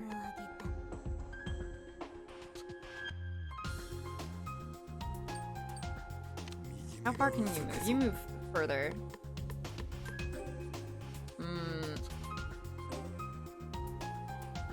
Or I can do a map-wide movement. Ooh. What if I have you come over here to, check out other things?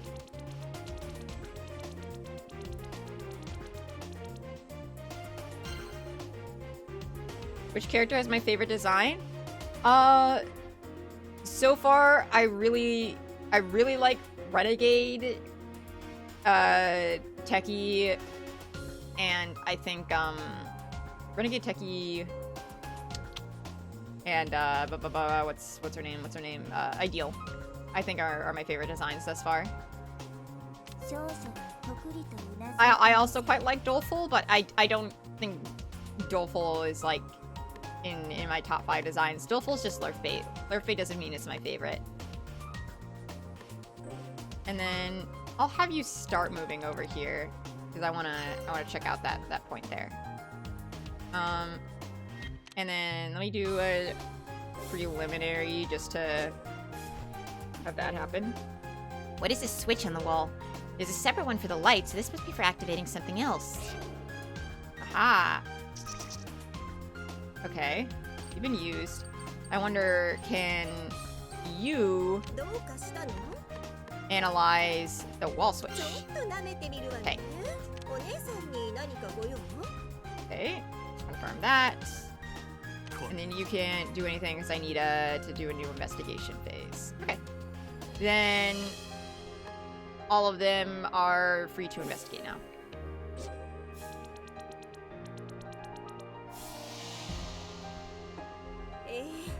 Like I thought, the switch lifts the chandelier back up. You could use it over and over. It's a wonderful park, like a yogurt starter culture. Splendid. We couldn't interfere with anything about that MP before, but analyzing the evidence has made it possible. This will happen quite often.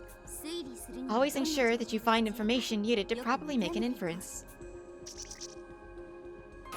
Nice. I wonder what until annihilation is supposed to mean. Can I inspect this area? I wonder if that's what it wants.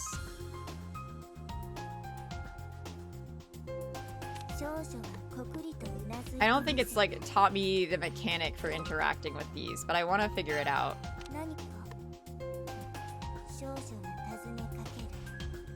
Is it infer? No, okay. Infer needs something specific, so I'm inferring something about a specific point on the map. Analyze is about evidence. Assist is assisting that. And inspect is just general inspecting this area because there's something suspicious in the area. I'm understanding. You don't have much assistance?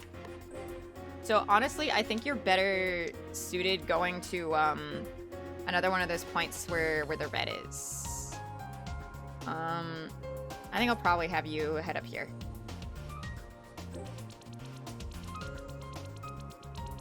I like the little gameplay segment. This is like a fun way to do an investigation. Oh, right. And then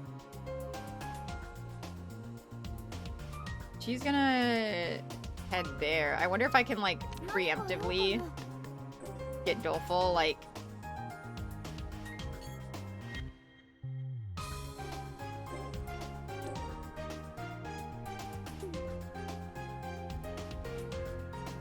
right next to her, so I can like preemptive assist because she's going there. So if I do that and I like assist. Okay, no, she has to be in the area, but I'm preemptively that's what's happening.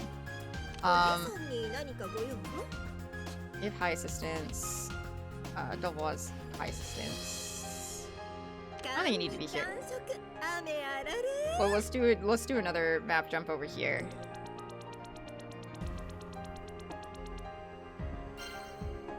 Okay. And then I think that's all I can interact with, so let's just do a straight up investigation.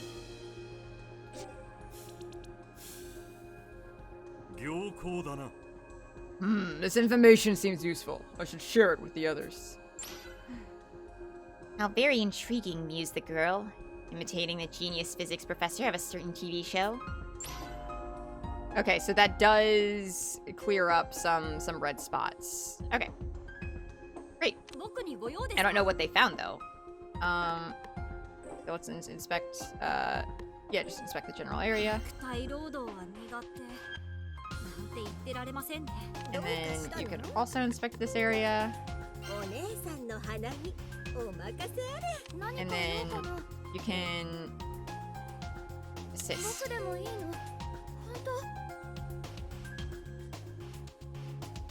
And then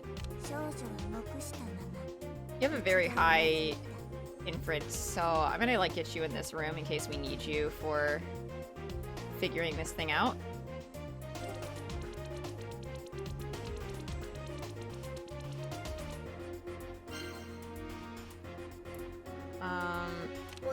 Yep. I think you're free to do whatever you want to do, honestly.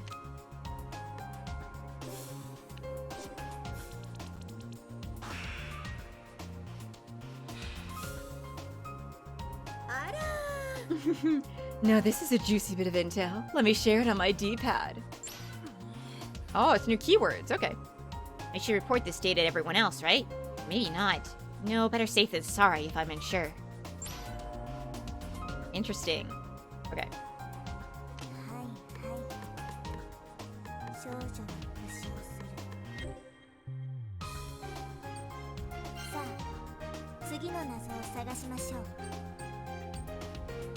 Okay, and then I bet I can assist both of them. Okay. Okay, I'm cooking.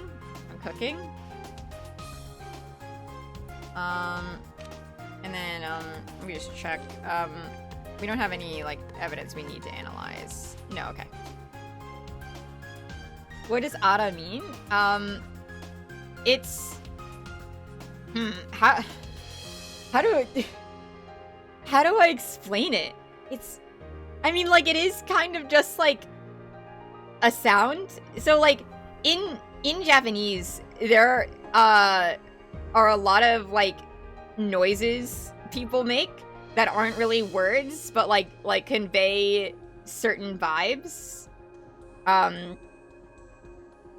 So, like, I guess, like, if I were to, like, translate, like, the vibe of Ara Ara, which is, like, most commonly, like, said by women, it's kind of like a mild surprise or amusement, or even, like, some kind of, like gentle caring thing. It's kind of like, my, or oh dear, or oh my, like something like that, you know, like that's like the closest I would get to it. So like an Ara Ara is like, oh dear, it's kind of, you know. There are other sounds like that, but I can't recall them off the top of my head. What are those sounds called anyway? It's fuck. I need to, like, look this up. I like did, like, a whole, like, study on this.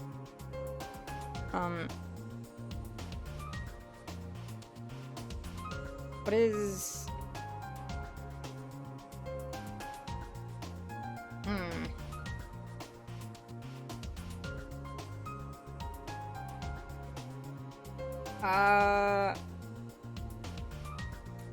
Man, I'm getting distracted now.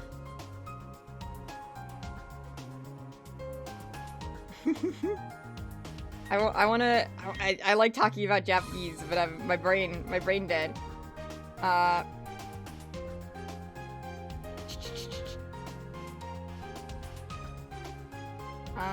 Oops.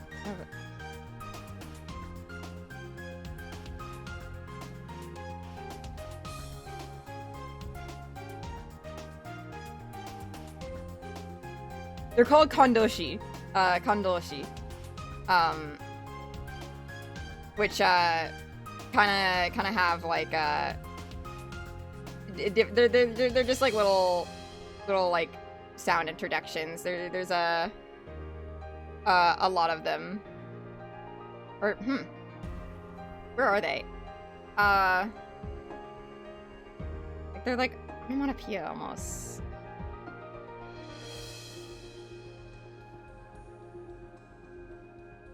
Is it Kundoshi? Am I mistaken? No, Giseigo. It's Giseigo. It's stuff like Doki Doki, Ara Ara, shit like that. Yeah. Waku Waku. Okay. Now that I have what it's actually called, I'm good to keep going.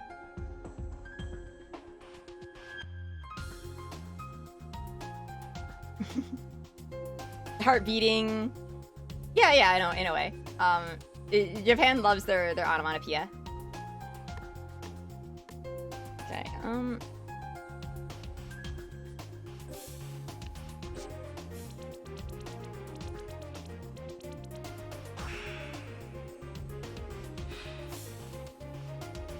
nice. The door drops on the trap and the switch lifts it, allowing it to be repeated. Using such a lovely fixture for nefarious purposes. How vulgar. I see. There's no need. There'd need to be a special something installed in the ceiling then. I'll go up and take a look. Posh, since you haven't realized it yet. Take a look, Posh, since you haven't realized it yet. There we go. Entrance door. Installation completed. Let's go. And got all the keywords. Okay. Yes, I will save.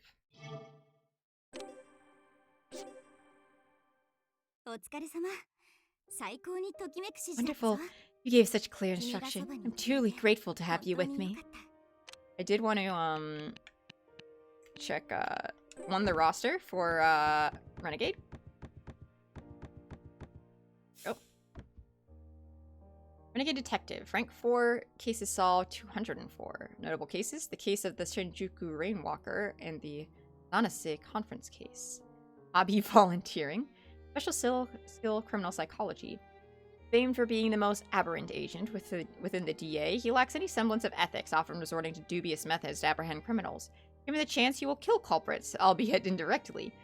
As his own past is riddled with murder, he is fitted with an explosive collar device known as a decapitation rabbit, and is typically held under house arrest in his apartment-esque prison. Be that as is may, his deductive faculties and familiarity with the criminal mind keep him in high esteem. He has been granted this degree of freedom to assist with major criminal cases designated as Q incidents. E. High movement, low assistance as expected. Alright. And then let's check out those key terms. Q incident, there we go. Whoops.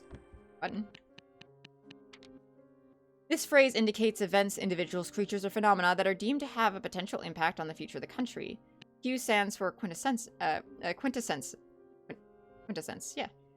But there are many theories on what this means, and mysteries abound. Any subject designated a Q incident is limited to authorized individuals, who are permitted to employ extra-legal measures in dealing with them.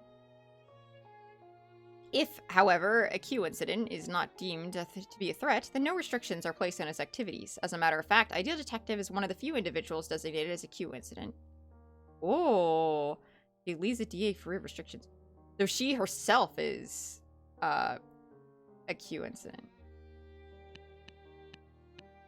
So yeah, individuals, creatures, or phenomena, or events. Okay.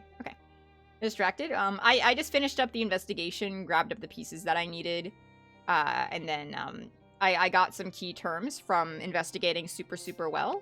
So I'm reading those right now. D-pad. Members of the DA provided with his personal tablets. Each D-pad, detective pad, has a symbol and unique ID card engraved on the back, allowing the device to function as proof of the owner's affiliation with the DA in addition to serving as their sole means of communication with HQ. D-pads possess special communication systems, so contact is still possible even in remote areas without regular network coverage. Additionally, it contains detailed maps of the entire country, as well as various in-depth data on cases, making it an indispensable tool for any detective. Apart from that, D-pads possess a myriad of other features and classified information, and have several layers of internal encryption. Their exteriors are also crafted from a special material that makes physical damage, disassembly, and analysis almost impossible.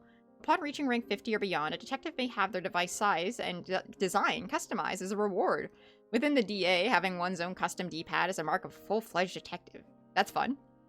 I like that little bit of lore. Whoa, the foiled bombing at the government building. The government building turns into a giant robot during emergencies, right? That I gotta see. The case began with a simple prank phone call. The culprit, who calls himself Jack the Bomber, coerced the authorities into playing into their games, which they had modeled after a variety of well-known urban legends. Threatening to bomb the government's main offices should his players lose a game, Jack toyed with the police while holding thousands of lives hostage. However, once the Alliance dispatched the Ideal Detective, she bested each and every game with aplomb. Upon apprehending the culprit, who had been enjoying the show from the front row, she was able to prevent the bomb's detonation. Ideal's success with this case garnered her widespread recognition within the police force, ultimately earning the DA their trust. And then the mass shooting case first. One day, a puzzling announcement of planned mass shooting was posted on the internet out of the blue. Authorities wrote it off as a prank, but Ideal Detective, who had managed to crack the post's hidden message, realized the gravity of how many lives were in danger. While police blindly attempted to set up a stakeout, Ideal headed to a certain maid cafe and requested that the server draw a message for her and ketchup on omelet rice. Give it everything you've got, okay? I just need you to write, I am the culprit. Realizing that Ideal had seen through their entire ploy, the culprit abandoned the plan. Thus, Ideal was able to close the case before it could even produce a single victim. Damn. She's just that good.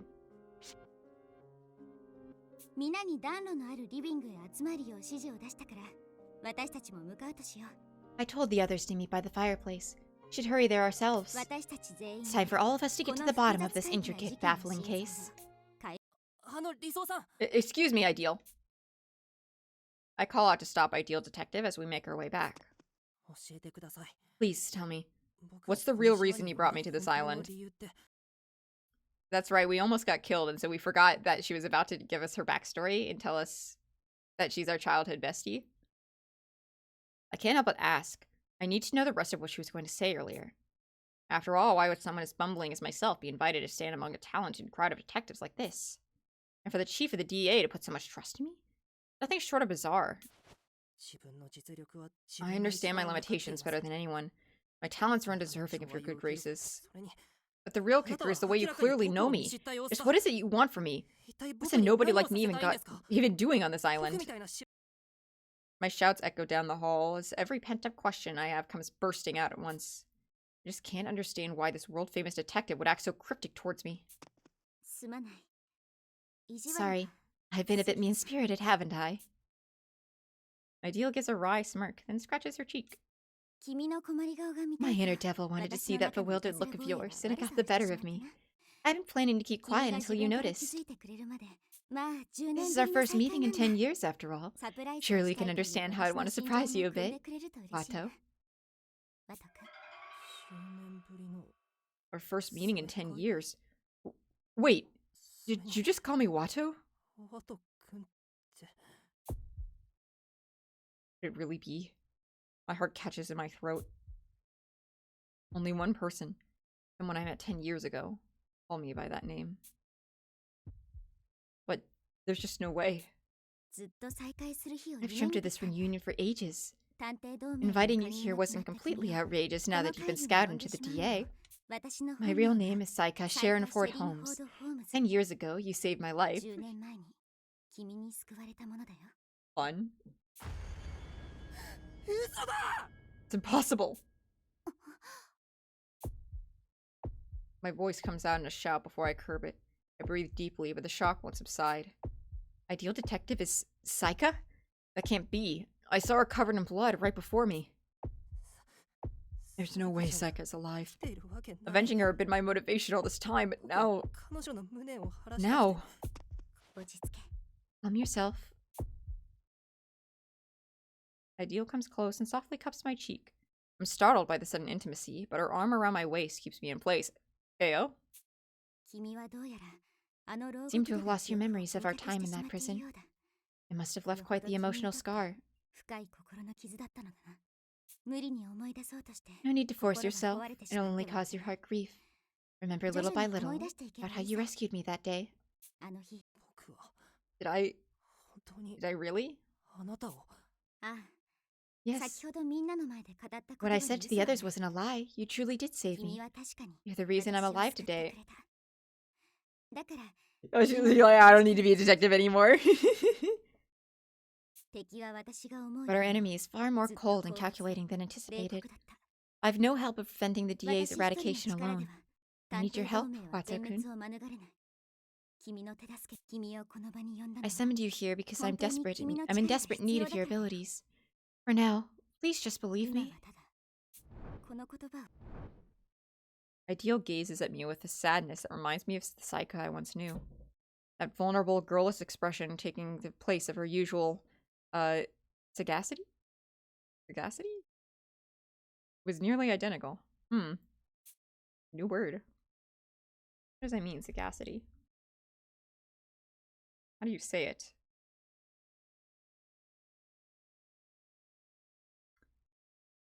Sagacious.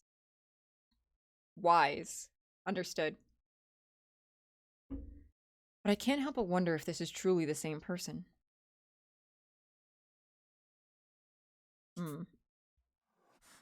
Is it really you, Saika? Saika-chan. You finally used my name. I couldn't be happier. A relieved smile spreads across Ideal Detective's face. It doesn't seem like an act. He's sincerely happy to be reunited with me. Remember, we detectives only share our true names with those we completely trust. No matter who doubts or suspects you, be it others or even yourself, I will always be on your side. Stay by mine and serve my work. I'm certain you'll recall the truth if you do so. Ideal steps back from me, her expression already reverting back to its usual dignified air. Between her countenance as chief of the DA and as a vulnerable girl, I'm not sure which is real. There's much cause for suspicion. Yet, I still don't know the truth. But I'll choose to believe in your words, which is to say, I want to believe in them. Played the past out in my mind countless times, wishing I could have saved you, Saika. I wasn't able to do so back then, so I truly want to believe what she's saying. Saika's alive. Even if those sweet words are mere deceit. Still, I don't buy it 100%. Like you said, I'll stick with you and try to figure things out, such as whether or not you're telling the truth. That's all I wish for, Watto. Observe my every move with your utmost attention. If I have one request, however, it's that you stop calling me Ideal. It's far too formal for my liking. When it's only the two of us, would you mind calling me Saika-chan? Like back in the old days? Wait just a second. I didn't mean I actually believe you're Saika-chan yet. Stubborn as ever, aren't you? And always over the silliest things. Very well. Address me as Holmes, then. The other detectives know me by this name, so that shouldn't be a problem. Got it. Holmes. This is our first step towards friendship, Watto-kun. Holmes's face beams with genuine elation. The fact that it's moving me so easily is proof enough that I'm a rookie detective. Come on, Watto Hojo. Together. The D-pad pings with a notification. The others must have gathered in the living room by now. Now, shall we close the book on this case? I follow Holmes as she heads to the living room. I have no clue what she could want from me, but I already decided to trust her for now. If I stay by her side, the truth behind why I was brought here may finally come to light.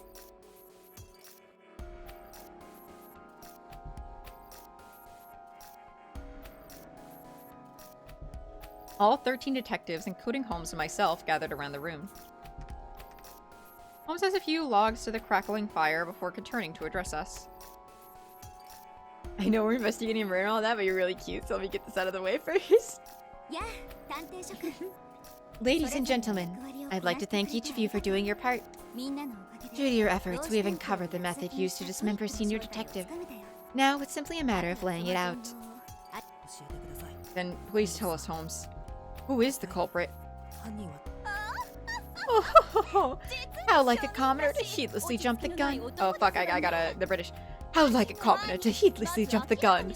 Before revealing the culprit, is there not a matter we must clarify first? What matter would that be? Why, the method which Senior Detective was slain, of course. I agree. Instead of focusing on who did it, let's consider who could have done it, and eliminate some of the obstacles in our way. How do you suppose Senior Detective was killed, Posh?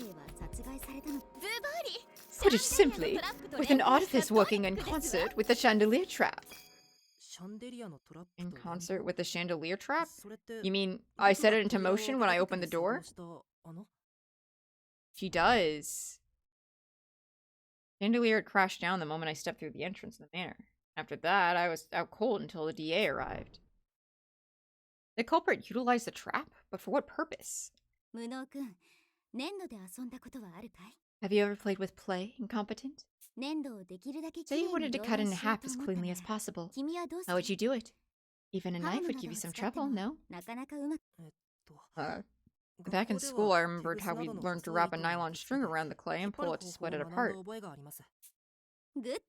Good though. Now for the next question. Following the principle for cutting clay, what would happen if you wrapped a sharp wire around a person, then tightened it? Maybe he had an art class. You mean... Senior Detective's mutilated body flashes across my mind, and my skin prickles. That wire was definitely sharp enough. If you were told to wrap it around someone and yank it, they would be sliced apart almost effortlessly, just like clay.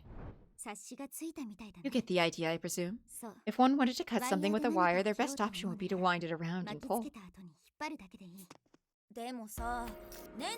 Clay's one thing, but could you really pull hard enough to, like, slice a guy up? Because FYI, that stuff does not look easy to handle. A salient question downtown. Indeed, the crux of this trip is how the wire was tightened. So what method could have been used to pull the wire once it was wrapped around Senior Detective? Any ideas, Posh? The culprit may have had a dash of cleverness up their sleeve, but my upper-class intellect saw right through it. But simply, the culprit used the falling chandelier to pull the wire taut. How will they do that? The chandelier's up in the entrance hall, but the crime took place down in the basement, right? Dear me. Very well, I shall elucidate on the matter so elegantly that even a commoner would understand. The wire was attached to the chandelier, so they would move in tandem. When the latter fell, the former would wind up automatically. Excuse you, this explanation is mine to give. Posh Detective cuts Holmes off with a huff and then continues where she left off. After sedating the Senior Detective, the culprit affixed a wire to the chandelier, which had been lowered to the floor. Then they threaded the wire through the gaps in the entrance hall floor, allowing them to connect it to the basement. Would a wire really fit through the floorboards, though? Certainly. If the cracks are large enough for sound to travel through the two spaces, then thin wire should pose no issue. Once the wire fed down to the basement was wound around Senior Detective, the chandelier was raised back into position. When the chandelier came plummeting down later, it pulled the wire taut and dismembered the victim in one swoop. When it pulled it tight when falling down? How does that work? Wouldn't it loosen it?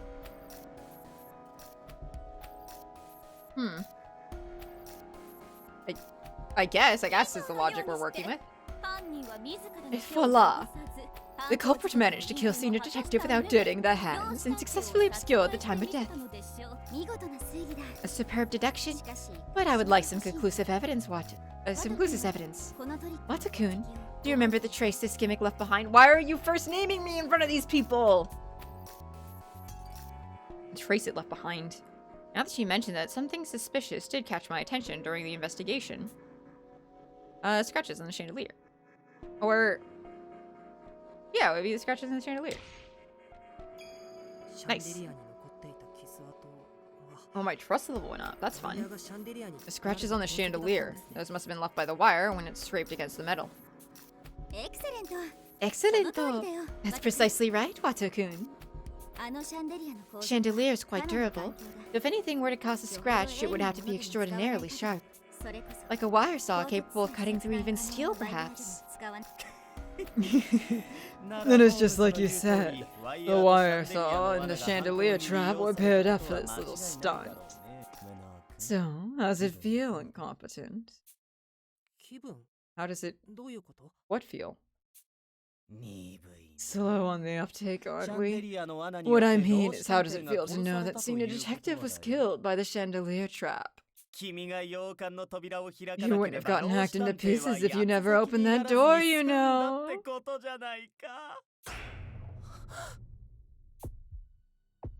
Shock lances through my spine and begin to break out in a cold sweat. So, all because of me. If I hadn't triggered the trap, the Senior Detective would still be alive. And now I can feel the doorknob in my hand. I think at that moment a man was being sliced apart right below my feet. Maybe it was like the knob that tightened? I don't know. I don't know how it tightens it when it falls. The trap that I triggered. How does your first kill feel? Like sinking into the mud of a swamp, huh? Don't worry, you'll get used to it. Stand down, Renegade Detective. Keep your lips shut until I say otherwise. Don't glower at me like that. Makes me tingle all over. This is your second and final warning. Shut your mouth.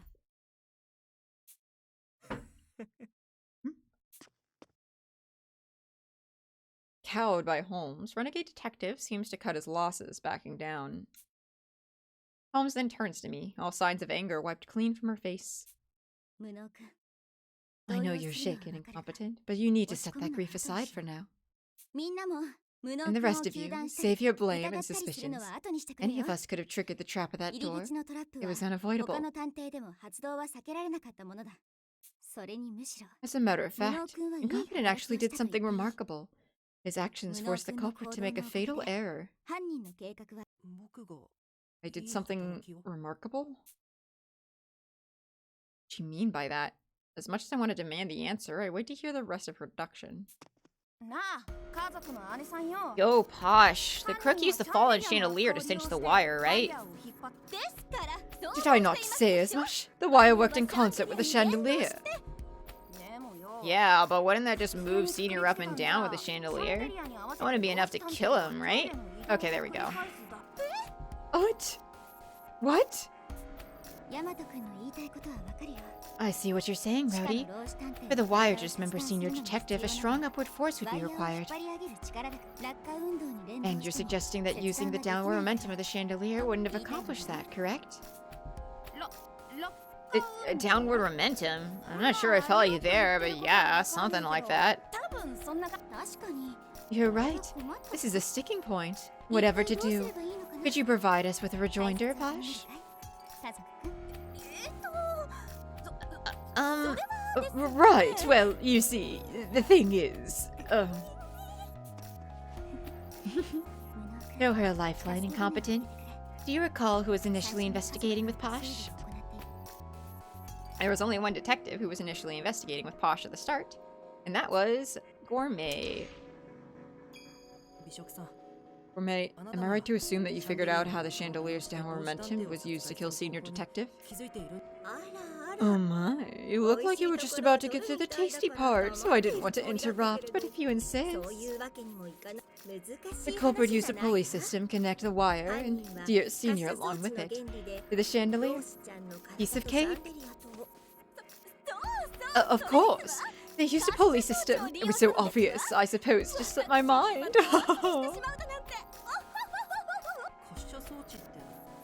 Pulley system, like what you'd use in a well? How would that help in this situation?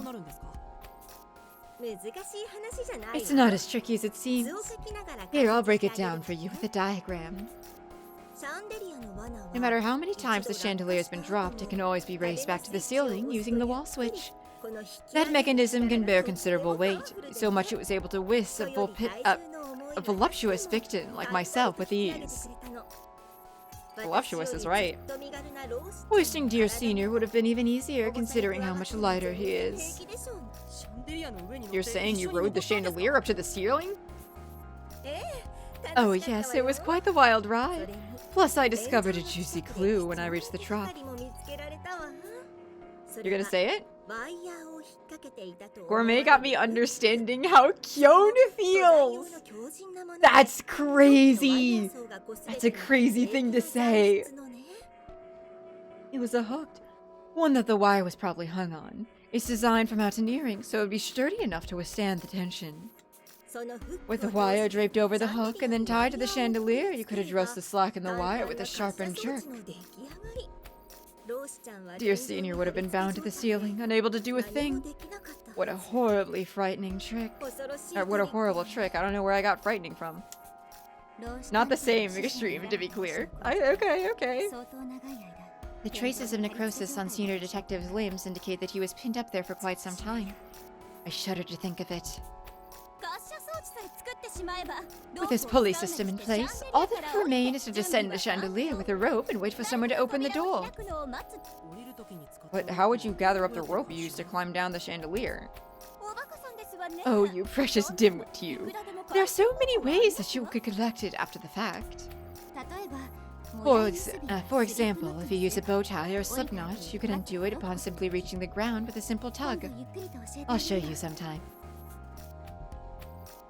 I'm at a loss for how to respond when presented with these knot options, as if they were obvious possibilities. Aside from armor, no one seemed phased, as if it was just common detective knowledge. I really am terrifyingly out of my depth here.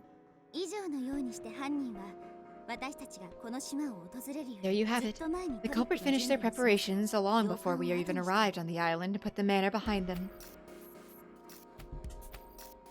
僕が扉を開いてトラップが作動したことでワイヤーは滑車装置で巻き上げられて I get it. You would get it if it was a 20-something-year-old woman rather than a lobotomized puppy. And then I yanked open the door, triggering the trap, yanking the wire up with the pulley system and slicing Senior Detective apart. That makes sense. To think that someone could orchestrate such a kill while their victim remained down in the basement. I just can't fathom it. I feel a shiver run down my spine at the hidden culprit's ingenuity, as well as their barbarity. What a craven deed, using another's hand instead of dirtying one's own to commit so heinous an act. It is beyond forgiveness. So the torn pieces of carpet I found in the entrance hall was cut by the wire it shot up from the was cut by the wires it shot up from the basement, right? Correct. I analyzed the fragment and can attest 100% with 100% certainty that it was severed by the wire. When the wire was pulled up through the gap, it shifted and sliced the carpet in one spot. Therefore, the culprit never did a trial run.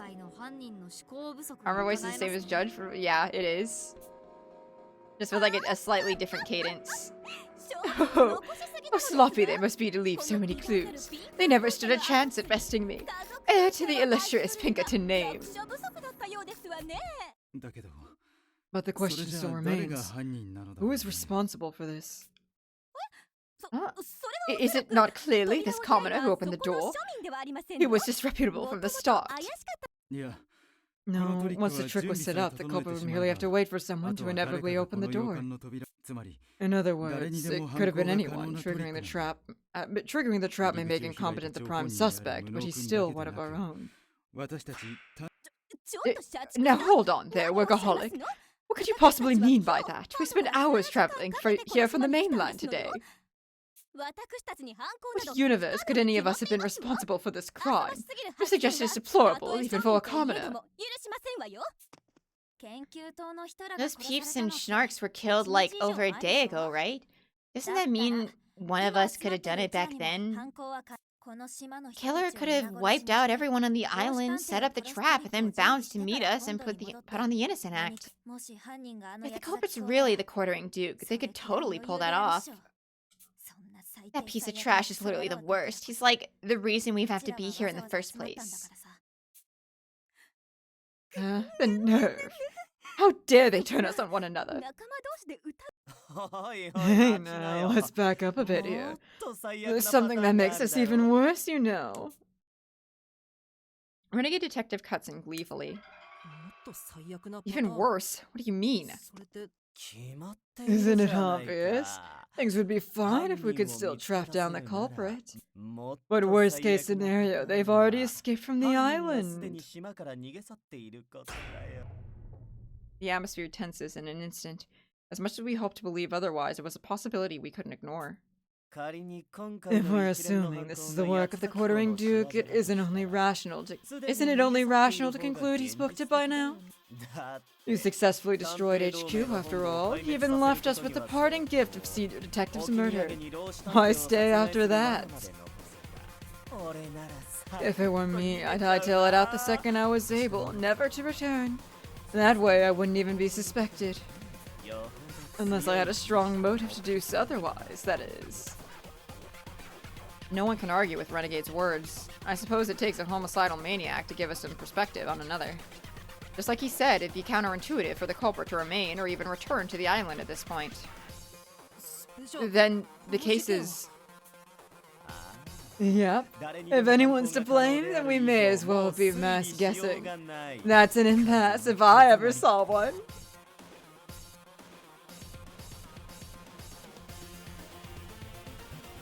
I examine everyone's faces again. Their eyes are filled with suspicion and hostility that wasn't there before.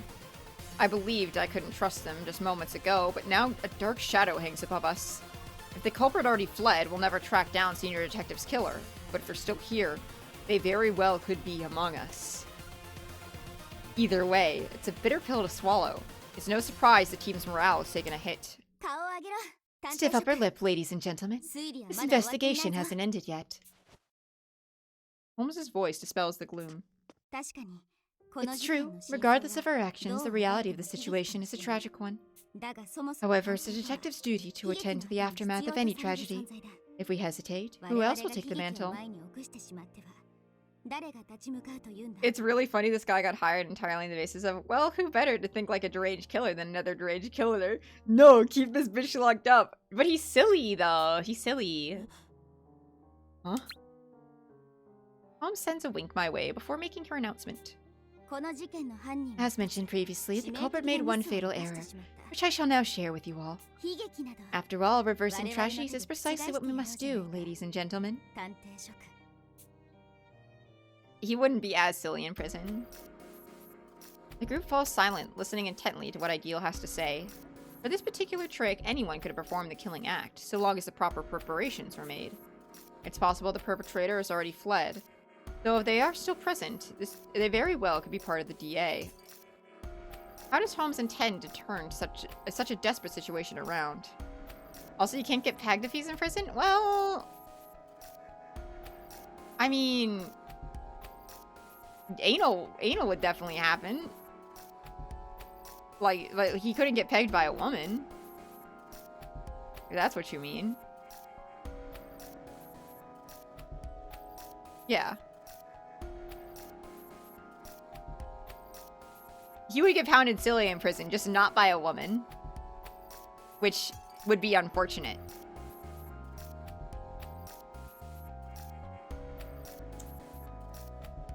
But, he is on, like an apartment, like, home arrest deal. He's probably bisexual.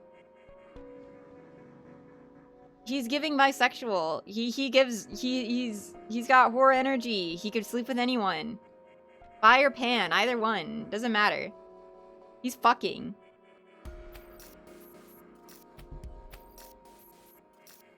How does Holmes intend to turn such a desperate situation around?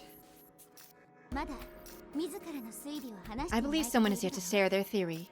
Incompetent? You know to whom I refer, yes? The investigator who hasn't spoken yet is... Oh, shit. Shit. It's definitely not Armor. Rowdy's spoken. Bookworm hasn't spoken yet. Yes. Bookworm, you were looking at the fireplace when you noticed something, right? The glove, right. What was it you saw? So you were spying on me then. Get lost and die, Humbert, said the girl to the perverted youth, her detest for him clear on her face. What? No, that's not... That's enough, Bookie. Apologies, Incompetent. I'm afraid her social graces are a bit lacking. Oh, don't worry about it. I give a strained laugh as I attempt to recover from the mental blow I was just dealt. True, Sisyphus! Weren't you chomping at the bit to tell everyone about the fireplace? Come out and say it. I intend to, whether or not I was asked, huffed the girl matter-of-factly before beginning her explanation. When we first entered, this fire was lit. Something felt off about this, so I spent my time pondering the matter, the girl began. He does have a small bit of shitty facial hair, yes. Something was off? What matter are you talking about? The style of hearth isn't commonplace in this country, so it's no surprise you would be unaware that these fires don't burn for long. Unless wood is added regularly, they will not last more than 6 hours. Even 5 would be an exceptional amount of time. Huh, so it really needs to be tended to. But isn't it impossible someone started a fire because they were feeling cold? I know it's March, but this island gets pretty chilly. No proper detective would use a fireplace at a crime scene, you sexual deviant, said the girl, chiding the would-be offender. This is how I talk about Kyon.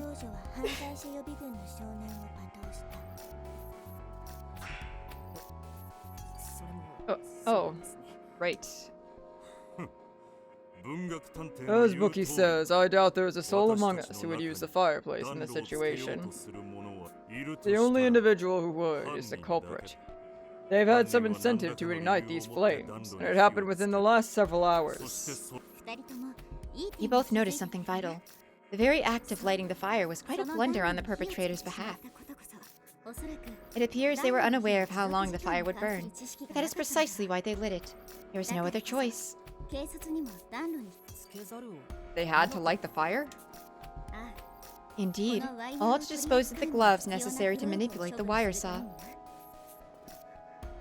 Saying this, Holmes fishes a single black glove from her pocket and waves it at us. If they had to dispose of the gloves, to me that implies they stuck around because they could have just taken the gloves with them if they ran off, right?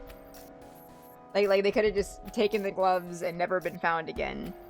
But the fact that they had to dispose them implies that they're still around because they had to hide them because they couldn't have them be found on their person or in their room or something.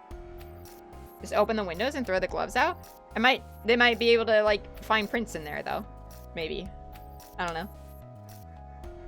Yeah, that could work. Like, you can maybe find prints inside a glove if you turn it inside out, right?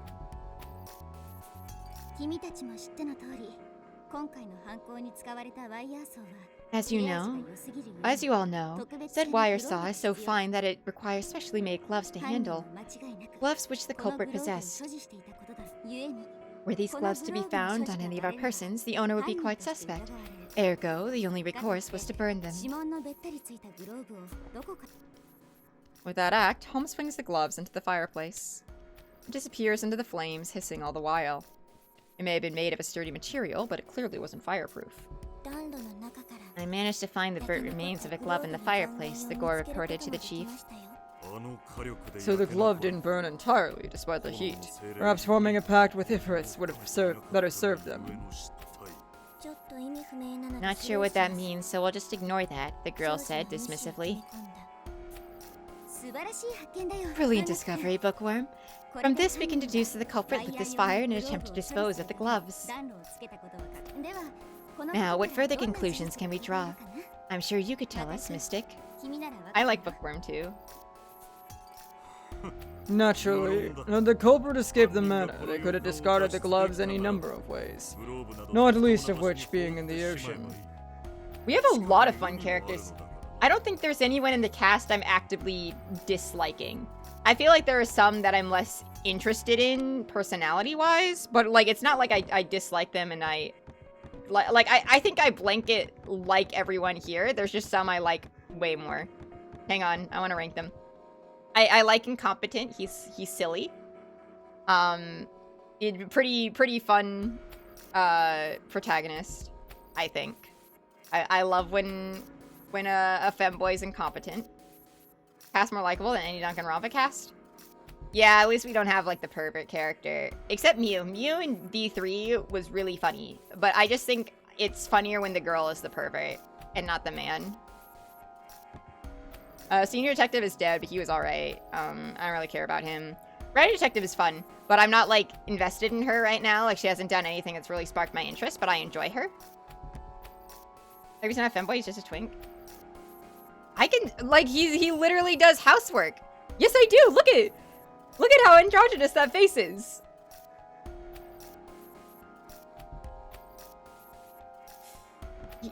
He's literally, like, a male wife. Look at his clothes.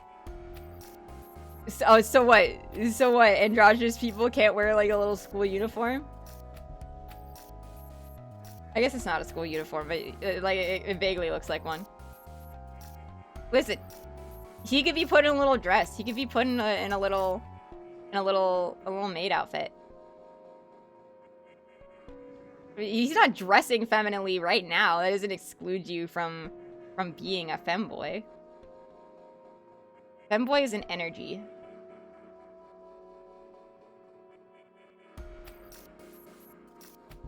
Give Ideal 5 minutes alone with him. Exactly. Here, you know, a potential femboy. Does that work? He has great femboy potential. Even if he may not currently be one. But he does look rather androgynous.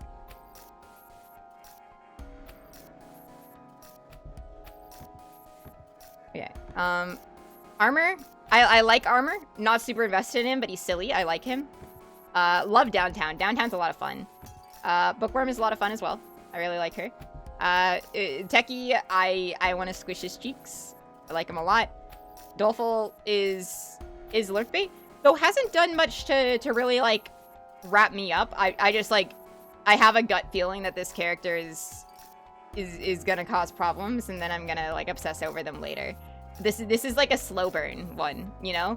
Like Renegade is like the one that like hits me instantly, you know, like coming in like guns blazing, and this is like the secret like stealth bomber.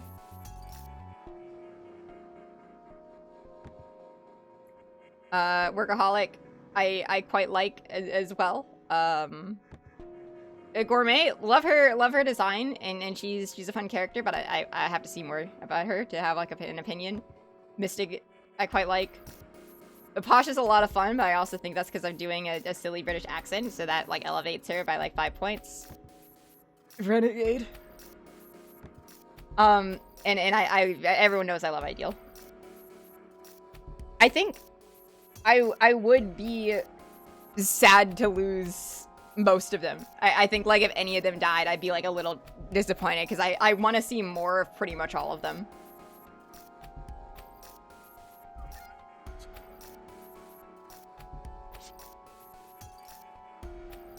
Naturally, had the culprit escaped the manor, they could have discarded the gloves in any number of ways, not least of which being the ocean. The fact they attempted to do so within the manor suggests that a getaway was not in the cards. Good though. Yes, precisely so, Mystic. I mean, one I want to see the most of right now is Rowdy. I think, yeah, it would be nice to see her. I think, one I want to see more of... I'd say I want to see more of Gourmet. I want to see, like, a little more of Doleful to get a little bit more than, like, out of him. And I want to see more Bookworm. Bookworm's, like, little, like, speech gimmick is a lot of fun, I think. It can make for some good comedy. And again, it reminds me of Snake from Black Butler, and I quite love Snake. Snake's whole gimmick is he has a bunch of pet snakes, and he speaks for the snake, so the snake will say something, and he'll do a silly voice for the snake, and then he'll be like, "A jolly good show, my boy," says Oscar. He's awesome. I love him. I also want to see more Gourmet. I know exactly what you mean. Nigel, what are you yelling for? You want to come back on my lap, bud? Huh? Trying to knock shit over and get my attention? You have it! You can jump on my lap. There's nothing ever stopping you from doing so, bud. The sole path from the Gormenghast to Snarks is a straight shot. Apart from that, there is only a cliff no person can easily descend. Most importantly, during the several hours of our arrival, we never failed to keep watch. Not one soul fled from the building. But in another way, whoever lit the fire is still in the manor as we speak, said the girl, following the chief's logic. They're still inside the manor?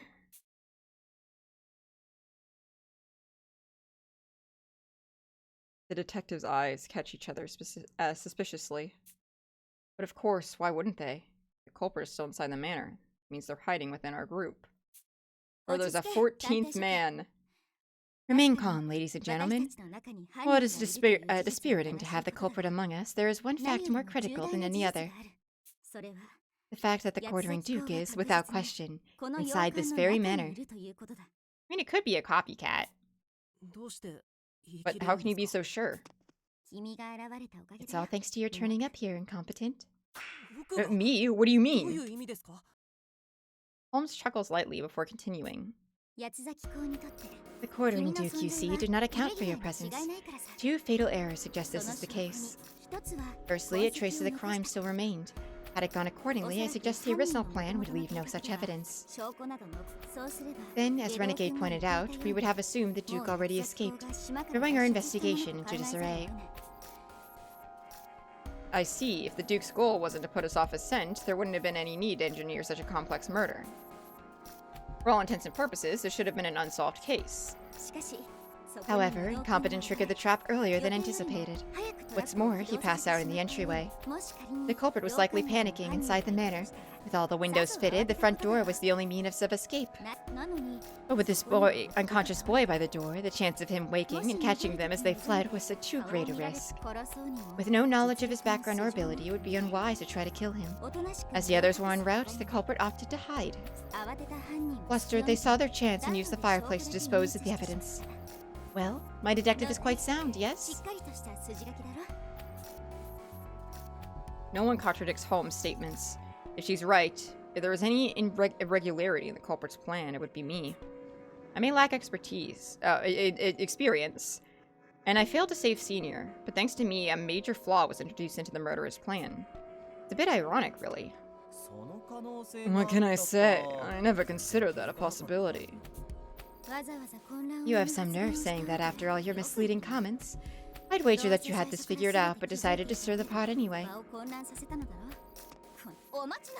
Now wait just a moment. How can you be so certain the quartering Duke is the culprit? The Duke's murders are characterized by 2 simultaneous victims. Even with the deceased staff here, this case is entirely different. Therein lies their second mistake, Posh. Posh falls silent. Holmes turns her gaze to me, then smiles coldly before getting into the heart of the matter.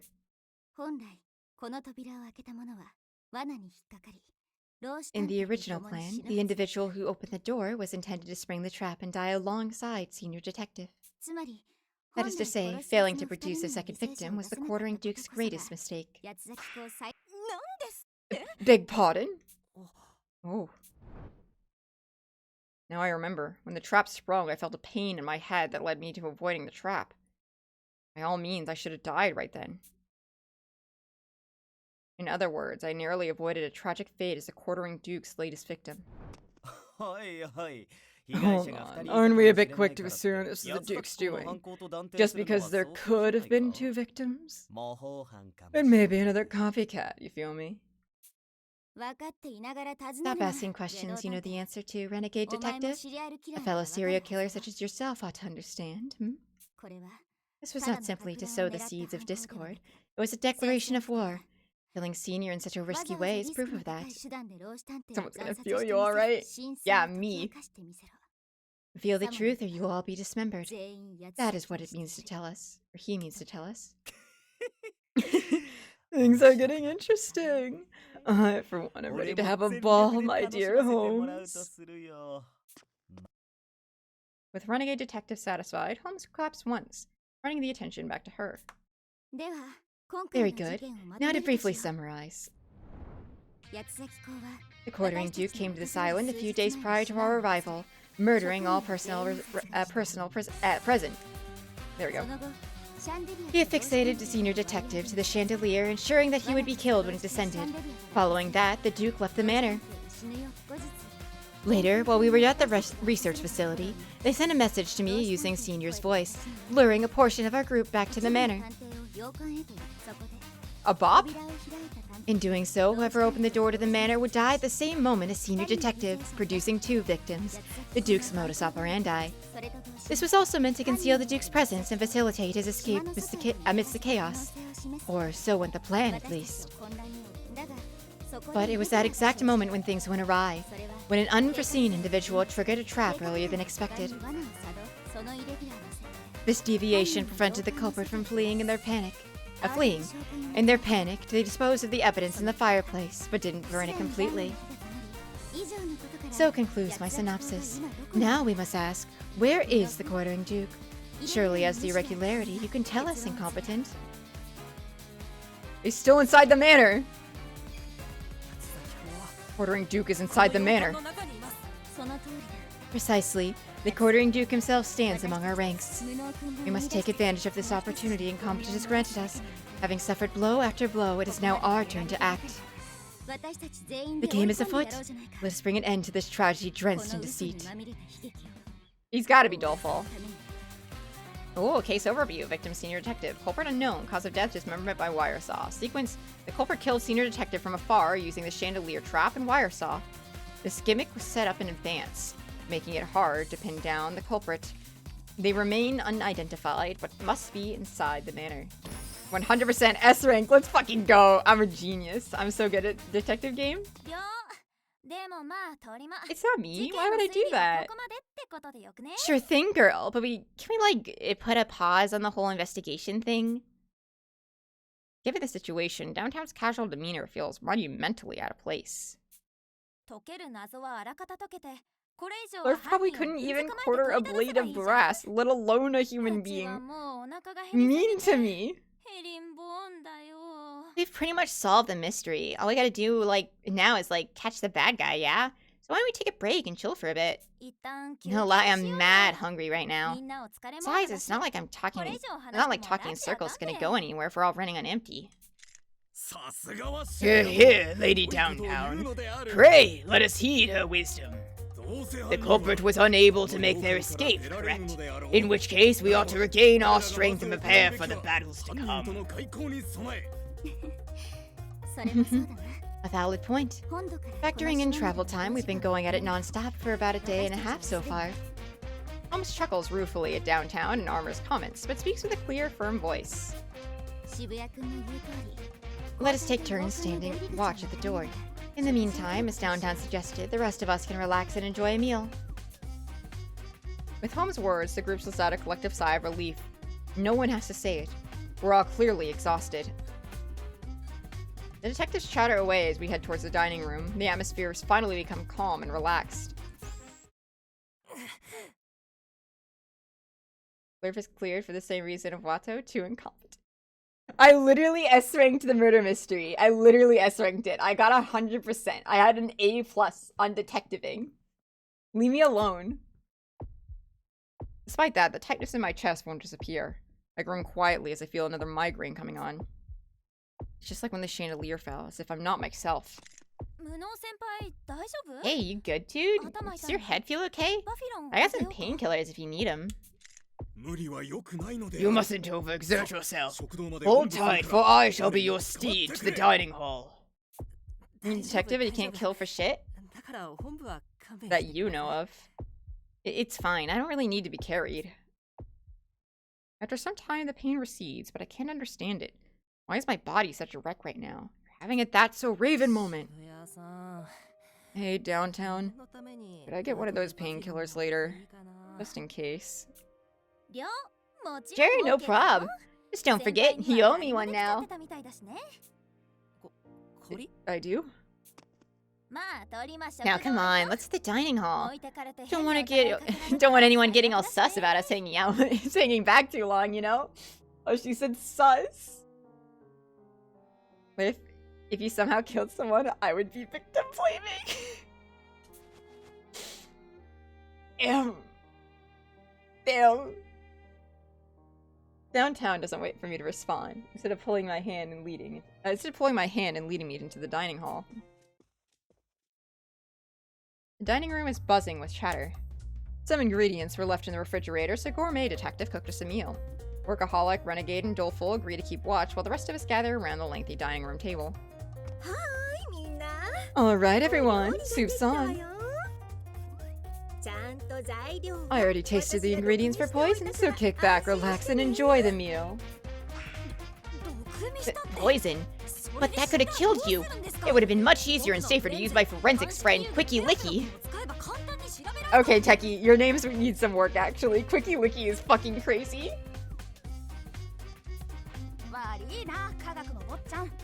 No worries, little man. A bit of this stuff ain't enough to bring down Gourmet anyway.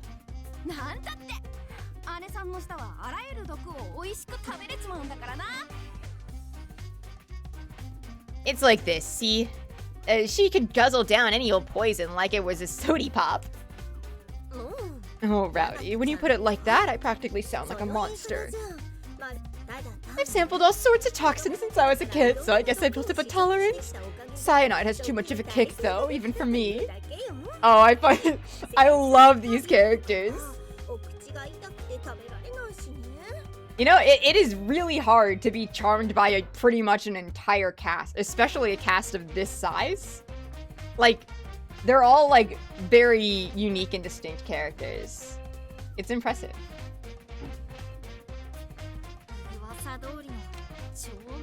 So you really do have a super palate. How alarmingly impressive.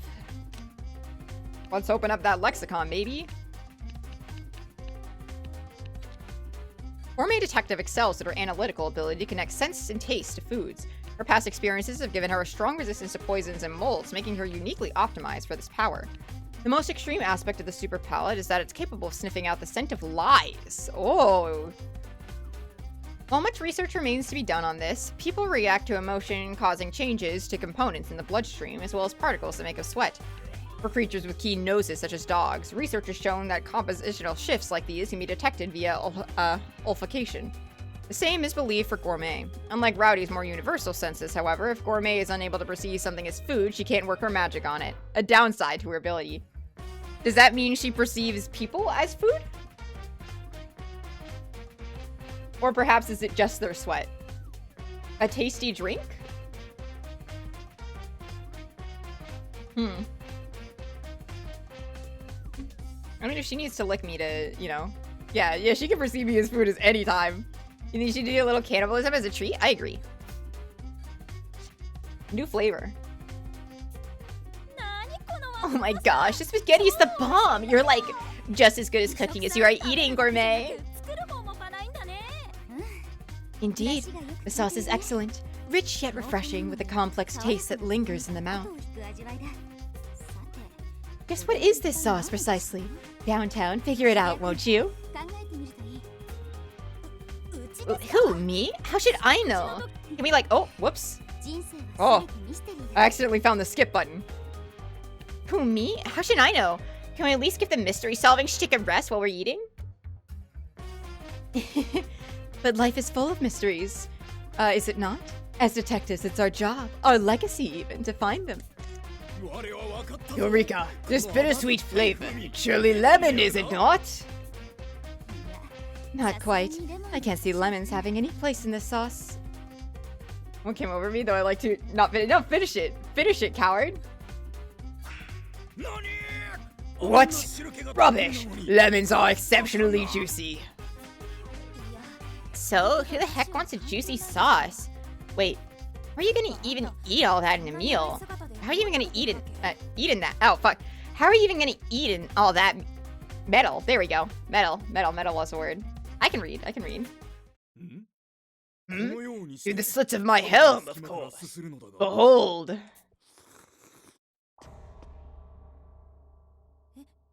Ew. You are so nasty, like, for real. Do not slip your carrots into my soup, Bookie. Without them, you will be doomed to never grow any taller.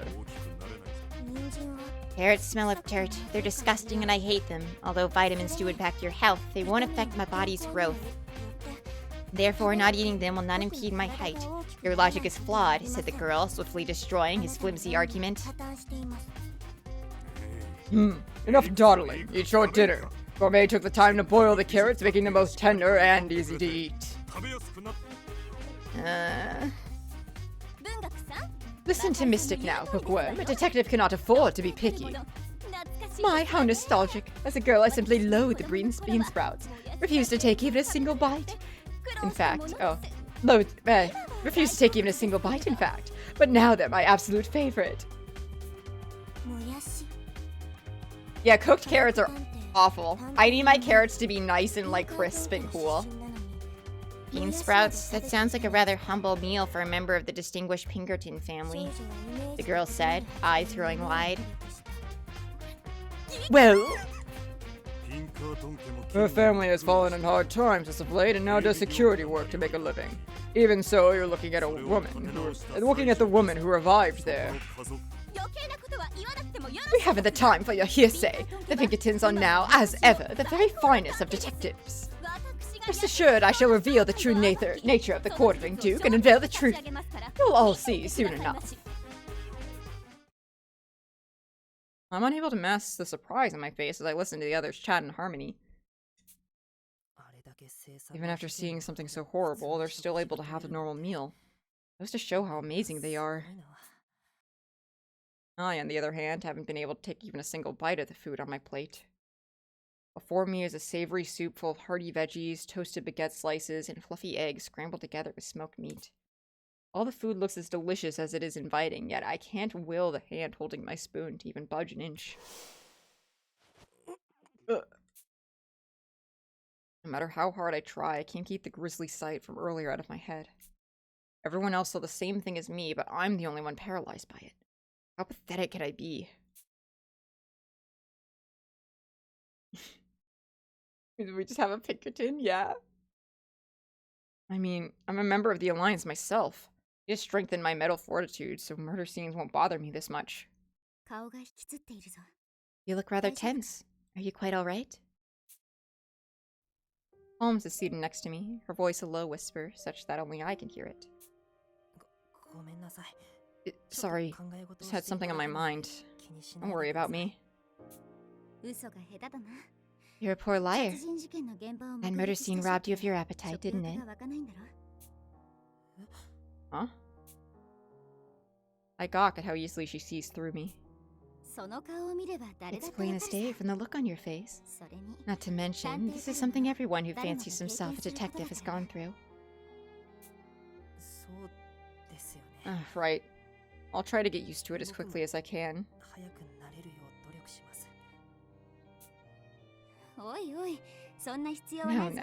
No need for that. Homicides aren't something you should get accustomed to. Huh? What do you mean? I blurt out the question before I can stop myself. Precisely what I said. It's not uncommon for detectives to encounter tragedy. Even so, we mustn't consider it a mere fact of life. Observe. Though the others seem cheerful, you can catch a strained look on their faces from time to time. Such cheer is intentionally projected, so as to cope with the tragedy we failed to prevent. They're doing it on purpose?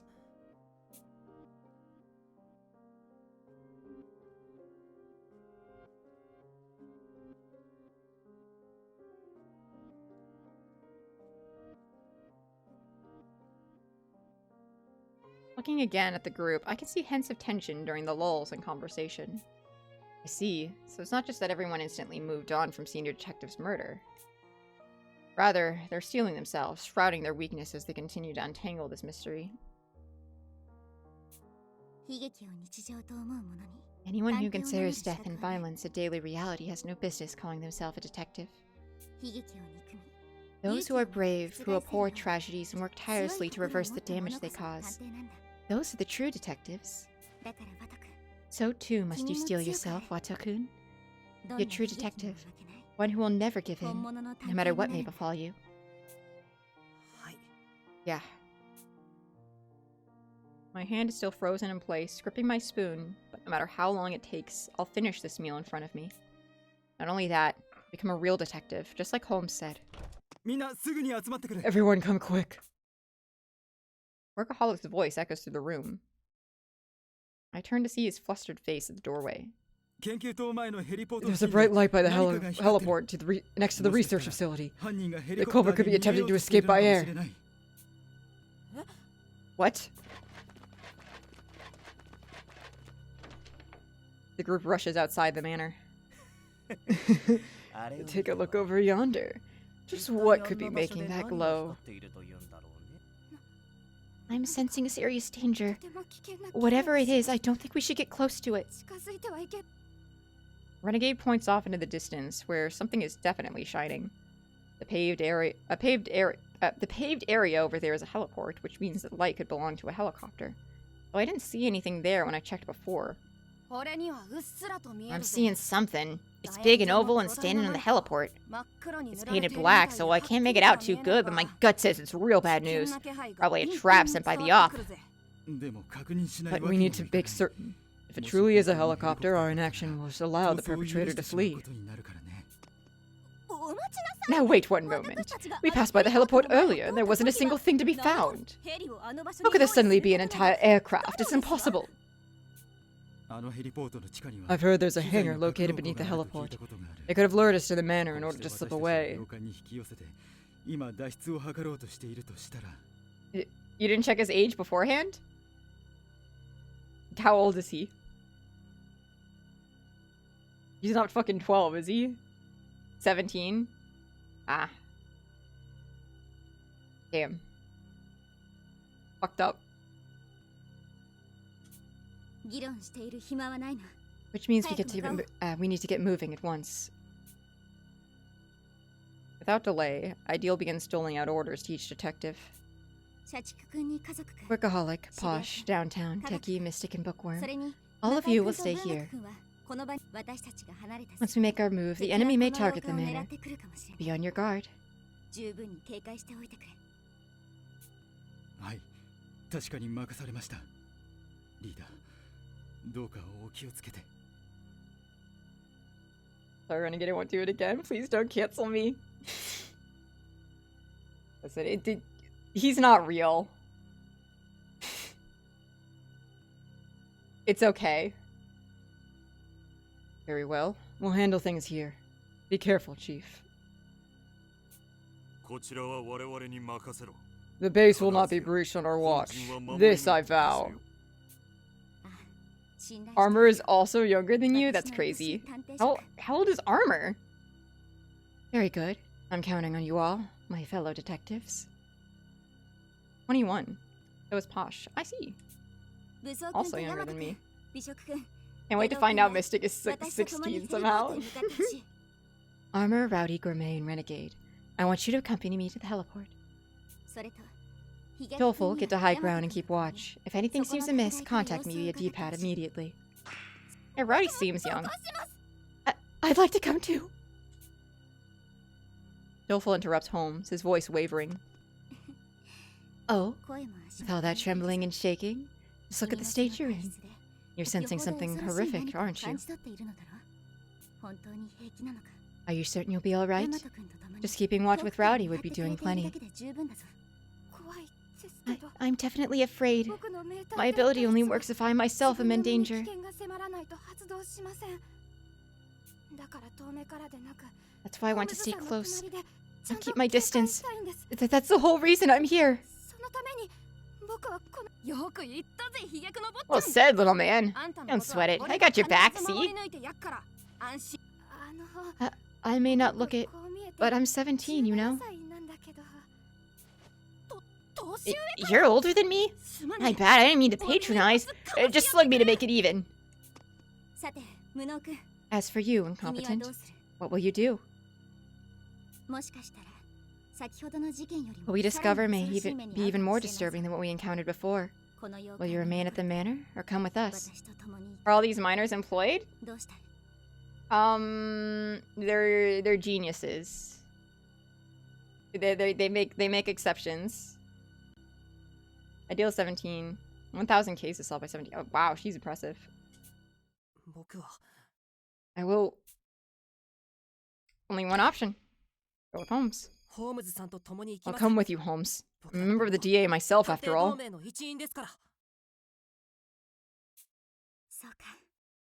Right. I'm glad to hear it. All right, ladies and gentlemen. Onward towards the light. Unfortunately, Japan really values and idolizes youth and the freedom they have, because once you get older, you no longer have any sort of freedoms. It's like the main reason that most anime protags are younger, because of that idealization of youth and cuteness as well.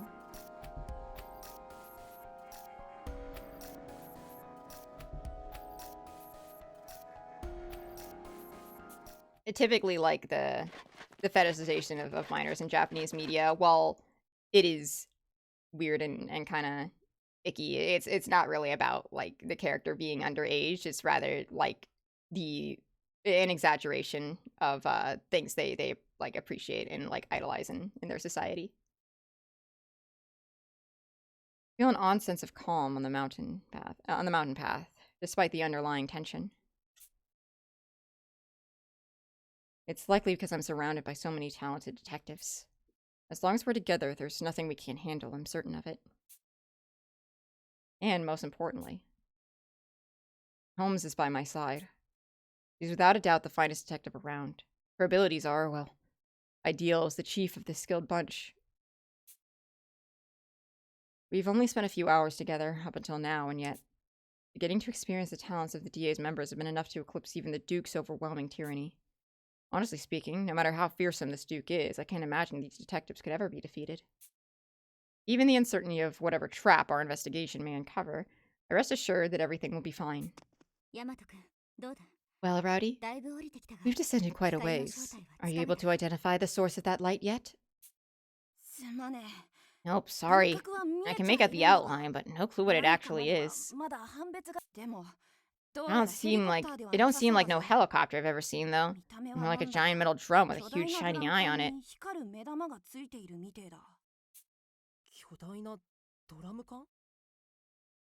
A giant drum? It's getting increasingly difficult to determine what that object may be. Helicopter or not, we should have been able to identify it by now. Naturally, our pace begins to quicken. Careful, Ideal. Whatever it is, it smells terrible. This scheme is making me tingle. The perp's got a real knack for this. Stay back, Sir Doleful. No matter what befalls us, I shall protect you all. Okay. As we talk, the light draws nearer. Until... that sound... Shit, it started moving. Moving. As Rowdy shouts, the light, which had been glowing in front of us, begins to approach. It's the evil egg from our backstory. At that moment, Doleful's face goes white, and he lets out a cry beside me. Everyone! We need to run! I wonder if he was also part of the kidnapping incident that happened. My senses, they're telling me that certain death is coming. We're bobbing? Back to the manor, ladies and gentlemen. Make haste! At Holmes's command, we turn our backs to the light and begin to run. In the distance, I hear an ominous mechanical sound. The noise grows louder and louder until it's bearing down upon us. When I look back, a horrific figure is practically on top of the group. Everyone, I shall rendezvous with you at the manor. Armor! I hear Armor heading towards the sound, but then... What is it? Armor's screams echo from behind. What have happened? We need to help him, but is there really anything I can do? What in the world is going on back there? Even if I won't make a difference, it's still better than not even trying. With my mind made up, I do an about face. The first thing I notice is Holmes, who must have just turned around herself. Then, right in my line of sight, I spot it. A colossal, ominous black shadow. Just as Rowdy had said, it resembles a giant metal drum. Its figure, several meters tall, looms over us. It looks down, then rushes forward while emitting a shrill, mechanic noise. Oh, wait, that's... The trauma I suffered years ago resurfaces in my mind. It's the very same thing that attacked us back then. Why is it at DA headquarters? So that's how it is. The comment slips from Holmes' mouth, as if the presence of the thing confirmed her suspicions. She braces herself and lifts her fist before issuing her command. Don't turn back. I'll buy you some time, so you go on ahead. But... I said go. You're no match for it, even as a group. Damn moron. If anyone should be on the rear guard, it's me. Ideal is far stronger than you, Rowdy. I know it's difficult, but we should trust her on this one. This is all my fault. All because of me, someone else is going to... Save those tears for later. We need to figure out some way to deal with this. Despite our conflicted feelings, the group begins to run. But what should I do? Can I really leave Holmes behind? Don't tell me I failed to protect you a second time. Don't make me repeat myself. I would miss him, what the fuck? Holmes glances my way. Her profile beams with a deep, genuine happiness. You've saved me once already. Now it's my turn to do the same for you. Okay. I steel myself and turn back to Holmes. Then I take off in a sprint, with every ounce of strength in my body, as if I'm running from the very reality unfolding behind me. No one important. Your streamer's not important? What the hell? Mean to me. Absolutely cruel to me. I hear a grating, languorous sound, as if something metallic were being struck. The overbearing noise had been pursuing us until now recedes into the distance. It must be Holmes' doing. You inspected it for 4 months? I mean, why are you giving your money to no one important, huh? She's the chief of the DA for a reason, surely. Surely she could hold her own against that monstrous thing. Maybe, just maybe, my concern is misplaced. It'll be fine. If anyone can handle this and make it back safely, it's Holmes. Fine. Fine, everything is fine. Yeah, okay. Okay. Thank you, Wata-kun. As if sensing Holmes' gratitude, I find myself turning around to face her. What the fuck did I say? She was too powerful to be alive. Behind me, I see a fountain of bright crimson spray into the moonlight. It catches the life briefly before showering down on the ground below. Eesh. Anyway, she survives that? I don't think so. That blood spray is... Oh yeah, no, like all the limbs have blood on it. These all went in and are retracting now.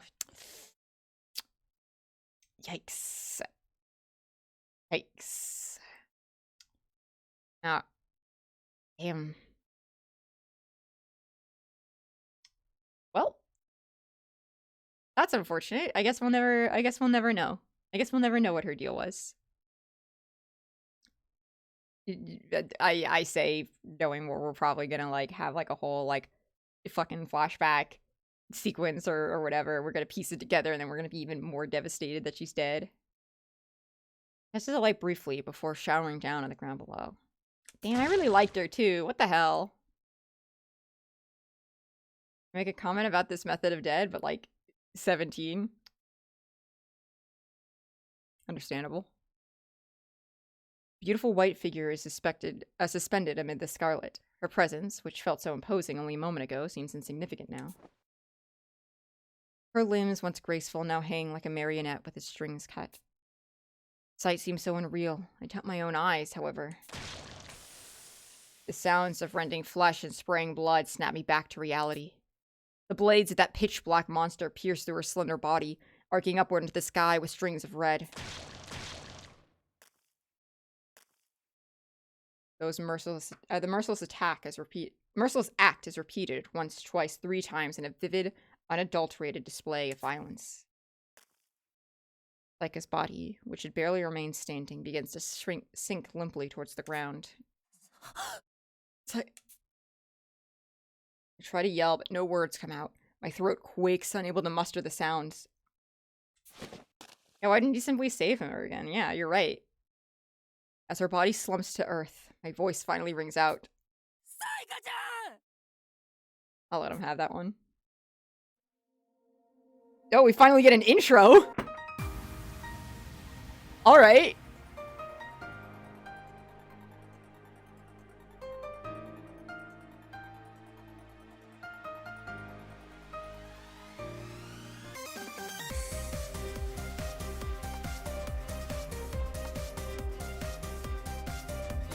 So it is like a nerve sensing thing. Was that a CG with both of them?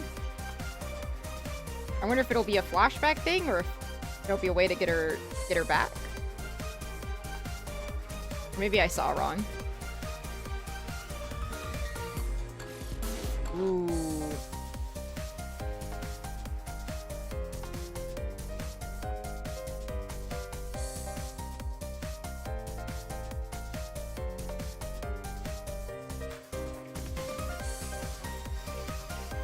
Bopping.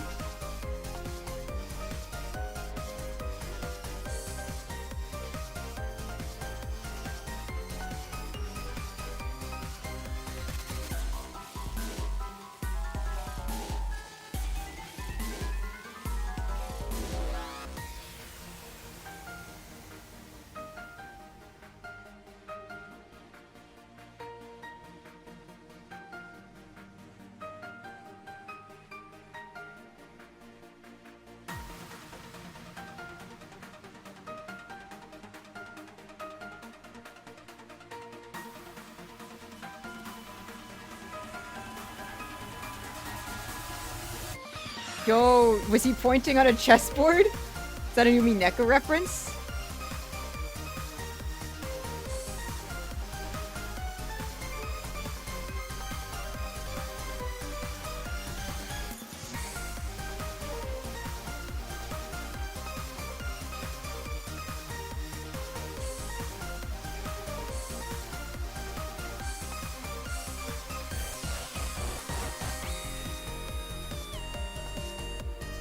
It is Umineko. Everything is an Umineko reference.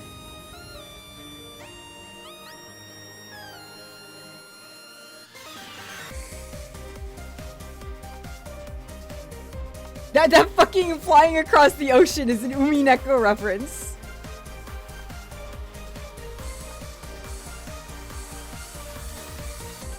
If I consumed JoJo's, I'd realize it was a JoJo's reference.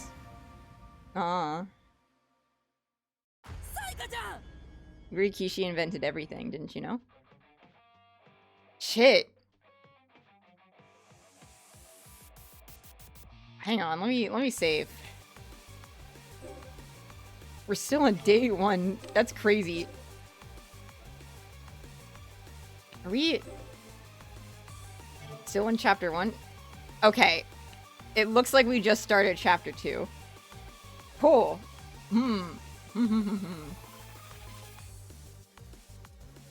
Do I want to keep going? That is the question. I'm a thinker right now.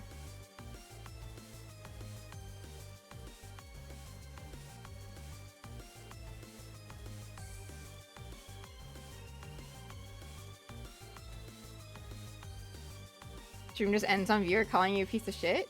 I mean, maybe. It'd be kind of funny, wouldn't it?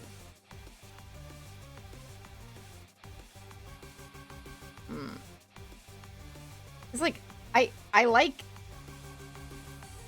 ending on the end of the chapter, but I also want to see more, but also then I'm gonna have to like stop in the middle of a chapter, and that sucks.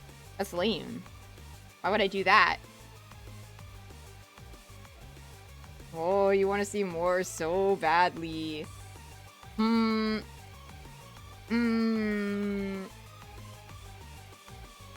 What if I flip a coin for it?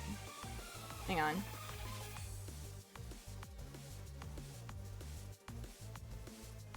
Alright, coin flip. Heads I continue, tails stream ends. Alright. We're continuing. Probably not too much longer. But like at least another hour or two.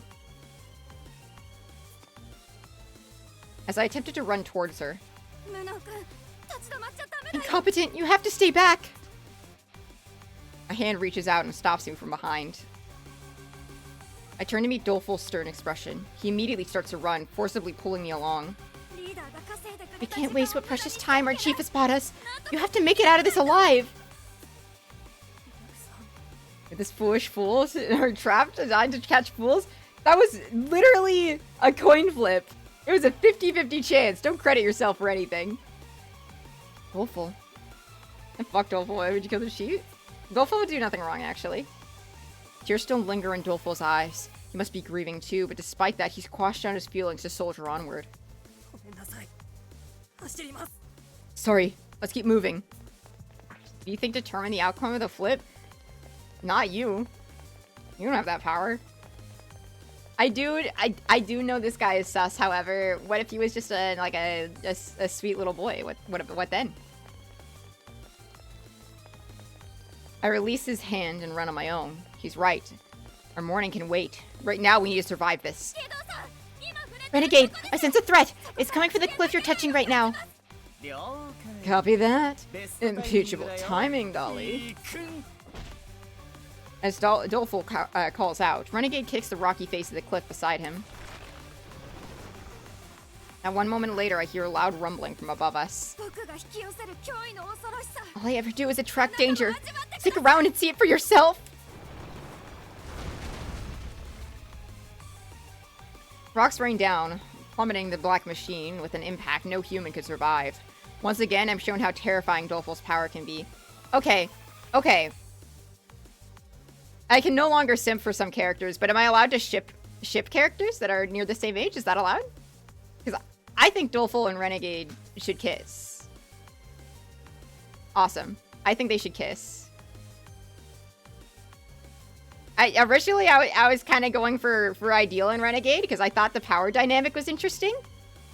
I thought that was kind of cool, but now Ideal is dead, so I can't have that anymore. So I'm here for Yaoi. No more straights. Once again, I'm shown how terrifying Dolphol's power can be. Shipping half the cast with Ideal. She's perfect for it. Dolphol literally attracts danger. You know who's dangerous? Yeah. Also, Renegade calls him Dolly Wizard. It's fucking crazy. That's really crazy. I don't know. I'm just saying. However. Whoa. Those bitches are gay, for sure. The automaton immediately bursts free from the rubble, letting out some kind of metallic war cry as it resumes motion. It didn't work! Not even a scratch. It's tougher than your average tank. Just the thought makes me tingle all over. Save your tingling for later. You managed to stall for a bit, so let's get going. Charge! A bellowing voice erupts from behind. I failed to notice that Armor had caught up to us until I see him clinging tightly to the black machine. They grapple like wrestlers. Armor must have seen Holmes' body, yet he still charged in without hesitation. What an incredible resolve. But his strength is outclassed. If only just, and his massive frame is slowly being pushed back. My good compatriots, it matters not what becomes of me. You must press on post-haste. What? No, you're coming with us too, Armor. Nay, were I to loose this metal beast, it would surely annihilate you all. Though I may have failed to protect Ideal Detective, I can still save the rest of... Armor, please.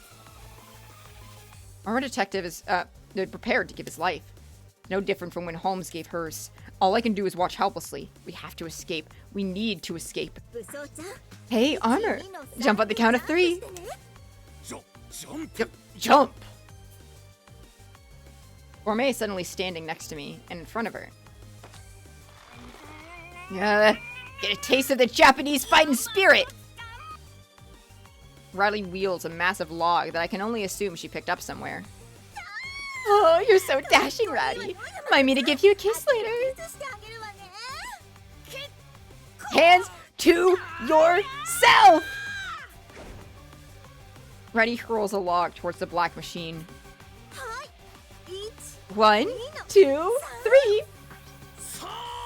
Son! 3! The Japanese virus got me for a second there. The log rolls beneath Armor as he leaps. It smashes directly into the machine. The log seems to have lodged itself between its legs, compromising its balance completely. It feels like we finally made a dent in its armor, so to speak. Weeb? Yeah. Oh, that's right. You mentioned having plasma knuckles back in the basement. They must be incredibly powerful, right? Met Lerf at a very Japanese time in his life? You have. Considering I'm learning the language, don't ask me when the last time I studied was. Verily, my good sir. The time has come to unleash the energy stored within this right hand of mine.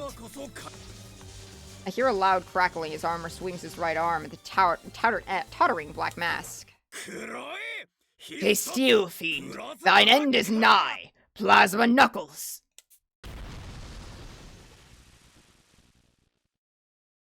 With a thunderous crack, my vision is overwhelmed by a blinding flash of light.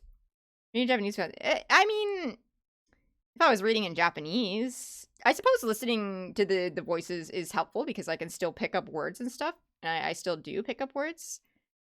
Just like not super efficiently as if I were doing just like blanket immersion where I'm like only listening to Japanese audio or attempting to read Japanese text.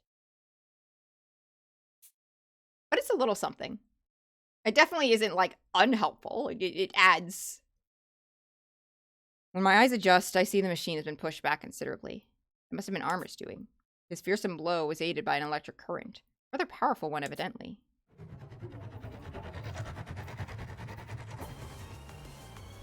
But the metal thing doesn't look one bit addled. In fact, it seems ready to charge towards us at any moment. What? It's invisible? Armor, now's our chance to run. My apologies, but in utilizing my plasma knuckles, my whole body has been rendered numb.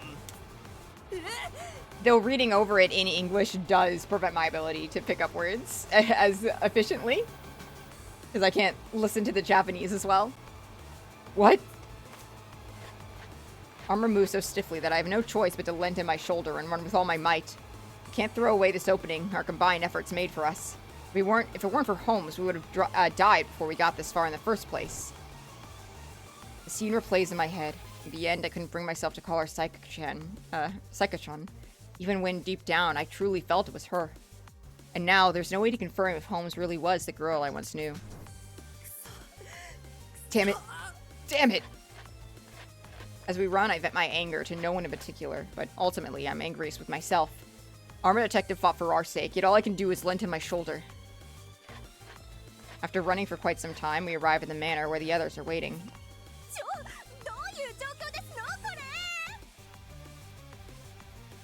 My word, what's the meaning of this? And where's the chief? I don't see her. The remaining detectives panic as they see the black mask approaching behind us. There's no time to elaborate. Explain later. Quick, open the door. And why should I do that? And do the bidding of a commoner? Do you have any idea how prestigious my aristocratic family is? That big black flunker's about to make mincemeat out of us. Now open the goddamn door and get inside, will ya? All right already.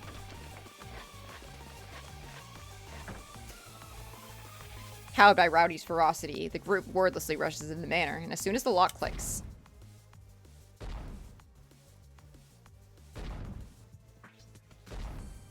a loud banging echoes through the halls, and the mask repeatedly slams itself against the door.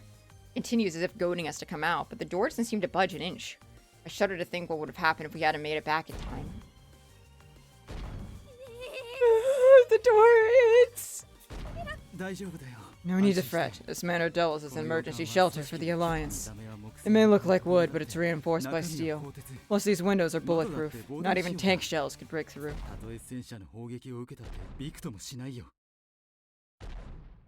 Damn. The banging persists for several minutes, until finally it goes quiet. But although our enemy seems to have relented, I can't relax one bit. I'm worried that monstrosity will come busting through the door at any moment. The rest of the detectives are in the same boat. No one can mask their fear after that horrific thing came chasing after us. There's only one person in a good mood. Oh me, oh my, what a predicament we're in. What is there to make light of? Where's Holmes run off to? What on earth was that horrid thing? I demand an explanation. Oh no. Do you really need one?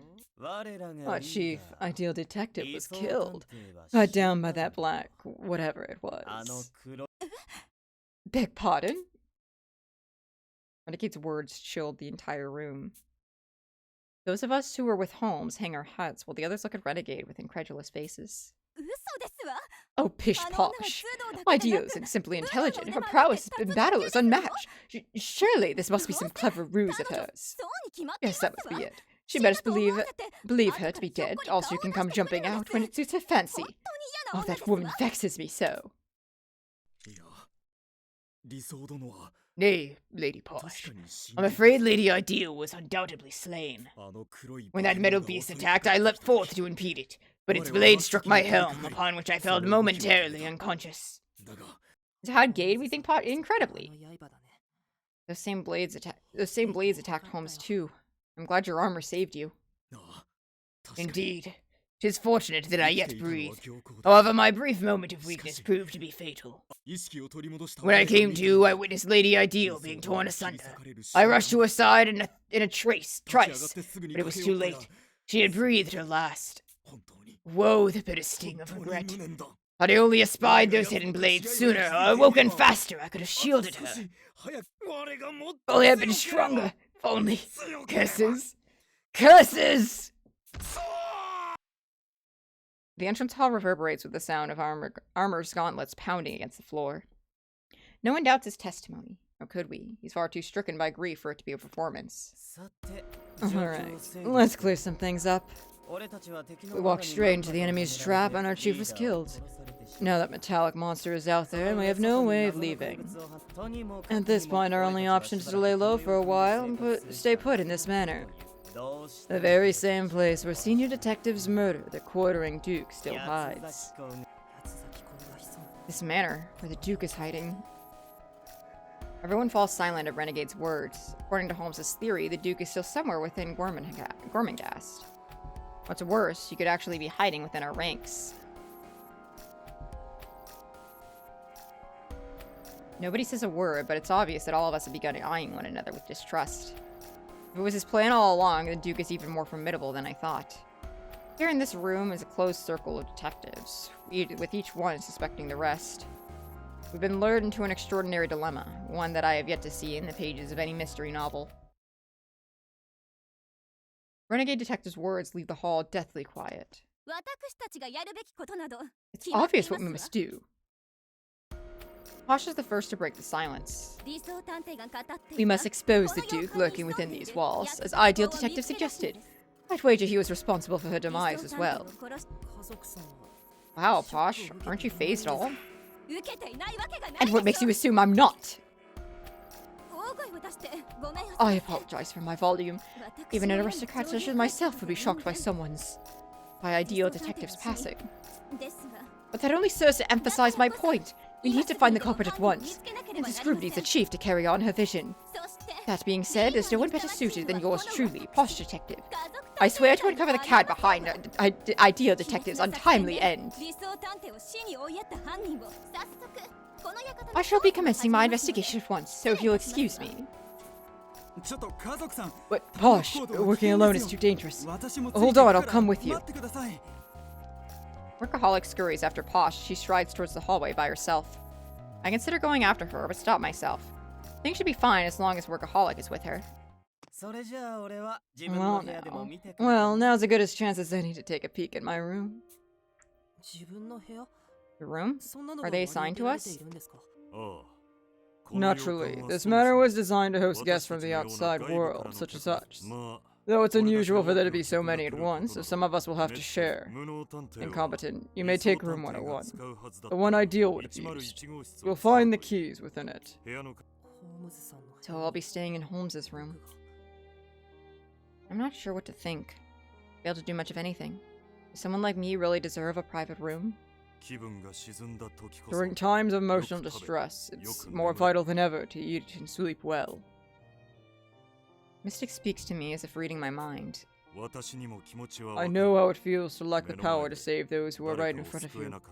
Helpless, to blame yourself, but what's done is done. At times like this, you must focus on repose. Only a rested mind can render proper judgment. Thank you, Mystic. Rookie, let us retire to our bed, right about ourselves. You must be tired after being up and about since early this morning. I'm fine, said the girl in a dignified manner. Dignified, was it? Your eyes are drooping shut. Now then, everyone, let us reconvene tomorrow for breakfast. I shall be preparing authentic British fare for all of you to enjoy. British? Having said his piece, Mystic takes Bookworm's hands and leads her up the staircase. Out of curiosity, Techie, even if we used those friends of yours, we still couldn't get in touch with the outside world, correct? That's right. It's just like at the research facility. I tested each of them, but none were able to establish a connection.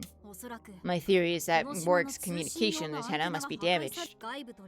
There are two issues we need to address before we can make external contact. First, locate the island's antenna, and secondly, fix it. Well,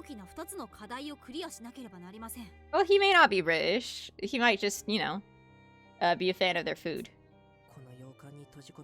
Doing either will be pretty difficult while we're locked inside this manor. That must be why that slippery little duke trapped us here. His plan is as nasty as food stalls that refuse to serve you. Gourmet? I addressed her without thinking, surprised by the intensity so unlike her usual self. Gourmet immediately softens her expression in response. Sorry about that, incompetent. Seems my face is a bit stiff from lack of sleep.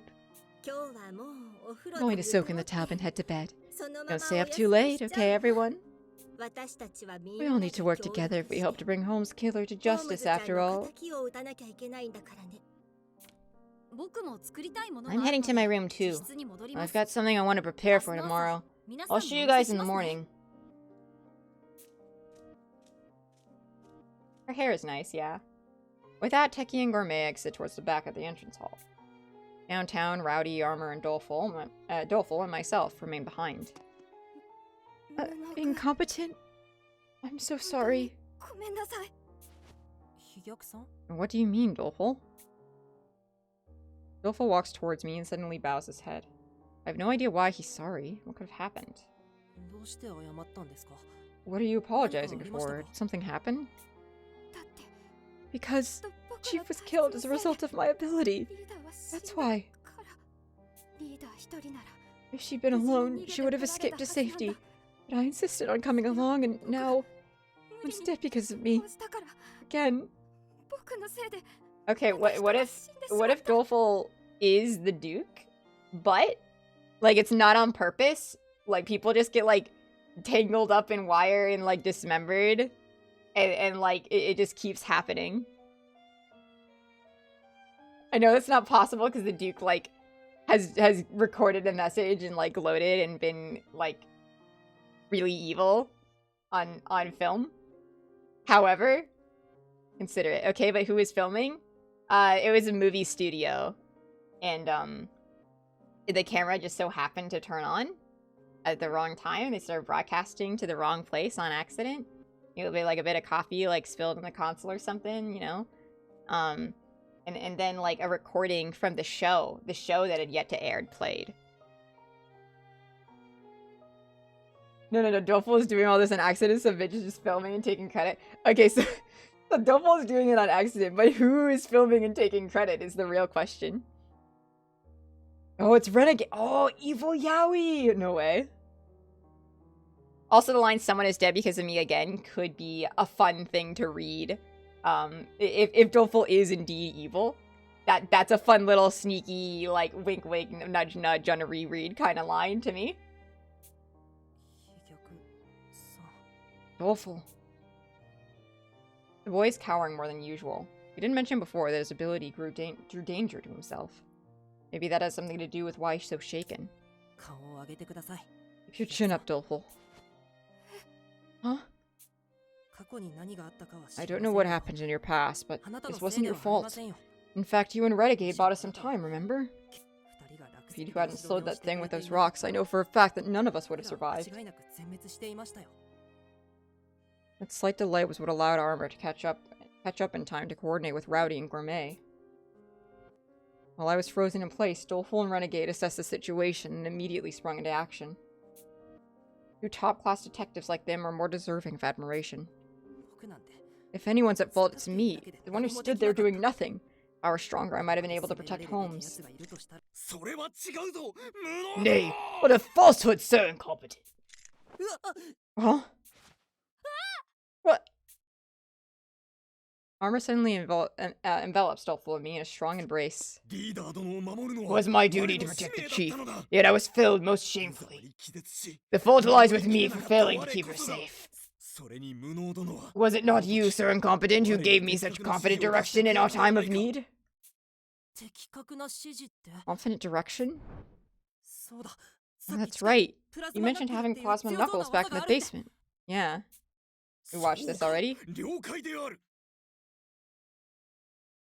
Calling him incompetent while trying to reassure him is really funny. It is.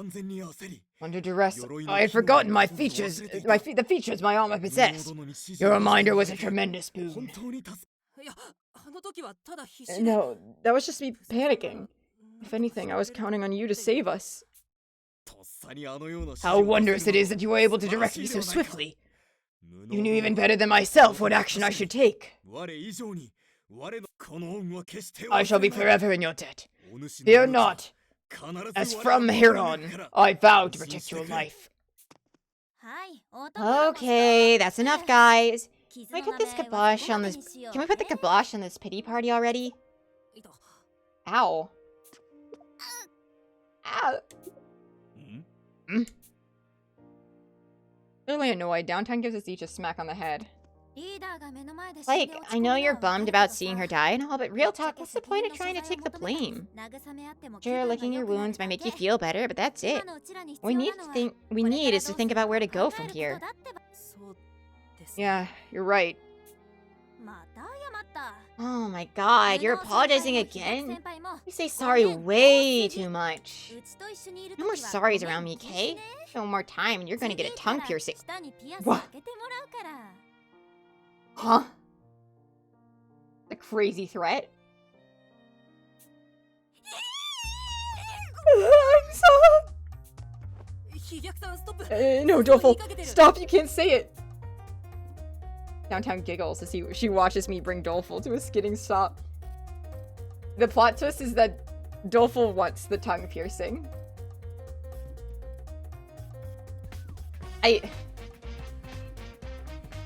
Most unfortunately, my mind conjured up an image by what she meant by that involves her having a fang that I won't elaborate on.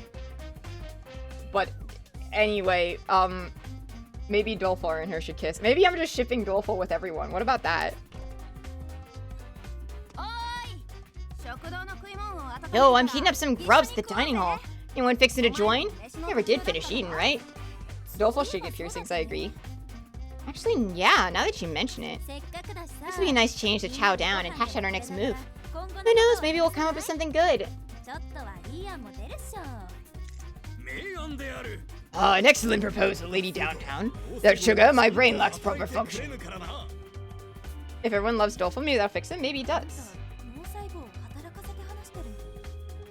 What? Your brain functions? Like, for real?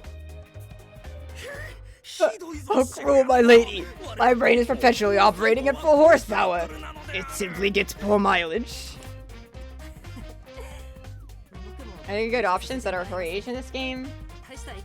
Incompetent, ideal. I don't know. Everyone's ages are all over the place. I don't know anymore. I'll join too then. I doubt I'll be contributing much, but still. Incompetent? As we followed Armor downtown to the dining room, I feel Doleful tug at my sleeve, stopping me midway. Thank you for cheering me up a bit ago. It'll probably take me some time to work through all of it, but I do feel a little better thanks to you. You really are quite kind, you know. Doleful. Doleful's beautiful golden eyes look directly into mine. Golden? Those are gray. His gaze imparts a sense of heartfelt trust. One completely different from what he'd been conveying up until now. He's kind of really baby. It feels like the first time since my arrival on the island that I've actually been acknowledged as a detective. So happy I could cry. As gauche as that sounds. I'm quite pleased for you, Watto. Seems your efforts are paying off. Huh?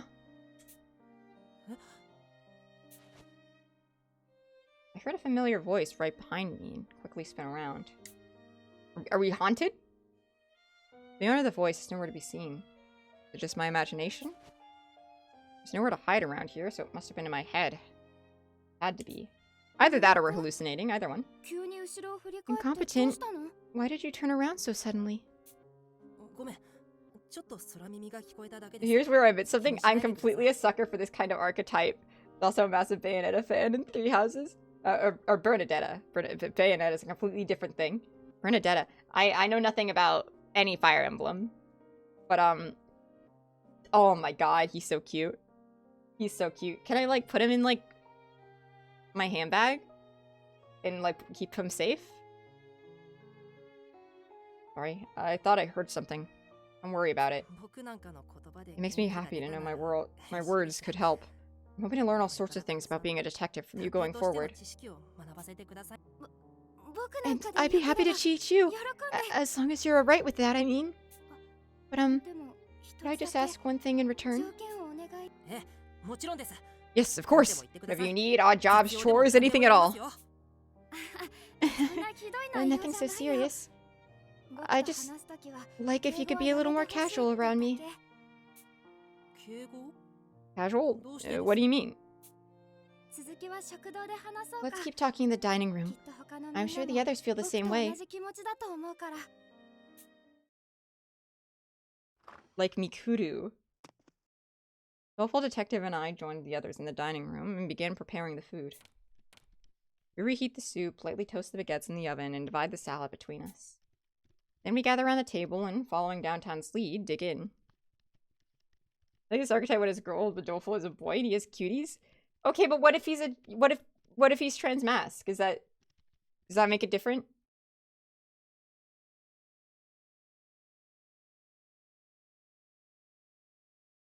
And we gather around the table and, following Downtown's lead, dig in. Seriously incompetent? Ever since we met, I've been like, dude, why is this guy so closed off? As we began to eat, the topic of my stiff behavior was brought up with everyone. If he's transmask, he should get on tea? What if he can't afford it? Downtown chimes in while painting her nails. I mean, you're older than me, so it's kind of weird for you to be so professional, you know? It's not like I'd do that to you, right?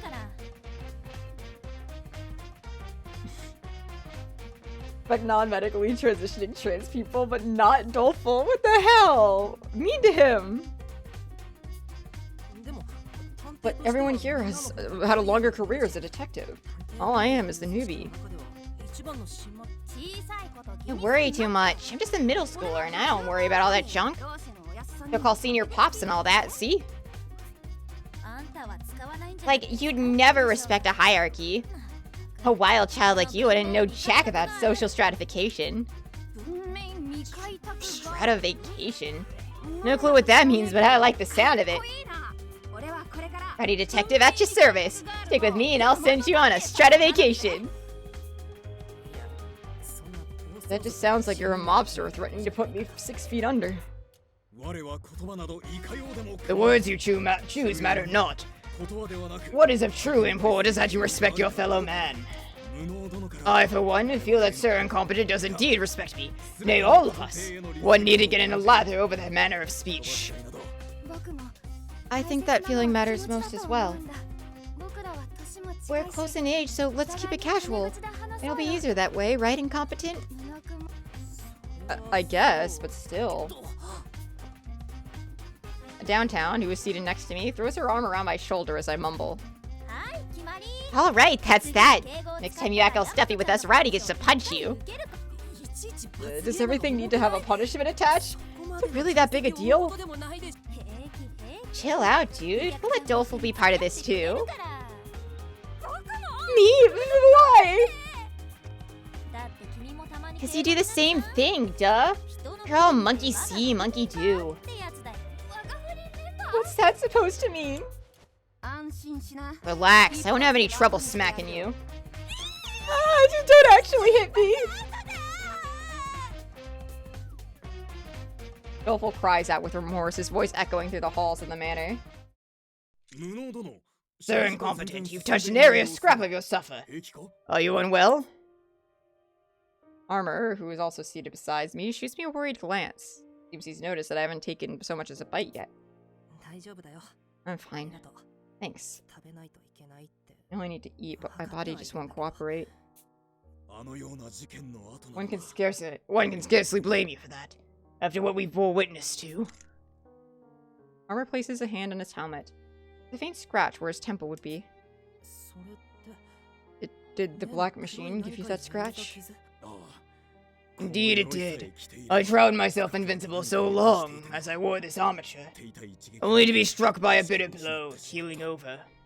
Anyway, Doleful 17 is why I reacted that way earlier when you would have called Doleful slutty at first meeting him. Oh. I don't know. How was I supposed to know? It's an anime character. You could be 30.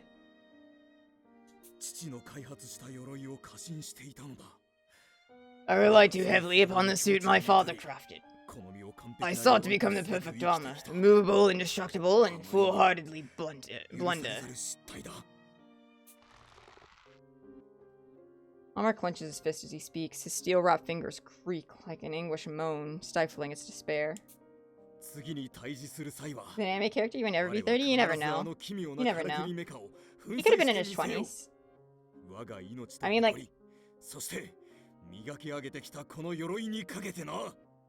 A good amount of like the teenage cast, like the 16 plus ones could like easily pass as an anime like 18 to 21 kind of area.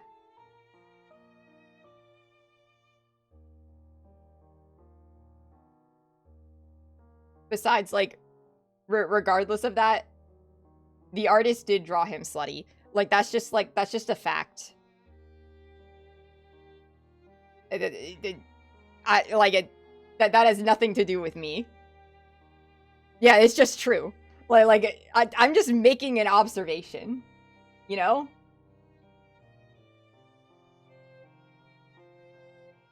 Alright. Nextly, I vow that I shall pulverize that blasted contraption. I swear it upon my life, my honor, and my polished suit of silver. I'm composed, but I guess you were shaken up by what happened too, huh? Makes me feel a bit better in a way. Good to know that there's something else here, someone else here, who hasn't recovered from Holmes's death. 'Tis not us alone. Armor gestures with his chin towards the others seated at the table. They may not reveal it upon their faces, but they too feel some degree of shock. They simply force it down for the morrow's sake. Your appetite is no cause for reproach, sir incompetent. You, a stranger to death, have lost someone dear. It is only natural. Yeah, you're right. It is what it is, yeah.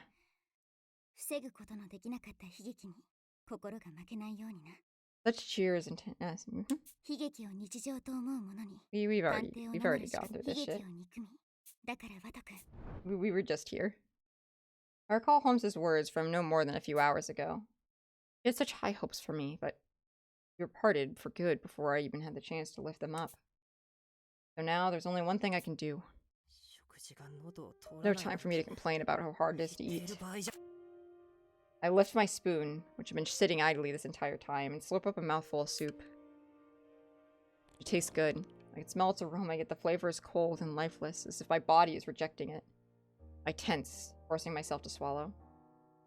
So what fantasy creature or race would everyone at this table be? I mean... Actually, let's include the table. Okay.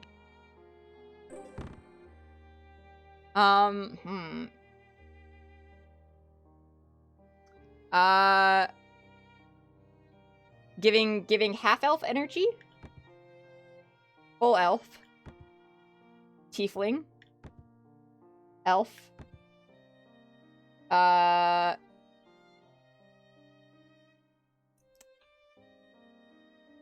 don't know, human. I'm giving human vibes. You, I'm forgetting all fantasy races that I know. Hang on.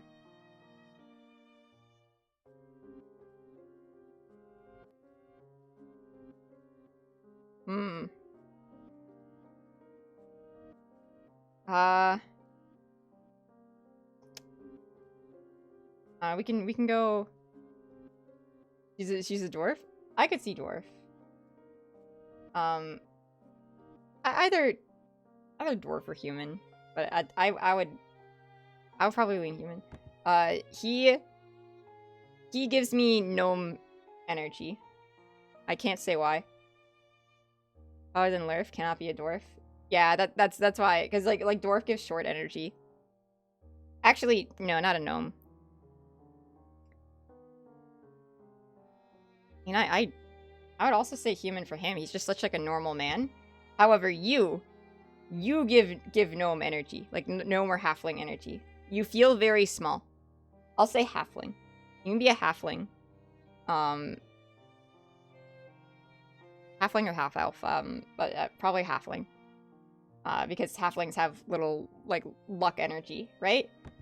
You are a gnome. Just, like, stereotypical gnome right there.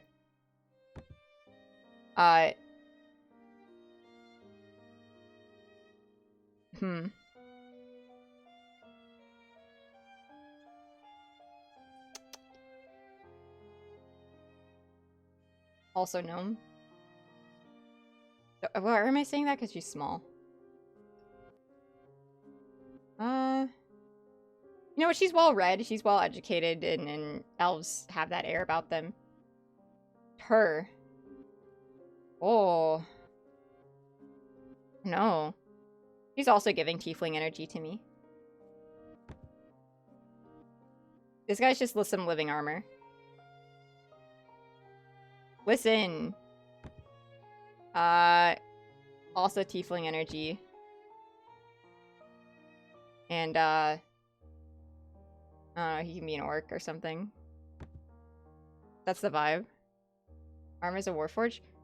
Well, yeah. Yeah, but... yeah. This is true enough. I wasn't sure how, like, strictly I was speaking. I was sticking to D&D races, but, like, you know, like, the second I say tiefling, it's kind of locked in.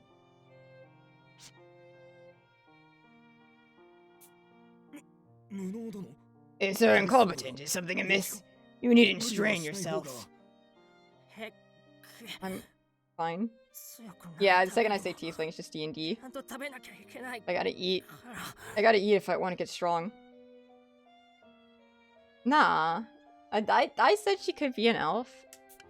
Leave me be. And I think senior ideal are ghosts or zombies or skeletons are. I wonder why. I wonder why. Or perhaps one of them comes back and they're reborn. What about that? Or they're a warforged because they're remade as a robot. I take another sip of the flavorless liquid and shove some bread into my mouth. It's bland and dry, like eating a sponge, but I managed to keep it down. Renegade is a vampire? Yeah. Vampire energy is real. As a survivor, the only thing I can do is follow the lessons our chief left behind. Holmes, I hope you're watching. Doleful definitely has the haunted one background, I'm just saying. Tears streamed down my face. Whether it came from stress, the food, or something else, I can't say. Just let them flow as I continue to eat. I also want to see him covered in blood. Me too. You're watching me cry while I'm eating. I swear, I'll take down whoever did this. Just you wait and see. Thanks for the meal. After chewing with every fiber of my being, I finally finished my food. For some reason, when I look around, everyone's eyes are wide, like saucers. What's wrong, guys? What's wrong? Dude, you were just horking that stuff down in dead silence while crying like a river. Like, hello? You sure you're alright, bro? If you got something on your mind, just come out and spill the beans. Verily, we're always at the ready to lend you our strength, Sir Incompetent. Sorry to make you all worry. This isn't good. I got so lost in my head that I wasn't paying attention to my surroundings. Getting too worked up about things has always been a bad habit of mine. I let out a deep sigh and began speaking quietly enough that no one else can hear. According to Holmes, work is the best remedy for sadness. I'm gonna pull together all my effort into solving this quartering Duke case. Our meal continues quietly, and when I next look at the time, it's already past midnight. As we tidy up, the formerly tense atmosphere seems to have relaxed quite a bit. Hey, Rowdy, Incompetent? Who made you become detectives in the first place? The hell's with this coming from? Don't go daydreaming so much that you drop a plate. Rowdy scowls while drying the dinnerware with a surprisingly delicate touch. Downtown snorts as she washes the dishes. It's all good. I'm downtown detective, remember? Communications, like, my whole shtick. I'm not gonna drop any plates. I'm like tin for brains over there. My deepest, sincerest apologies, as I could not assist with the cookery. I only wish to help where I was able. Pipe down, air helmet. Just be a good knight and wipe down the table, okay? Understood, Sir Incompetent. I beg your forgiveness for burdening you with shattered shards of my blunders. It's fine. Cleaning's my special skill, after all. In fact, it was my main responsibility back at the agency. Without me around, that office gets buried under dust and beer cans in no time. I sweep at the broken plate with a broom and dustpan, silently praying that Mr. Gunjochi is taking care of the housework while I'm out. So like I was saying, what made you want to be detectives? These dishes are gonna take some time, and I just gotta know. Put him in a maid dress? I agree. It's nothing too special. The first person I ever met who was stronger than me was a detective, so I figured I'd become one too, that's all. Been stronger than you, Rowdy? What kind of guy was he? It was a lady, dumbass, a lady. He hit harder than any thug or gangster. He'd say it was love at first punch. Ever since, I've been training to beat her and become the strongest detective in the whole wide world. The whole wide world, even. Isn't that a little sketch, though? You better not turn to one of those detectives who does underground fighting. How about you, Incompetent? You seem pretty big into detectives, like, way more than most. What's the story there? Well...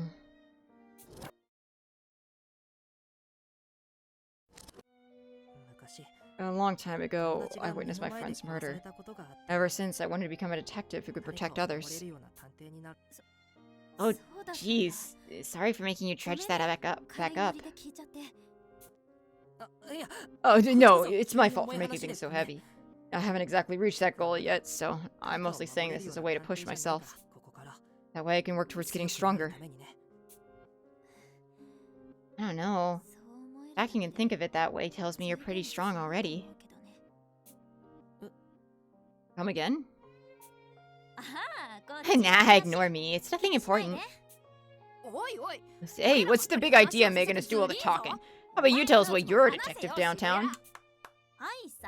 Well, all done with the dishes. Tune in next time for the thrilling conclusion. What the? You get back here! Alright, see you guys in the dining room at 7. Downtown's awesome, I love her. Eagerly awaits her mystic's English breakfast. Like, what even is English food? All I know is fish and chips or whatever. Their jellied eels are a delicacy, right? Though I'm not sure a girl like you would find it very appetizing. Huh? I'll Google it once I'm off this island. Oh, I'm bushed. I think I'll head upstairs and shower for turning in. Catch you in the AM. Oh, wait up, Rowdy. I'll come with. We take a bath together. I just checked it out and the tub is stupid huge. Yeah, waiting for the bath to free up so drag, so sure. I'm fine with you hopping in with me. Oh, BT Dubs, you're sharing a room with Gourmet, right? Do you, like, already know each other or something? Yeah, she's been looking after me for a while now. Rowdy and Downtown head upstairs. They continue chatting together. I've left something in the dining hall. I shall go fetch it. Prithee retire to your chambers in the meantime. I'm sure you of all people will be fine on your own. But be careful just in case, okay? If anything happens, message me on my D-pad. Aha! You have our roles reversed. Call upon me in your hour of need, and I shall rush to your aid without hesitation. Rest you merry. We shall meet again in the dining hall when the sun rises. Right. Good night, Armor. My room's on the 2nd floor, so I'll just be heading up now. Hey, Adolfo, thanks for everything today. No, thank you. Let's be sure to keep up this up tomorrow. Huh? Incompetent? Your eyes look red.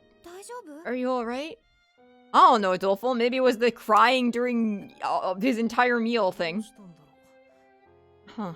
I wonder why. You were sobbing, dude! I try to look at my face in the reflection of my D-pad, but I can't make anything else.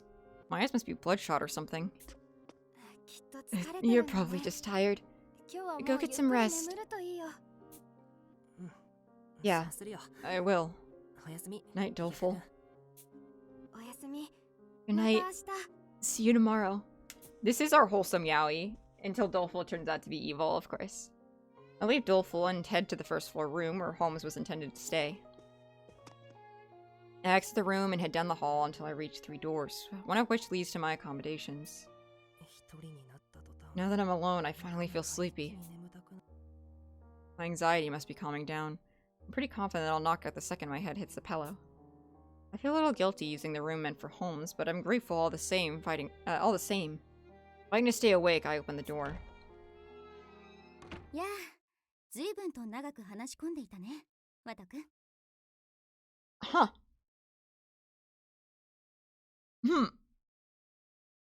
My goodness me, Watu-kun. You certainly did take your time. There's no way I should be hearing that voice right now. All these accusations, Doleful, yet none of Renegade, the little murderer, that's so fucked up. Because we already know. We already know his crimes. Like, it's obvious. Like, there's no need to point it out when everyone else is already doing it. Within the guest room is a large bed. Upon it sits Holmes, smiling gleefully. Yeah. So we do have ghosts. There are supernatural elements here. What the hell? Alright, yeah, sure. Fuck it. Fuck it, we have ghosts. Wait, this is... I thought you were gonna die because you're too powerful. Now you're a ghost, and we have a ghost guide now. Now...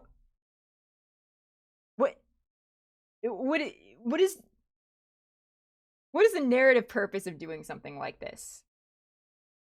Is it... I'm sure there's a logical explanation for this. Probably. I suppose...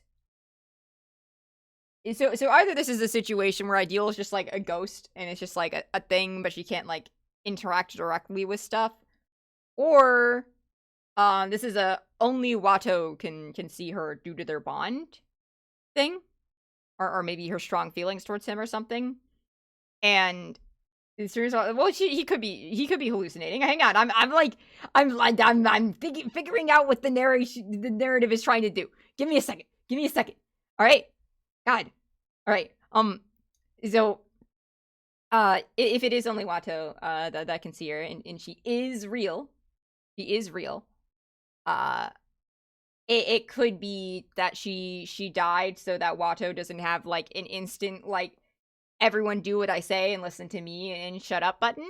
Because she can very easily control the situation, whereas Watto can't. And so she could be perhaps, like, guiding him to replace her and like, fill her role, but it'll be challenging because no one can communicate with her.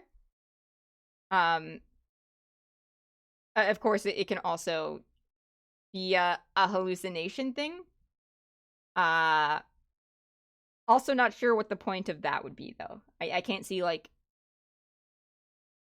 a reason for it. Unless it's like a residual trauma thing, and we're going to address that.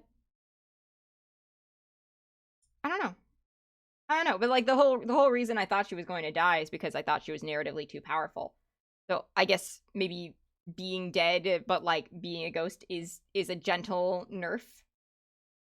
But like, it's the future. Maybe she doesn't have future sight as a ghost. I don't know. My goodness me, Watto-kun. You certainly did take your time. I'm relieved to see you've opened up to the other detectives. You're just as adaptable as you were in childhood. Saika-san. No, it couldn't be. She died right in front of me, I'm sure of it. Drenched in blood, her limbs gashed. It was a horrid, hopeless death.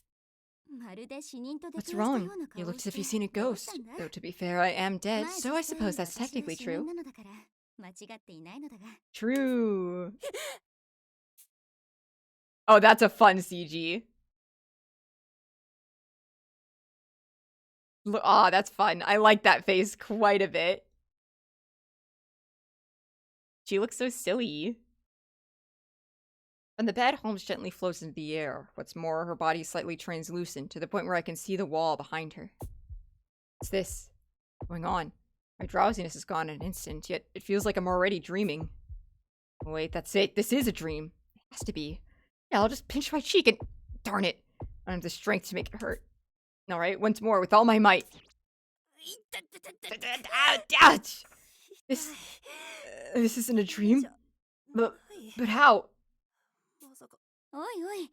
Now, why the sudden act of self-harm? Has my absence caused you that much distress? I'd give you a pat for comfort, but I'd fear it'd pass right through. How's this, Wato? Wato-kun?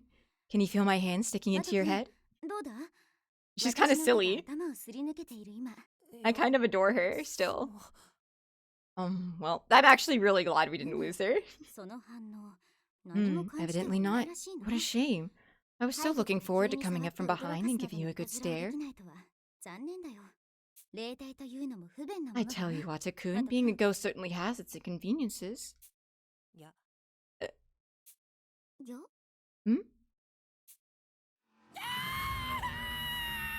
Oh, he's so pathetic. Oh dear. No longer able to control myself, I let out an ear-splitting scream. Outside, I can hear what is assumed the pounding footsteps fast. What I assume is the pounding of footsteps fast approaching. Sir Incompetent, are you in peril? 'Tis I, Armor Detective, here to protect you. Armor forcefully throws open the door. I slacken at the sight of my friend, sinking into the ground. Armor, look! It's Holmes! Lady Holmes, where? Where is she? Did you see her? She's right next to you! In front of me! Holmes stands directly before Armor and waves her hands, but he doesn't respond. Oh, she's adorable. What in the world does this mean? Is this all just a prank? Is everyone else in on it? Incompetent, you alright, bro? I'll be damned if I allow any more harm to befall my dear comrades. Come, malefactor, Thou shalt rust upon my blade. One person after another files into the room, but none of them notice Holmes. Slowly but surely, the situation I'm in begins to dawn on me. I see. Now I get it. I'm just hallucinating. Hallucinating? So all your screeching moments ago was no cause for alarm? Yeah, I know this is going to sound silly, but for some reason I can see Holmes. She's right by your side, Armor. Well, though you can't actually tell, can you? By my side? Can you hear my voice, Lady Holmes? I've many a query for you. Pray, reveal yourself to me. Yes, I can hear you. It's regrettable that we were unable to finish our discussion, Armor. Ghost has a bitter smile on her troubled face as she apologizes. No matter how much she stares, she really does look just like Holmes. It has to be a delusion born of my guilt, but the level of accuracy is honestly frightening.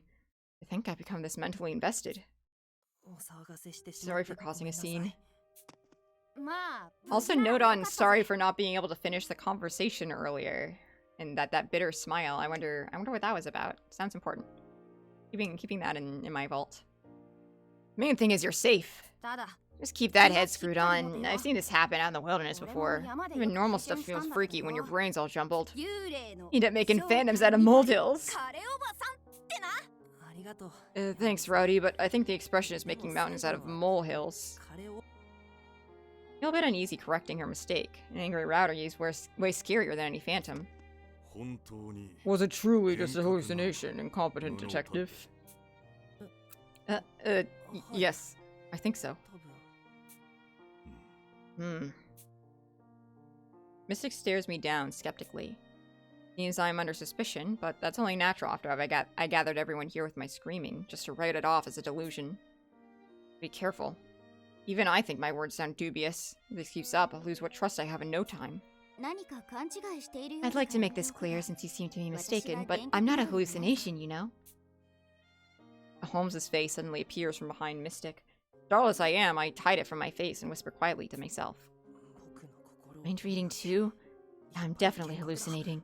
I'm not falling for it. She read your mind before, dude. Your face says it all. It's easy to surmise your thoughts without even reading your mind. Though it seems I am, in fact, able to do so. If you still doubt me, how about I tell you who's sleeping in the room above? I'd wager you don't know the answer to that one. I passed through the walls a moment ago to check. Armor is next door while Rowdy and Gourmet are above. Care to confirm with them? I don't like the idea of this hallucination manipulating me, but it can't hurt to make sure.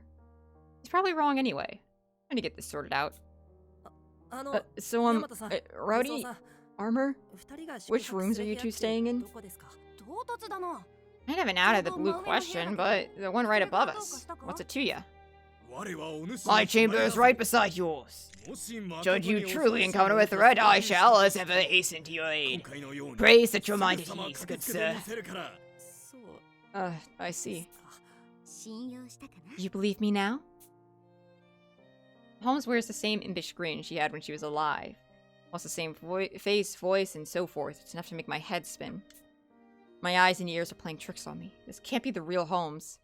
Either that or the machine that killed her took her DNA from her dead body and somehow gained all of her memories and is flying near the window, projecting an illusion ghost of Holmes that only Watto can see for some reason into the room as a ploy from the quartering Duke.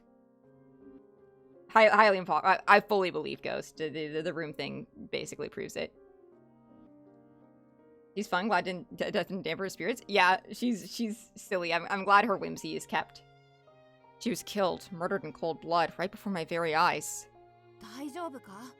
Oh, good there, bro. You're so pale. You look like the inside of an eggplant. Sorry. I guess I really am exhausted. I had to get a good night's rest. 'Twould be for the best. Wariness offsets in after a harrowing ordeal. Armor detective is right, incompetent. Your mind has been pushed to its limits. Should it ever be too much to shoulder, you are welcome to confide in me. I shall do my utmost to ease your burden. I also really appreciate that, like, pretty much everyone here is literally nice.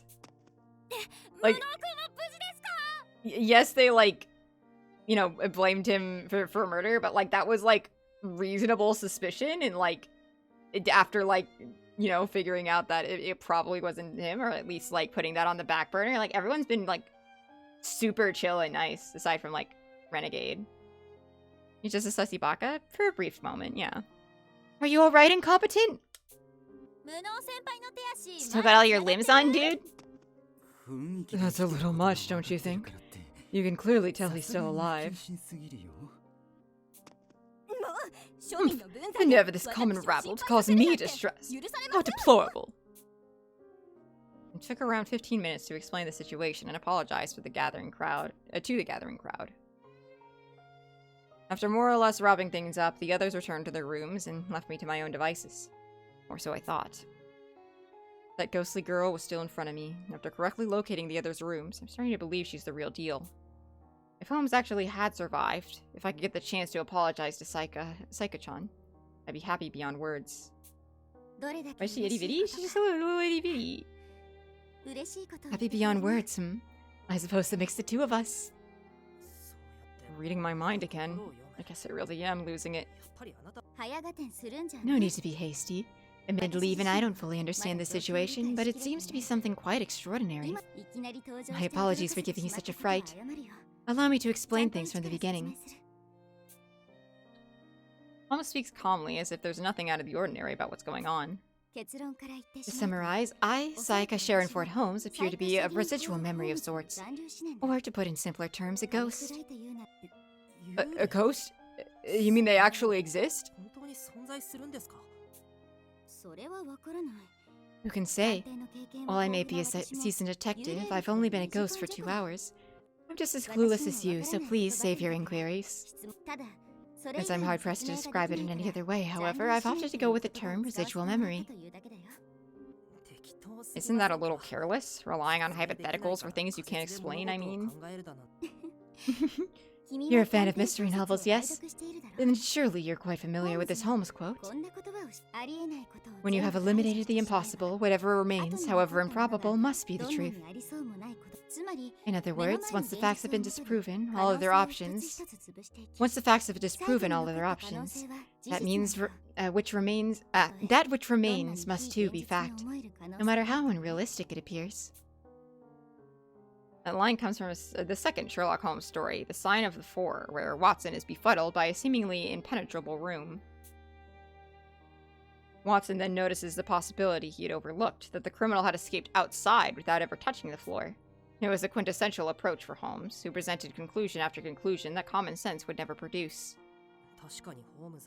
True, Sherlock does seem to deduce truths that seem impossible at a glance, but what does that have to do with this? Sherlock Holmes doesn't make baseless deductions. Rather, he observes the facts and derives the process from the results to form his hypothesis. As the bearer of his family name, I also practice this method of hypothesis-based inference known as abductive reasoning. And Wapash is an entire centimeter shorter than a 14-year-old child. That's crazy. But to conclude you're a spirit, it's hard to believe. And yet, the truth has occurred before our very eyes. Progress cannot be made if we avert our eyes from reality. I didn't believe in the paranormal either, but in my current predicament, I can only assume I'm a spirit, or residual memory, or what have you. My hypothesis may seem far-fetched, but I do hope you're beginning to accept it. Well... There's no arguing with her. I don't have any convincing counter-theories to offer. Given this isn't one big hallucination, there's no other explanation besides what Holmes has proposed. First things first, I need to come to terms with this, that Holmes' spirit has really appeared before me. You're an awfully dour sort, Wato-kun. Holmes lets out a chuckle as I clutch my head in my hands. To be fair, it's only natural to be taken aback when a girl who supposedly died suddenly appears before you. One thing I'd like to note, however, while I may seem calm on the outside, I too am quite bewildered by this turn of events. Wait, really? If anything, she seems more vibrant than when she was alive. That's exactly why I can't let go of my lingering doubts. But of course, by the time I came around, I was already floating above your head. My feet hover above the ground. I can't touch a thing, and no one else can see me. Moreover, it's as if I'm bound to you by an invisible chain. Do you truly believe I could remain composed given all that? No, there's no way.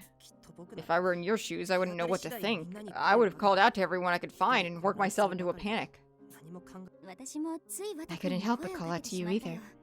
Your slight reaction at the time had me thinking that you might be able to see me. And so I've been waiting quietly this whole time to catch you alone.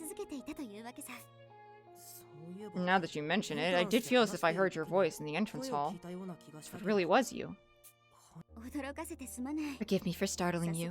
I must admit I was nearly at my wit's end by that point. As you all recounted the events, I began to piece together the reality of the situation. That reality being that I had been killed by that black machine, and my physical form was lost, leaving only my consciousness behind. I gulp involuntarily.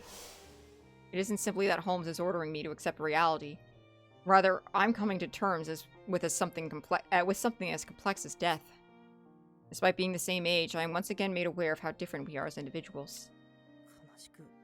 Aren't you sad? Whatever about? I think she just wants to hang around you, dude. I mean, you died. You can't come back to life. It's where you were killed because the rest of us were too helpless to help. Stiff upper lip, Wato-kun. Holmes moves delicately towards me. Her stern expression softens as she continues speaking. Whatever the circumstances, let us cherish this reunion. I am no illusion. Two of us are genuinely able to converse with each other. Not even death could sever our bond. What could be more joyous than that? Holmes speaks in a quiet tone. Her voice is truly the same one I remember hearing not too long ago. Her expression exudes wisdom and wit, with a twinge of innocence mixed in. The traces of Saika-chan, the girl I'd seen so many times in my dreams, grew more and more pronounced. You really are Holmes. That's what I've been insisting this entire time. Truly is me, your dear friend, Saika Sharonford Holmes. Holmes's words moved me, albeit belatedly. I was sure she had died. There were so many things I wanted to tell her, but I never see her again. Now she's here, smiling before me. All I could really ask for. Welcome back, Holmes. It's good to be back, Bakun. It doesn't matter if she's a ghost or residual something or other. Holmes has returned. For now, I'll let myself be happy. Happy that I was able to reunite with someone dear to me. I like them quite a bit. Oh my, have you grown tired? I was going to share my thoughts on why it is I'm bound to you, but I suppose that can wait until tomorrow. Though if you're planning to sleep, you may want to turn off the lights and get into bed. My body phases through everything, so I won't be able to carry you over and tuck you in. Oh, right. I'll do that. I flip the switch, plunging the room into complete darkness. My drowsiness is quickly overtaking me. I can't fight it off any longer. My eyelids fall shut as I hit the bed. My consciousness grows distance, but I swear I hear a voice from far away. From here on, fate will be a cruel one. Oh shit. But your very best.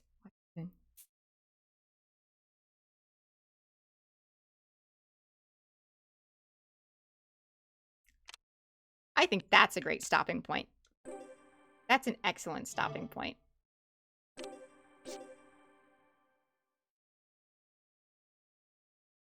We've hit the 7-hour mark.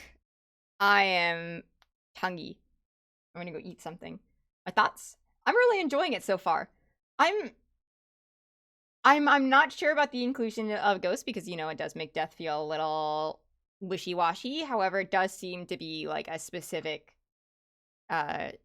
Holmes thing. I feel like no one else is gonna get that because it seems specifically tied between her bond with Watto.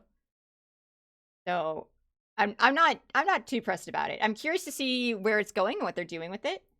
I think it was a very strong opening. I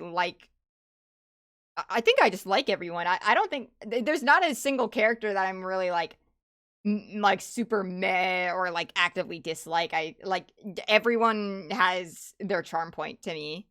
I think maybe like a Mystic is like the only one that like doesn't really stand out to me that much, but it's just because we haven't really seen much of him. But I like him just fine.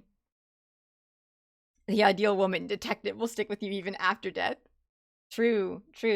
I'm curious what like Watto's little like brain blast like synapse firing shit is. It seems to like alert him to bad things happening, like a spidey sense almost, or at least like when bad things are near. But I'm curious if we'll get into the specifics of that. I imagine more people are gonna die, so I'm curious who's gonna die next. I have no predictions though. Yeah, I don't know. I don't have many thoughts. I'm lightheaded from hunger. Favorite detective so far? I think Ideal. I think I like Ideal quite a lot. I just find her incredibly charming. I'm a big fan of this trope. I also quite like Renegade, obviously. I like Doleful. I feel like I would like Techie more if I got more of him. Fucking Downtown is awesome. I love Downtown. I think those are my mains. Not Renegade. I feel like I haven't gotten like deep into the sauce of Renegade yet. Like we've been spending a lot of time with Ideal, but like Renegade only like comes in to like say things, you know? Oh, I see what you're fucking doing. All right, another chapter of One Piece. Awesome. Put that down. What are we at? 9 more.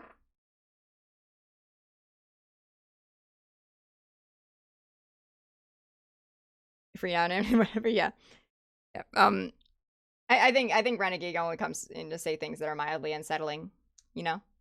I want to like dig more into him and like see him as like a human person and see what like makes him tick. Whereas like I have like a grasp on Ideal in a way that I find her really captivating. Like I find her like interest in Watto very charming. Like she seems like so incredibly like charmed and amused by him and just like I wouldn't say like infatuated because it's not like she's like head over heels for him, but it's like almost like a fascination with him. Like she wants to put him in a little enclosure and see him run around like her pet hamster, you know? Like that's the energy I'm getting from it. But I think that's because she has such like a calm, like almost pretentious air about her that makes her seem kind of condescending and patronizing when maybe she doesn't mean to. So I think that's like a very interesting dynamic to happen. I like that she's very silly too.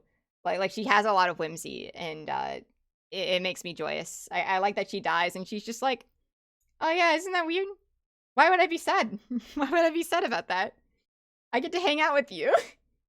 Basically, I think she's just elated to be around him.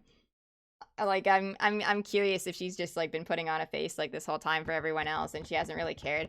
Maybe she became a detective because she was trying to track him down, you know? And she's just been like locked in on that ever since because she wanted to find him and she finally found him.